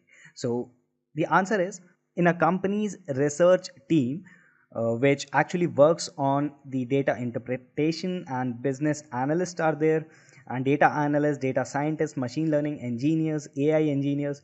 So they all need to collaborate with each other to know about the data, to know about the product, or to know about the application which the company is using or creating for the customer. So it is good to have specific domain knowledge, but the question is, you have to have knowledge about the entire product. So that does not means that you should have the skills related to data analysis itself, or you just have the knowledge of Tableau or ClickView or Power BI and you become a data analyst. It is about knowing the entire product. So you should be multifunctional. That is why it is recommended that machine learning should be a domain, or machine learning or a data analyst must know about machine learning, because a data analyst need to collaborate or coordinate with the other team members as well, that consist of data scientists, ML engineers, AI engineers, business analysts, to explain them about the data, or to explain about the data analysis that they have made, or any idea that they have. Also for building the application or the end product that the customer wants or the company wants. So they should have knowledge of machine learning. So roughly the task of a machine learning engineer is also to analyze the data, to visualize the data, and then build models. So the task of data analyst is also to analyze and visualize the data. But then after the analysis of a data analyst, the machine learning engineer looks into the data for building the model's perspective. So this is the perspective difference between both of these professionals. Now moving on to the next very important skill set, that is not technical, it is a non-technical skill which is very crucial for any professional including data analyst. That is communication skills. So imagine you have a thought, you cannot express it. You have the knowledge, you cannot represent it. And you have the story, but you cannot tell it. So you do not have appropriate skills to represent your knowledge, to explain someone a simple thing. So that is where the communication skills come in. So you should have an outstanding storytelling skills, and you should have skills to represent your facts and explain the business analytics to your team members or the business owner. So at the end you have to explain it to a non-technical person, because the person who is running the business, if he or she is not having a technical knowledge about the field, you should have the skills to communicate with them, to explain them the reality or the data analysis you have made for their business in a layman terms. So that is why communication skills is one of the important skills that you must have apart from the technical skills for a data analyst. So communication skills plays a major role for a professional in the industry. So that is why this is one of the, or this is considered as one of the most important skill. Now moving ahead to the next very important non-technical skill in the queue is creative and critical thinking. So brainstorming and profit boosting ideas and customer binding strategies or plan is one of the important subpart of creative and critical thinking. So the end goal of any data analyst or a professional working for their organization is to give them business.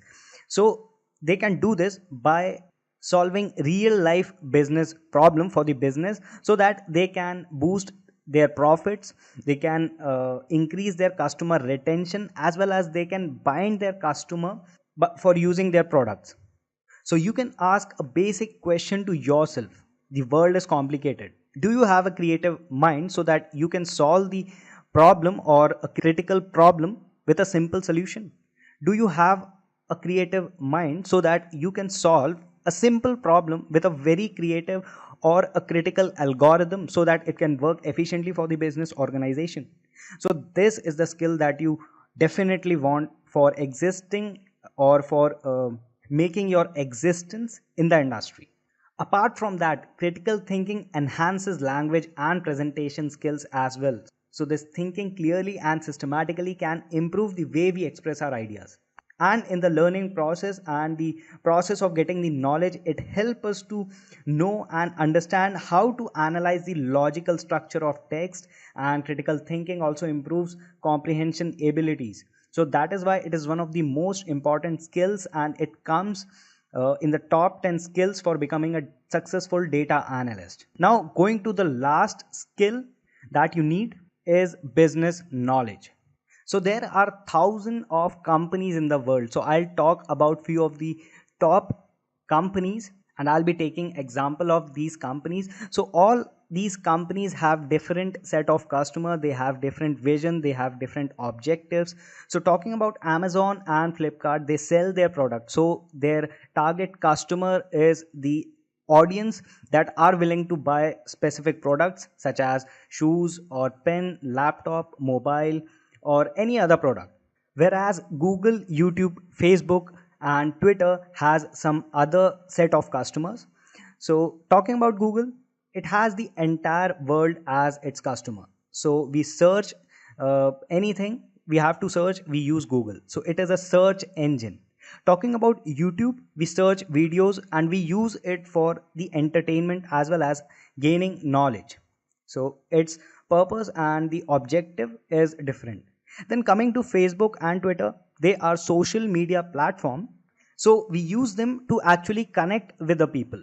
And it is also a source of accessing information, providing information, sharing information, and communicating with various people all across the world using social media. So tutors and students can be connected to each other and can make a good use of these platforms for the benefit of their learning as well as teaching. It is also a platform used for marketing and putting advertisement also. So this is the main purpose of these social media platforms. So all these companies are different and all their objectives are different. So professionals working for these companies should have the knowledge of entire product. So talking about the Amazon, so they must have knowledge of what all technology they use, what is their business plan, and everything they should know about. And for Google, how a search engine is built, how Google uses algorithms to show the data that is search, that we search. Same with YouTube, same with Facebook, Twitter and Flipkart. So the professional working for any organization must have a thorough business knowledge and how actually the product that the company is giving, how actually it works. So for example, a company is selling clothes and they have to build an application, an Android application as well as a web application, but the developer doesn't know that what product the company is selling. So he will or she will build the product according to her skills, or the product will not meet the requirements of the company. So this should not be the case. The developer or any professional who is working for the company should have a thorough knowledge, or you can say the business knowledge. So these are all the top 10 skills that are actually required for becoming a successful data analyst. And I hope you now know the necessity of each of these skills that are required for data analysis or for becoming a data analyst. Coming to the first question on these top data analysis interview questions, it is, what are the key differences between data analysis and data mining? Well, data analysis involves the procedure of actually cleaning the data, organizing the data, first procuring it before doing all of these, and of course at the end of it driving meaningful insights out of it. But data mining is a very different concept, because in data mining we are very much concerned about finding patterns in the data, finding hidden patterns, and to see how better we can use these hidden patterns to drive insights. Well, data analysis can also be compared to data mining up to one certain extent, but then the procedures that goes into working of data mining is pretty different. Now, data analysis is actually used to produce results which will have a larger impact on the audience, let's say in general, when you directly compare it to data mining. So these two, form to be very vital differences that lie in between data analysis and data mining. Coming to question number 2, it says, what is data validation?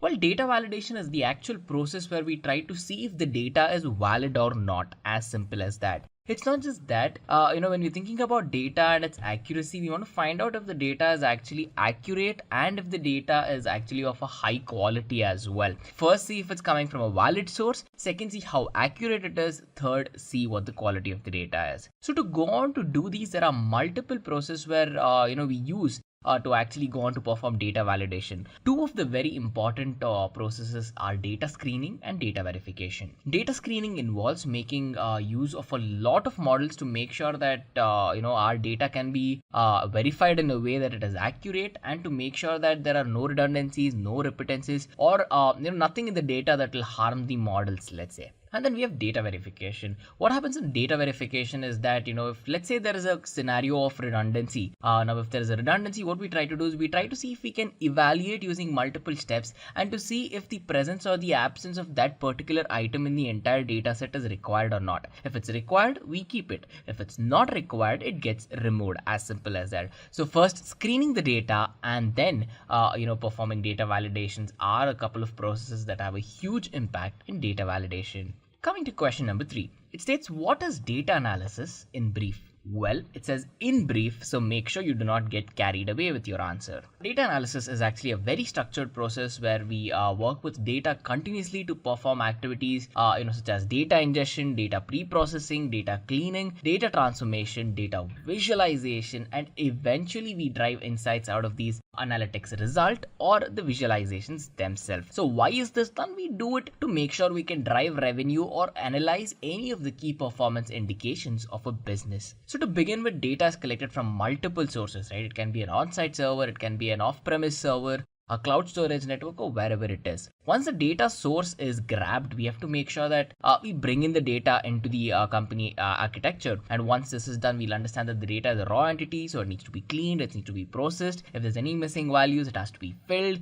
If there's any entities that's repeating, or if it is out of scope, we need to remove it. So after pre-processing, what we'll do is we'll use a couple of models to drive analytics out of it, to see that we can create very good reports, and to make sure that the data output is converted to a format which is understandable by a technical audience and an equivalent non-technical audience as well. Because at the end of the day, a data analysis result can be viewed mostly by board members, stakeholders, and you will basically be explaining this to a non-technical audience. So in that particular case, all of these steps are paramount. Coming to question number 4, it states, how do you know if a data model is performing well or not? Well, this question is very subjective, as you can already tell, because there are many things that involves to check if a data model is performing very well or not. So to find out and assess the accuracy of a data model, we can use a couple of steps. The thing we can do is, a very good design model, as you might already know, will give you very good predictability, right? So you can understand if this is the input, that can be the output, and it will keep doing that on a basis where it will offer you good predictability. That is one. Second thing is that a good model will make sure that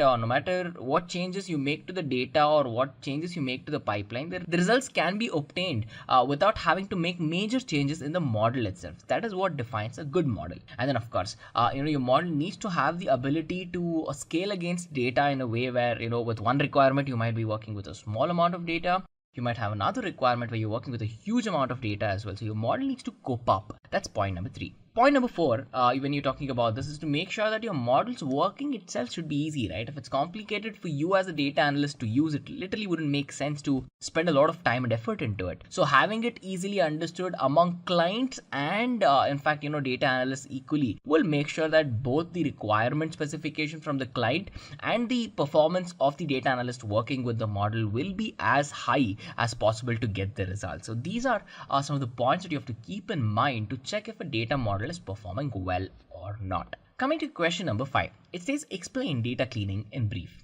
One thing you have to know about this question is that it can also be stated as explain data wrangling in brief. So because data cleaning is also called as data wrangling, and as the name suggests, whenever we talk about data cleaning, we try to find ways where we can clean the data, take it from its raw entity into usable information, right? Our end goal is to basically have data with the utmost quality possible. So how do we do it? First, we'll try to see if we can clean the data by removing all the stuff we do not require, right? We call it outliers, but then to remove it, we need to understand what do we need to remove. Do we need to remove one particular row, one column? Do you need to remove the entire data block or what? The second thing is, it's not just about removal, it's about adding certain stuff back in as well. So we can fill certain data in without having to cause any other redundancies or to obstruct anything else in model performance as well. So we remove the data, we can add the data, and in fact we replace the data with mean or median values as well. Again, this is a very important statistical concept that we'll be discussing in the next couple of questions. But then yes, you can replace existing data with the mean or median values of the data itself,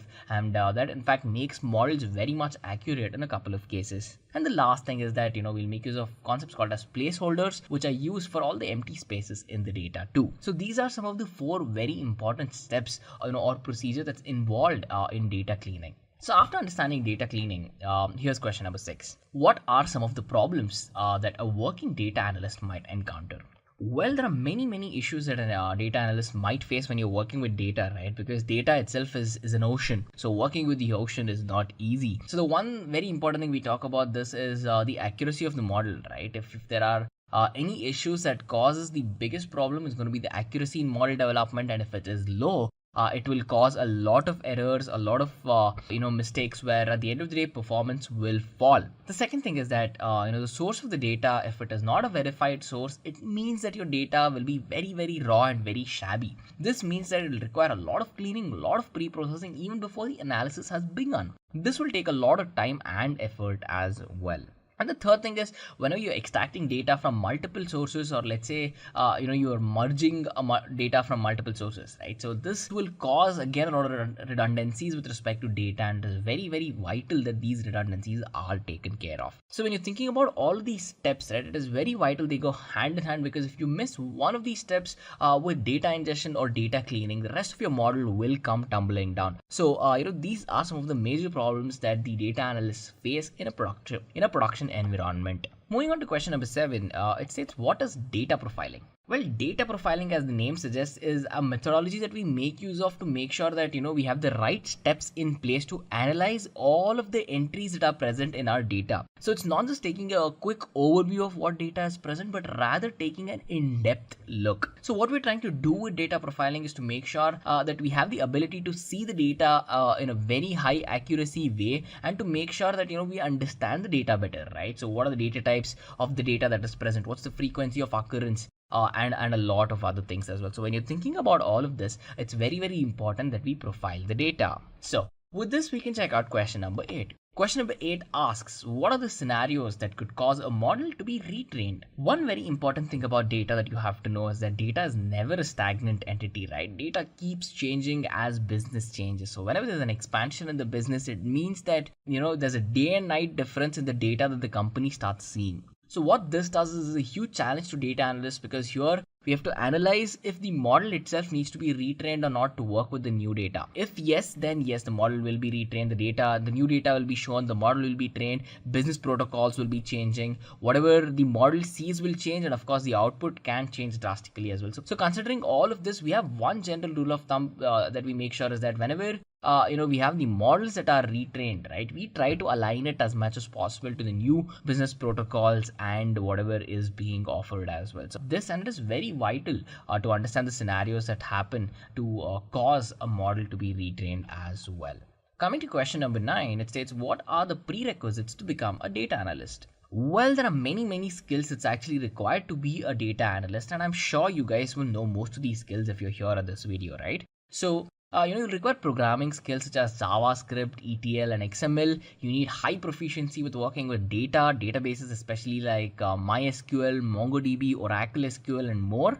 And you need to have the ability, the passion, and the interest to collect and eventually analyze data. You'll need to figure out how to design databases on your own and how to perform data wrangling and data mining as well. And once you know how you can go about working with data, what comes next is you having the ability or the experience itself to work with a large amount of data sets in a production environment. This is very, very, very important, and all of these skills are the major prerequisites, let's say, for you guys to become budding data analysts. Well, coming to question number 10, it states, what are the top tools used to perform data analysis? Well, as you might already know, there is multiple tools that can be used in the field of data analysis, right? But then there are really popular ones that get a lot of attention. And these are, Google search operators, also called as GSO. We have RapidMiner, we have Tableau, we have Kineem, we have OpenRefine. We have a lot of these other tools which take the center stage as in when we talk about data analysis. So it's very important that you know these tools.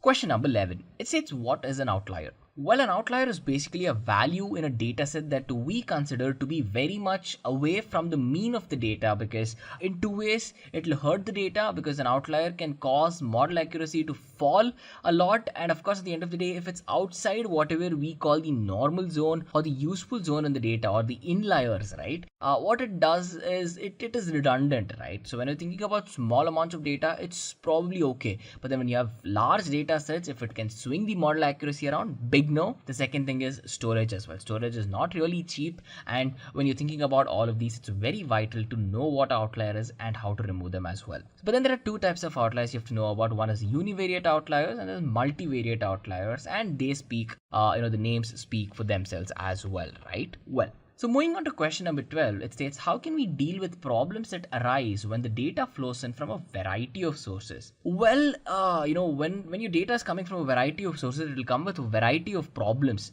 because data is really shabby, as we've been discussing, and it is very important to handle these as well. So to go on to solve these problems, what we try to do is we try to see if the data is same or if the data is similar, which might cause redundancy, and if it is similar, of course, we can merge it into a single record and reduce the redundancy. We can restructure the entire schema where we are trying to make sure there's good schema integration with the data, and at the end of it, no matter how much cleaning you do, no matter how much pre-processing you do and how much time you take to do all of these, there will be an entry in a large data set, or there'll be a couple of entries, in fact, that will be hurting model accuracy if you're not careful. So these are some of the problems that arise and how we can deal with them as well. Coming to question number 13, it says, what are some of the popular tools that are used in big data? There's many tools in big data, and again, there are some of these tools which come to the back of the head as soon as we think about big data. So a couple of these tools are Hadoop, we have Spark, we have Scala, we have Hive, we have Flume, Mahout, and as you can see, there's a pattern that exists, right? All of these tools are by Apache. Apache is an open source foundation, and they've been contributing a lot to the world of big data, and it is very important that either you have the experience using these tools or you know what each of these tools do as well. That brings us to the 14th question that states, what is the use of a pivot table? Pivot table, as you might know, as you might have heard it or used it, is one of the most important concepts that exists, in fact, in Microsoft Excel, in my opinion.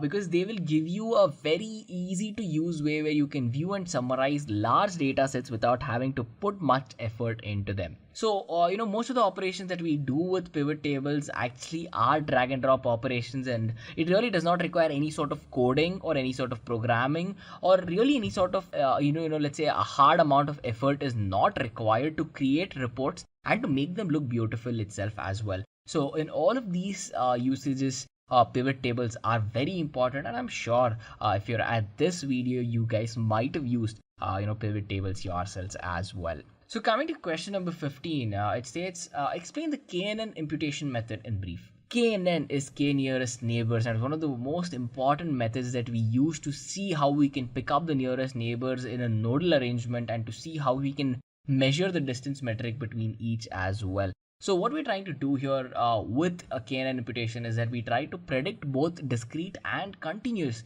attributes that happen to be present in a data set. With this, how can we do it? Well, a distance function is exactly what we use here to find if two data, two nodes or two neighbors are similar or not. If there are similars in more than one attribute, then we're going to use that to perform analysis as well. So to go on to do this in a very structured way, we use a method And that method itself is called as the KNN imputation method. Moving on to question number 16, it says what are the top Apache frameworks used in a distributed computing environment, right? So we're living in a world of distributed computing where we can make use of the computing power offered by thousands, if not millions of computers across the globe at a time, right? So when you're sitting with that kind of a power, there are two tools which always come to center stage. This is MapReduce and Hadoop, because these are the top Apache frameworks which are in the limelight, which can handle large amounts of data set very easily. And if it's in a distributed working environment, there are a very less number of tools that get to outshine what MapReduce and Hadoop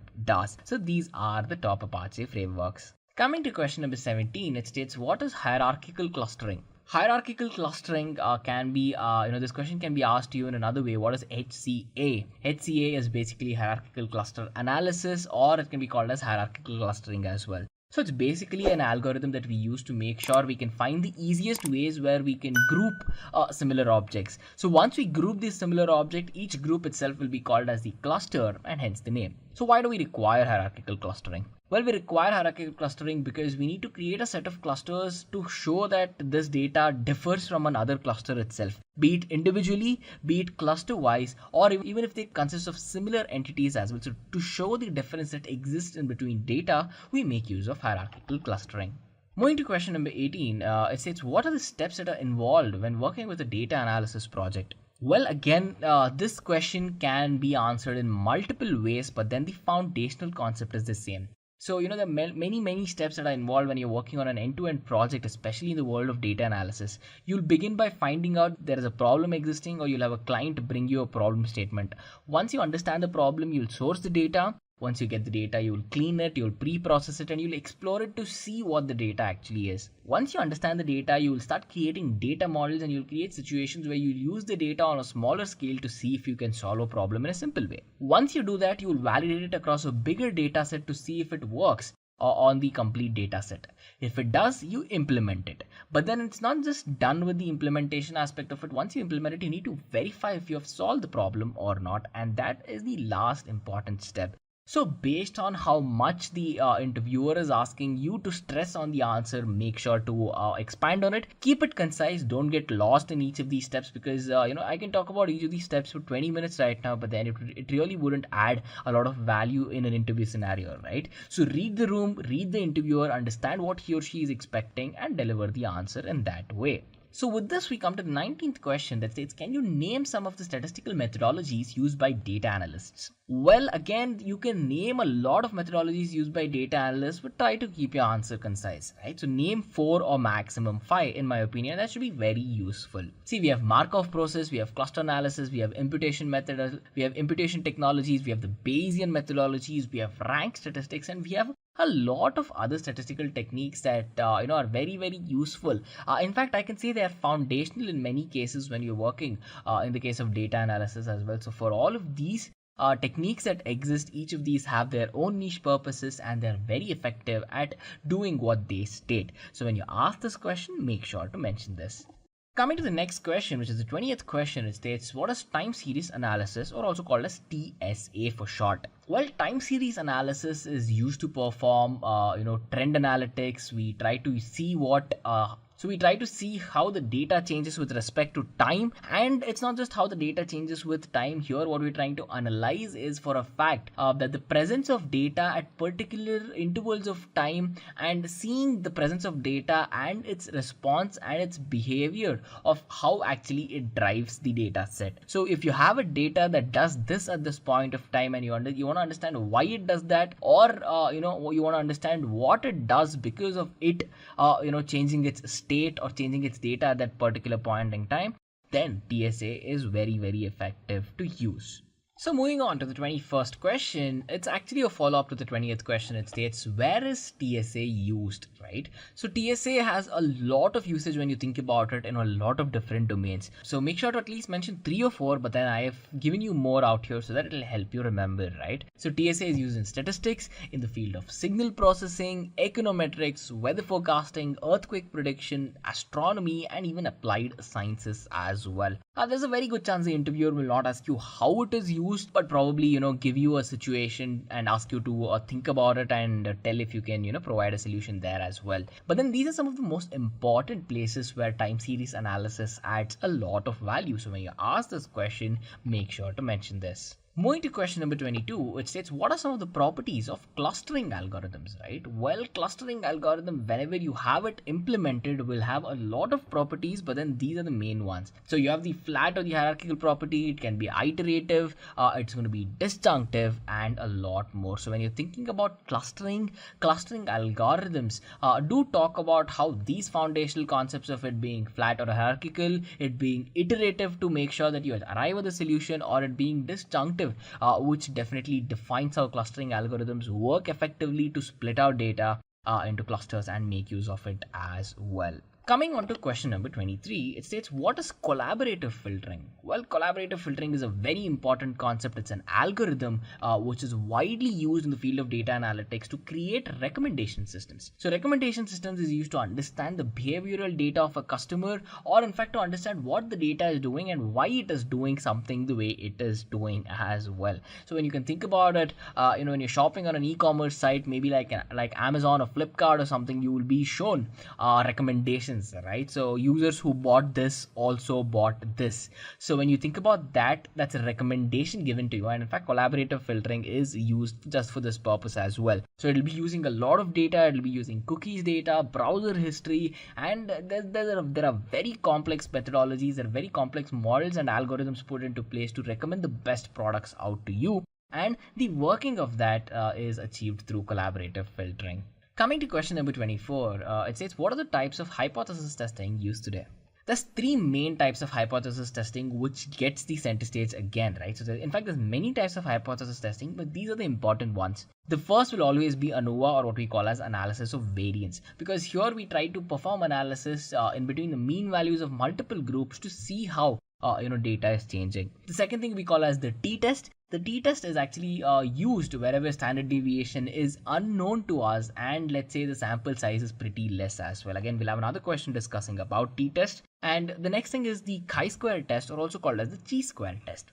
You can pronounce it both ways. So what we do with the chi-square test is that we try to use hypothesis testing here to find if there is a requirement, find what's the association of the categorical variables in a sample, and to see how best we can arrive at the goal of our model as well. So when you're thinking about hypothesis testing, make sure to talk about 3 or let's say even 4 types of testing, and quickly briefly talk about what they do as well. Coming to question number 25, it says, what are some of the data validation methodologies used in data analysis? Well, there's many data validation techniques as we've been discussing for a while now, and these 4 are very important. The first thing is field level validation. Field level validation is we try to validate every single field where data is present to make sure that there is no errors, let's say because a user might have entered it wrong, and any other redundancy which would have caused the wrong data to be in the wrong place as well.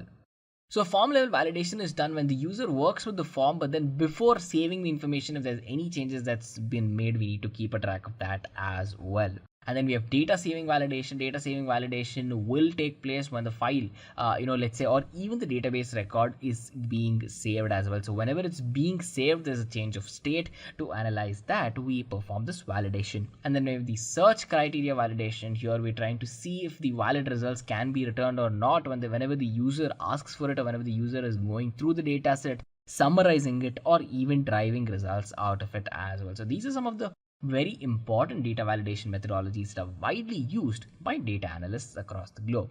Coming to question number 26, it states, what is k-means algorithm? K-means algorithm is a very popular algorithm that we use to cluster data into multiple data sets, or in fact cluster data into multiple clusters as well. So each of these clusters will consist of similar data, and the name k-means comes comes from k actually being the number of clusters that we required. If k is equal to 5, it means that our k-means algorithm is going to divide the data set into 5 different clusters. So to use this, you will require a good amount of experience. It's very simple to use though, but then to achieve really effective results, it requires experience to work with k-means, and of course to know how many clusters you want. And since you'll be working with the data which is unsupervised in nature, you will not have any sort of labels that guide and show what the data is as well. So, working with k-means can get finicky at times, but then it's really fun and it's really effective too.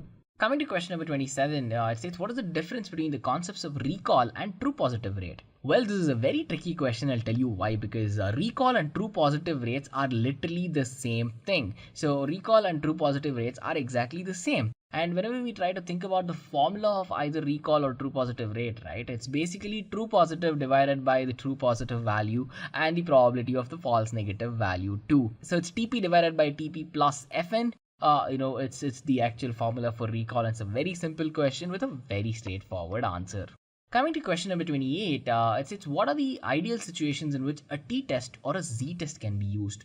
We have one very simple, practice that we follow that's become standardized. In fact, right now, a t-test will be used if your sample size is less than 30, and a z-test will be used if your sample size exceeds 30 in many cases. So, a pretty neat trick to remember this is that t is less than z. So, t can be used whenever you use a sample size less than 30. Z is at the end of the alphabet spectrum, and it means that your data is exceeding certain cases, right? So that's a pretty simple way in case if you have not had any experiences working with z-test and the t-test as well. Coming to the 29th question, it states, why is naive bias called as naive? Well, whenever we think about naive bias, right, we don't know why it might be called naive, because this is a very tricky question. It gets asked a lot just to see if you actually know the answer or not. Well, it's called naive because it actually makes the general assumptions that everything present in your data is important and it is independent of each other. Thinking this always as a human being, it can be naive because your data is different. It is sometimes dependent on each other. It will not always be independent. Not all the data is important as well, right? So to know all of this, your model will not understand that. It will just say everything is important and everything is independent. So this is not true. It will not hold in a real world scenario, and that is the reason we call naive bias as naive bias. Coming to the 30th question, it states, what is the simple difference between standardized and unstandardized coefficients? As the name suggests, whenever we talk about standardized coefficients, we're trying to interpret all the results based on the standard deviation values. When it's unstandardized, it means that we're trying to use the actual value of the data rather than the standard deviation results. So if you're considering the standard deviation values, it's the standardized coefficients. If you're considering the actual data that is present and not the standard deviation value, then it's unstandardized. Pretty simple question, pretty straightforward answer. Coming to the 31st question, it says, how are outliers detected, right? There are many methodologies that we make use of whenever we are detecting outliers. It is very important to remove them in most of the cases. But then, out of all these methods that exist, we have two very important methods. One's the standard deviation method. The other one is the box plot method. In the standard deviation method, what we try to do is the value itself will actually be considered as an outlier if the value is either lower or higher than 3 standard deviations from the mean value. So we'll find the mean value, you'll get to know the standard deviation. If the value is 3 times higher or lower than the standard deviation value, it means that it deviates too much from the data and that it is an outlier. And then we have the box plot model. Box plot model is the most popular way of how you can find out outliers, because here we try to find the interquartile range, or what we call as the IQR. And if your data is to be considered as an outlier, it means it has to be either 1.5 times more or 1.5 times less than the mean in the interquartile range. If that's the case, then of course your data is considered as an outlier. Coming to question number 32, which states, why is KNN preferred when determining missing numbers in data? KNN, as we've already discussed, it's called K nearest neighbors algorithm. It's a very famous one that's used a lot, and we now know why it's called that. But why is it used when you're determining missing numbers? It's because it has the capability to approximate a value based on other values that are present very close to it as well. It can easily approximate these values, and hence it finds a very important place in the world of determining missing numbers present in our data as well. So coming to question number 33, it states, how can one handle suspicious or missing data in a data set while performing analysis? You can think about this in a lot of ways, because when you're thinking about any sort of data, there will be discrepancies in it. So to handle all of these, what we try to do is we create validation reports where we discuss the data in detail to make sure that most of it is right at least. And then we escalate the data or this is suspicion to our superiors or experienced data analysts to have a look at it and then take a call about it. So we try to replace the data which might be old and invalid as well. We try to make it valid. We try to put in the latest up-to-date data to see if it fixes it, and we can go on to use the many strategies that we have in the world of data analysis to find the missing values. use approximation, to put in the values to see what fits best to perform analysis, trial and error, and whatever is required to handle, either missing data or suspicious data as well. Coming to the 34th question, it states, what is the simple difference between PCA and FA? PCA stands for Principal Component Analysis and FA stands for Factor Analysis. Among all the many differences that lie in between them, one major difference between principal component analysis and the factor analysis is the fact that factor analysis is actually used to specify and work with variance that exists in between the variables, right? So whenever we're working with the major difference, what we're trying to do with PCA is we're trying to use the variance that exists in between variables, but then with PCA, it's a little different. With PCA, what we try to do is we try to explain the covariance that exists between the components. So factor analysis deals with variance, principal component analysis deals with covariance. This is probably the biggest difference that lies in between principal component analysis and factor analysis. Now, moving on to the 35th question, it says, how is it beneficial to make use of version controlling? Version controlling is very, very, very important and it provides you a lot of advantages, right? One thing is that it will give you a structured pipeline where you can compare all the files, identify a lot of differences, merge if any changes are done in a very structured and a convenient way where you can track it as well. Because here you can track the life cycle of any sort of application building with every stage of its build, be it development, be it production, be it testing, be it verification. You can actually track all of these too. And then when you're thinking about how it will bring together a good way to establish, let's say a collaborative work culture in the company, then yes, a version controlling system will do just that. And then when you're thinking about making sure that with every release of your version, the security of your code, the safety of it, the variety of it, and the veracity of it as well, right? So to keep it secure, keep it safe, a version controlling system will definitely help. Coming to the 36th question, it states, what are the future trends in data analysis? Well, if you ask this question, what the interviewer here is trying to do is he or she is trying to assess your grip on the subject and how much research have you actually done into the future of data analysis, right?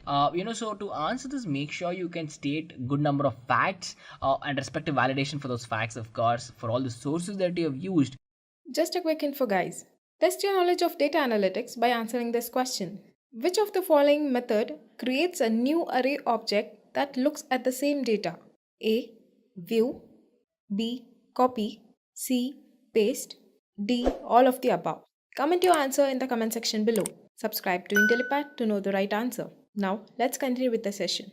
To add a lot of positivity to your candidature, because at the end of the day, they're trying to understand how in-depth experience you might have in data analysis, or how in-depth of a passion do you have for data analysis as well. Try to explain how data analysis will have a huge impact on businesses today. In fact, talk about how it is already revolutionizing the world around us, how it will revolutionize the future trends as well, and how it is showing nothing but immense potential too. If you have facts, if you have statistics, if you have experience, if you have to talk about new tools, new techniques, new ways that data analysis will help, please do talk about all of these. Coming to question number 37, it states, why are you applying for the data analyst role in our company? Well, with this question, the interviewer wants you to convince them basically regarding why you think you are proficient in the subject, how well can you handle data analysis, how well can you work in a production environment, how best can you be fit as a team player, all of these things as well. So to answer this in a very, very, nice way, first thing you have to do is you need to know the job description in detail. You need to know what they're expecting of you to see if you can deliver that or not. Because once you understand the details of what the company does, what the job description is, what your team does, where you will be fit into the organization, you will of course find the best way to understand why you need to do it. You might have a passion for data analyst, you might have a genuine interest to build your career there. Let's say you have a very keen interest on working with data and to solve problems using that too. Well then, you can have multiple reasons, and there is no one answer for all the questions here. So this question completely depends on you, but then you can use this as a guide to go on to answer it. Coming to the 38th question, it states, can you rate yourself on a scale of 1 to 10 depending on your proficiency in data analysis? This is another question the interviewer will usually ask to see how confident you are when you're sitting at the interview, how much you know about the subject, and how spontaneous can you be whenever you ask questions, right? So one very important thing that you need to understand here is that answer it honestly do not be over optimistic, right? So if you think you on a scale of 1 to 10 you are at a 7, please make sure not to say 9, 9.5 or 10, because if you're answering it that way, then you might be asked very very difficult questions or advanced questions which might be over the scope of your expertise, which might put the wrong image into the interviewer's head, and you might lose out on the candidature as well. So to be as honest as possible, talk about what you've done and talk about why you rate yourself at that particular scale as well. Coming to question number 39, it states, has your college degree helped you with data analysis anyway? Well, talk about the latest program that you completed in college, right? So firstly start your answer with this. Talk about if your college actually helped you with data analysis anyway. Don't say no if you haven't had any experiences there, because see, if you are in fact enrolled in a college degree, you will have access to a lot of data that in fact you could have used to perform data analysis as well. So talk about if you've been keen to do it, if you have done anything to the data, anything with respect to data analysis in the past, or let's say if you have not done any of these, right? Talk about the experience that the entire college degree program gave you and how you think it built you in a way where you can be a good fit into data analysis, into the entire field and the organization that you're applying as far as well. So talk about how it molded you into being the data analyst enthusiast that you are today. Coming to the 40th question, it states, what is your plan after joining for this data analyst role? So again, do not be carried away by this question. It is very very easy to get carried away here, and you can talk about it for a lot of minutes. But then keep it as concise as possible. This is my advice to you, because you can talk about a lot of things here, but start out with talking about a plan on how you can begin understanding the data analysis structure set that is already set up in the company, how you think you will be a good fit there, how you plan on either seeing if the actual existing model might need some betterment or not. But at the end of the day, don't just say that you're gonna barge in and do a lot of changes in a short amount of time. Keep your answer structured. Keep your answer thinking in consideration that you'll be going into a production environment, and it's always vital if you can highlight how better you can make the product, the company, the brand, or whatever it is, with you being there as well. So talk about the expertise that you bring to the table and how you think that might help the organization too. Coming to the 41st question, it states, what are the disadvantages of data analytics? So even though the advantages are huge, right?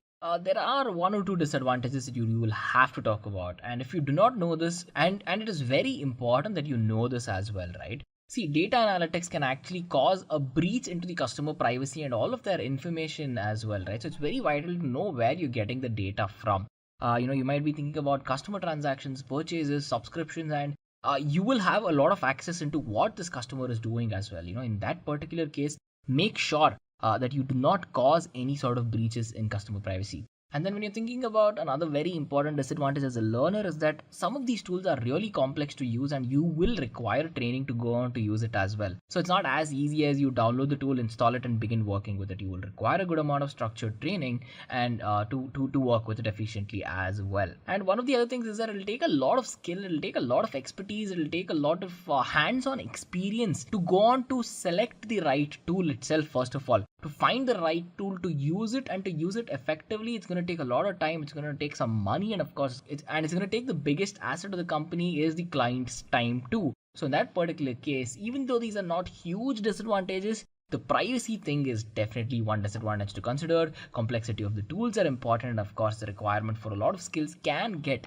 overwhelming for beginners as well. So as an add-up question to that, you might be asked, what skills should a successful data analyst possess? Well, this is basically a descriptive question, because here the interviewer wants to understand how your analytical skills are and how your thinking skills are, right? See, there are many tools and skills that a data analyst must have. Think about programming languages, right? You'll require expertise in Python, you'll require expertise in R, SAS, concepts of probability, details of statistics, regression, correlation, and many other skills that a good data analyst should possess. How much of experience should he or she possess? Well, that depends on how long this person has been into data analysis, right? But then it is vital that you know what skills are required what skills are used by professional data analysts. You might have some experts or let's say famous data analysts out there that you might be looking up to. So it's very vital you to understand all of that and answer this question in an effective way as well. Coming to the 43rd question, it states, why do you think that you are the right fit for this data analyst role? Again, if you're being asked this question, it means that the interviewer wants to understand if you are the right fit for the job description, number one. Number two, why do you think data analysis is for you? And number three, what knowledge do you have in data analysis to actually fit into their organization well? So one thing again, a very important note is that do not get carried away, because you can answer this for 20-25 minutes straight, but keep it very small, keep it concise, keep it detailed, and just talk about your passion, talk about your interest, talk about your goals and how much these goals and passions will match the company's substructure and their goals as well. See, every company will have a vision and a mission, and if you can commit to the vision and the mission of that company and better either the better the product that they deliver or better the brand itself, then of course you will be the right fit for the table, right? So taking a product from one place into another place which is definitely better, and you can prove it with numbers in the case of data analysis, it is very important you know how you are the right fit for the role as well. Question number 44. It says, can you please talk about your past data analysis work? Well, you might be asked this even though you're a fresher. You might be asked this even if you're an experienced candidate as well. If you are a fresher, then do talk about how you've either figured out there are problems that exist in the world of data analytics. So if you're a fresher, do talk about how you might have performed very simple analytics as well, right? So think about how many people could have how many guests that come into your place. Find a structured way on calculating that and why you think that's the case. Talk about how many people buy a certain product in your supermarket. There can be many things that you might not have officially done on paper, but your brain would have analyzed it, right? Talk about that. But then if you actually have a certification program, you would have worked on, in fact, a good certification program, you would have worked on a lot of industry level projects as well, use cases too.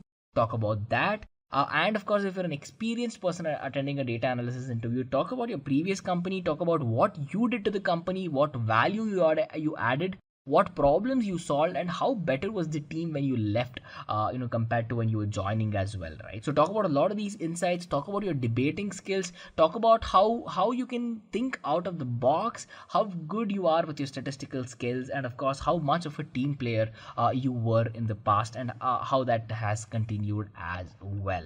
So let's talk about a behavioral question now. Question number 45 states, can you please explain how would you estimate the number of visitors to the Taj Mahal in November of 2019? Well, this question does not expect you to say the exact number of what number of visitors Taj Mahal got in November 2019, but then here people are trying to see your thought process without you making use of a data set, without you making use of a computer, to see how you would approach the problem, right? So here's a very good template that you can use. First, you would begin by gathering some data, right? So to do that, you will have to understand a lot of things. You will need to know the population of Agra, where the Taj Mahal is located, how people can move in and out of Agra, how convenient is it, and a lot more. The next thing you'll be looking at is the number of tourists that come to Agra, right? And how popular is Taj Mahal itself in Agra. So with all of these, you will find the average stay of these tourists that come. You can analyze it in detail. For example, the age of the people who come, the gender, the annual income that they have, the number of vacation days that they take, the number of bank holidays that exist in India,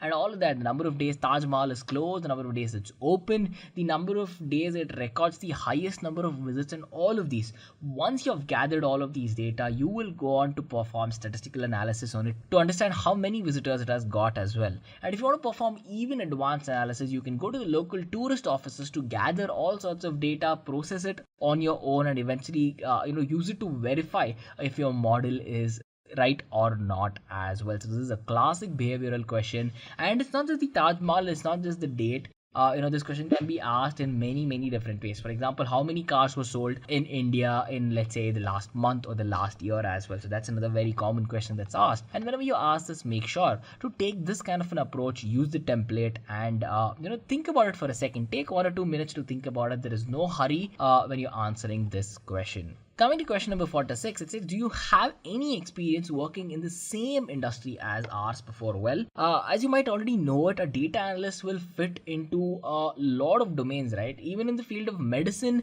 even in the field of social media, be it whatever it is. A data analyst is required if there's a business, as simple as that. So if you've worked in the same industry as the company that you're applying for now, do talk about how you've used your skills to polish yourself into that industry and how best you brought yourself out of it.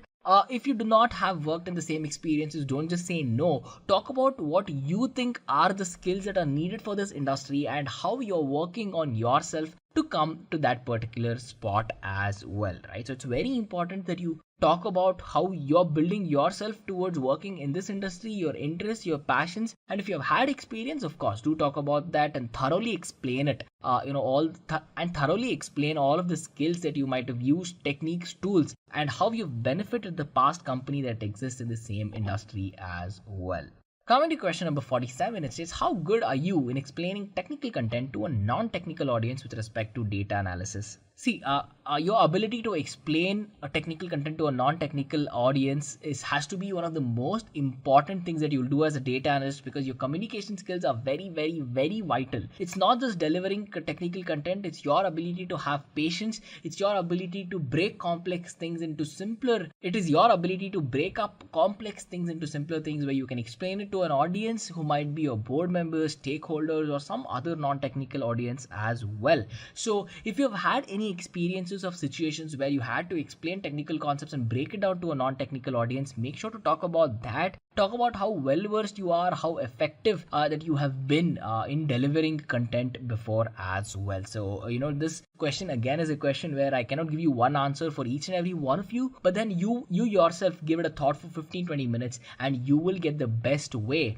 on how you can answer it. Coming to question number 48, it says, what tools do you prefer to use in various phases of development? Again, this is a question that's asked to check what all the tools that you have used, how you have used it, and how best do you think a tool will fit into that particular task as well. So if you have used any or all of the tools that's involved in data analysis, talk about it. Talk about how comfortable you were in using these tools and talk about how they're popular as well. See, some of the tools that we discussed in the questions are very, very popular, right? Talk about how they are popular and why they are popular too. So this will add a lot of value to your candidature.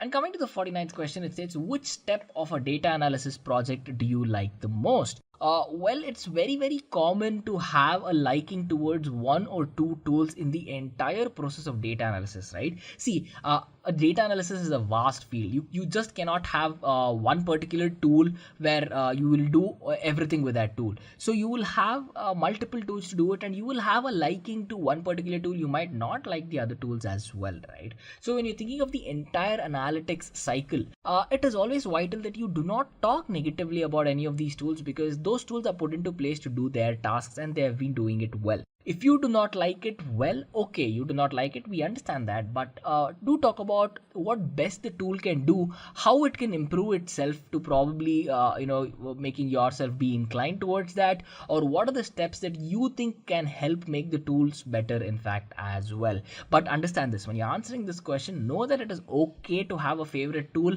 know that it is okay to, put in more time into one particular tool, because it's your career, it's your interest, it's your liking, and if you think you can be very efficient at using that tool effectively, then be it. It is okay.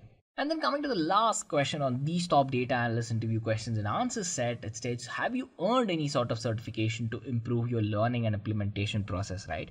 See, a good certification program, what it does for you, it's going to give you thorough knowledge, in-depth expertise from top trainers across the globe. It's going to give you a certificate. It's going to give you exposure to potential hirers. It's going to do a lot for you. So if you are involved in a very complex program that has the capability to take you from a beginner all the way to an advanced data analyst, it means it's adding a lot of value to your life. But how should you answer this when you ask this in an interview? See, one thing is that if you have a certification, right, it shows the interviewer that you have interest in advancing your career in this particular field. It shows that you have strong aspiration to learn, because you've put in your time, you've put in efforts, you've put in money and all of these and dedicated it to the world of data analysis, right? So if you're doing all of this, it always adds value to the interviewer as well. And then when you're thinking about how effective learning that you have put into place, see, many certification programs will give you all the theoretical knowledge that exists, but only the good ones will give you really good industry level projects and case studies to work with. So if you have had the experience to actually crack these industry level problems, it means that you have the capability to learn things on your own and be a player in a productive environment as well. So that itself is going to portray a lot of value of you being certified in that domain. And now if you have more than one certification, just go on to list the certifications of what you have done as well. But instead of stating a lot about what you have done, the most value that can be added to your application is to state how you have used this certification, right? So you could have learned a lot of things, but if you have not used that, it will not add any value, right? So what problems have you solved? The entire world of IT came into place because we have problems and we realized we can use computers to solve them. So to how best of your capability and potential have you made use of these certification programs to solve problems that are there, or how do you plan to solve them if you haven't done any as well? Talk about how helpful it's been to you, your career, and how much value it added to your life experiences, to your learning and interests towards data analysis as well. Just a quick info, guys. Intellipaat provides online data analytics course in partnership with IBM and Microsoft. The course link is given in the description below. So guys, we have come to the end of the session. If you have any doubts, please put down your comments in the comment section below. We will try to answer it as soon as possible.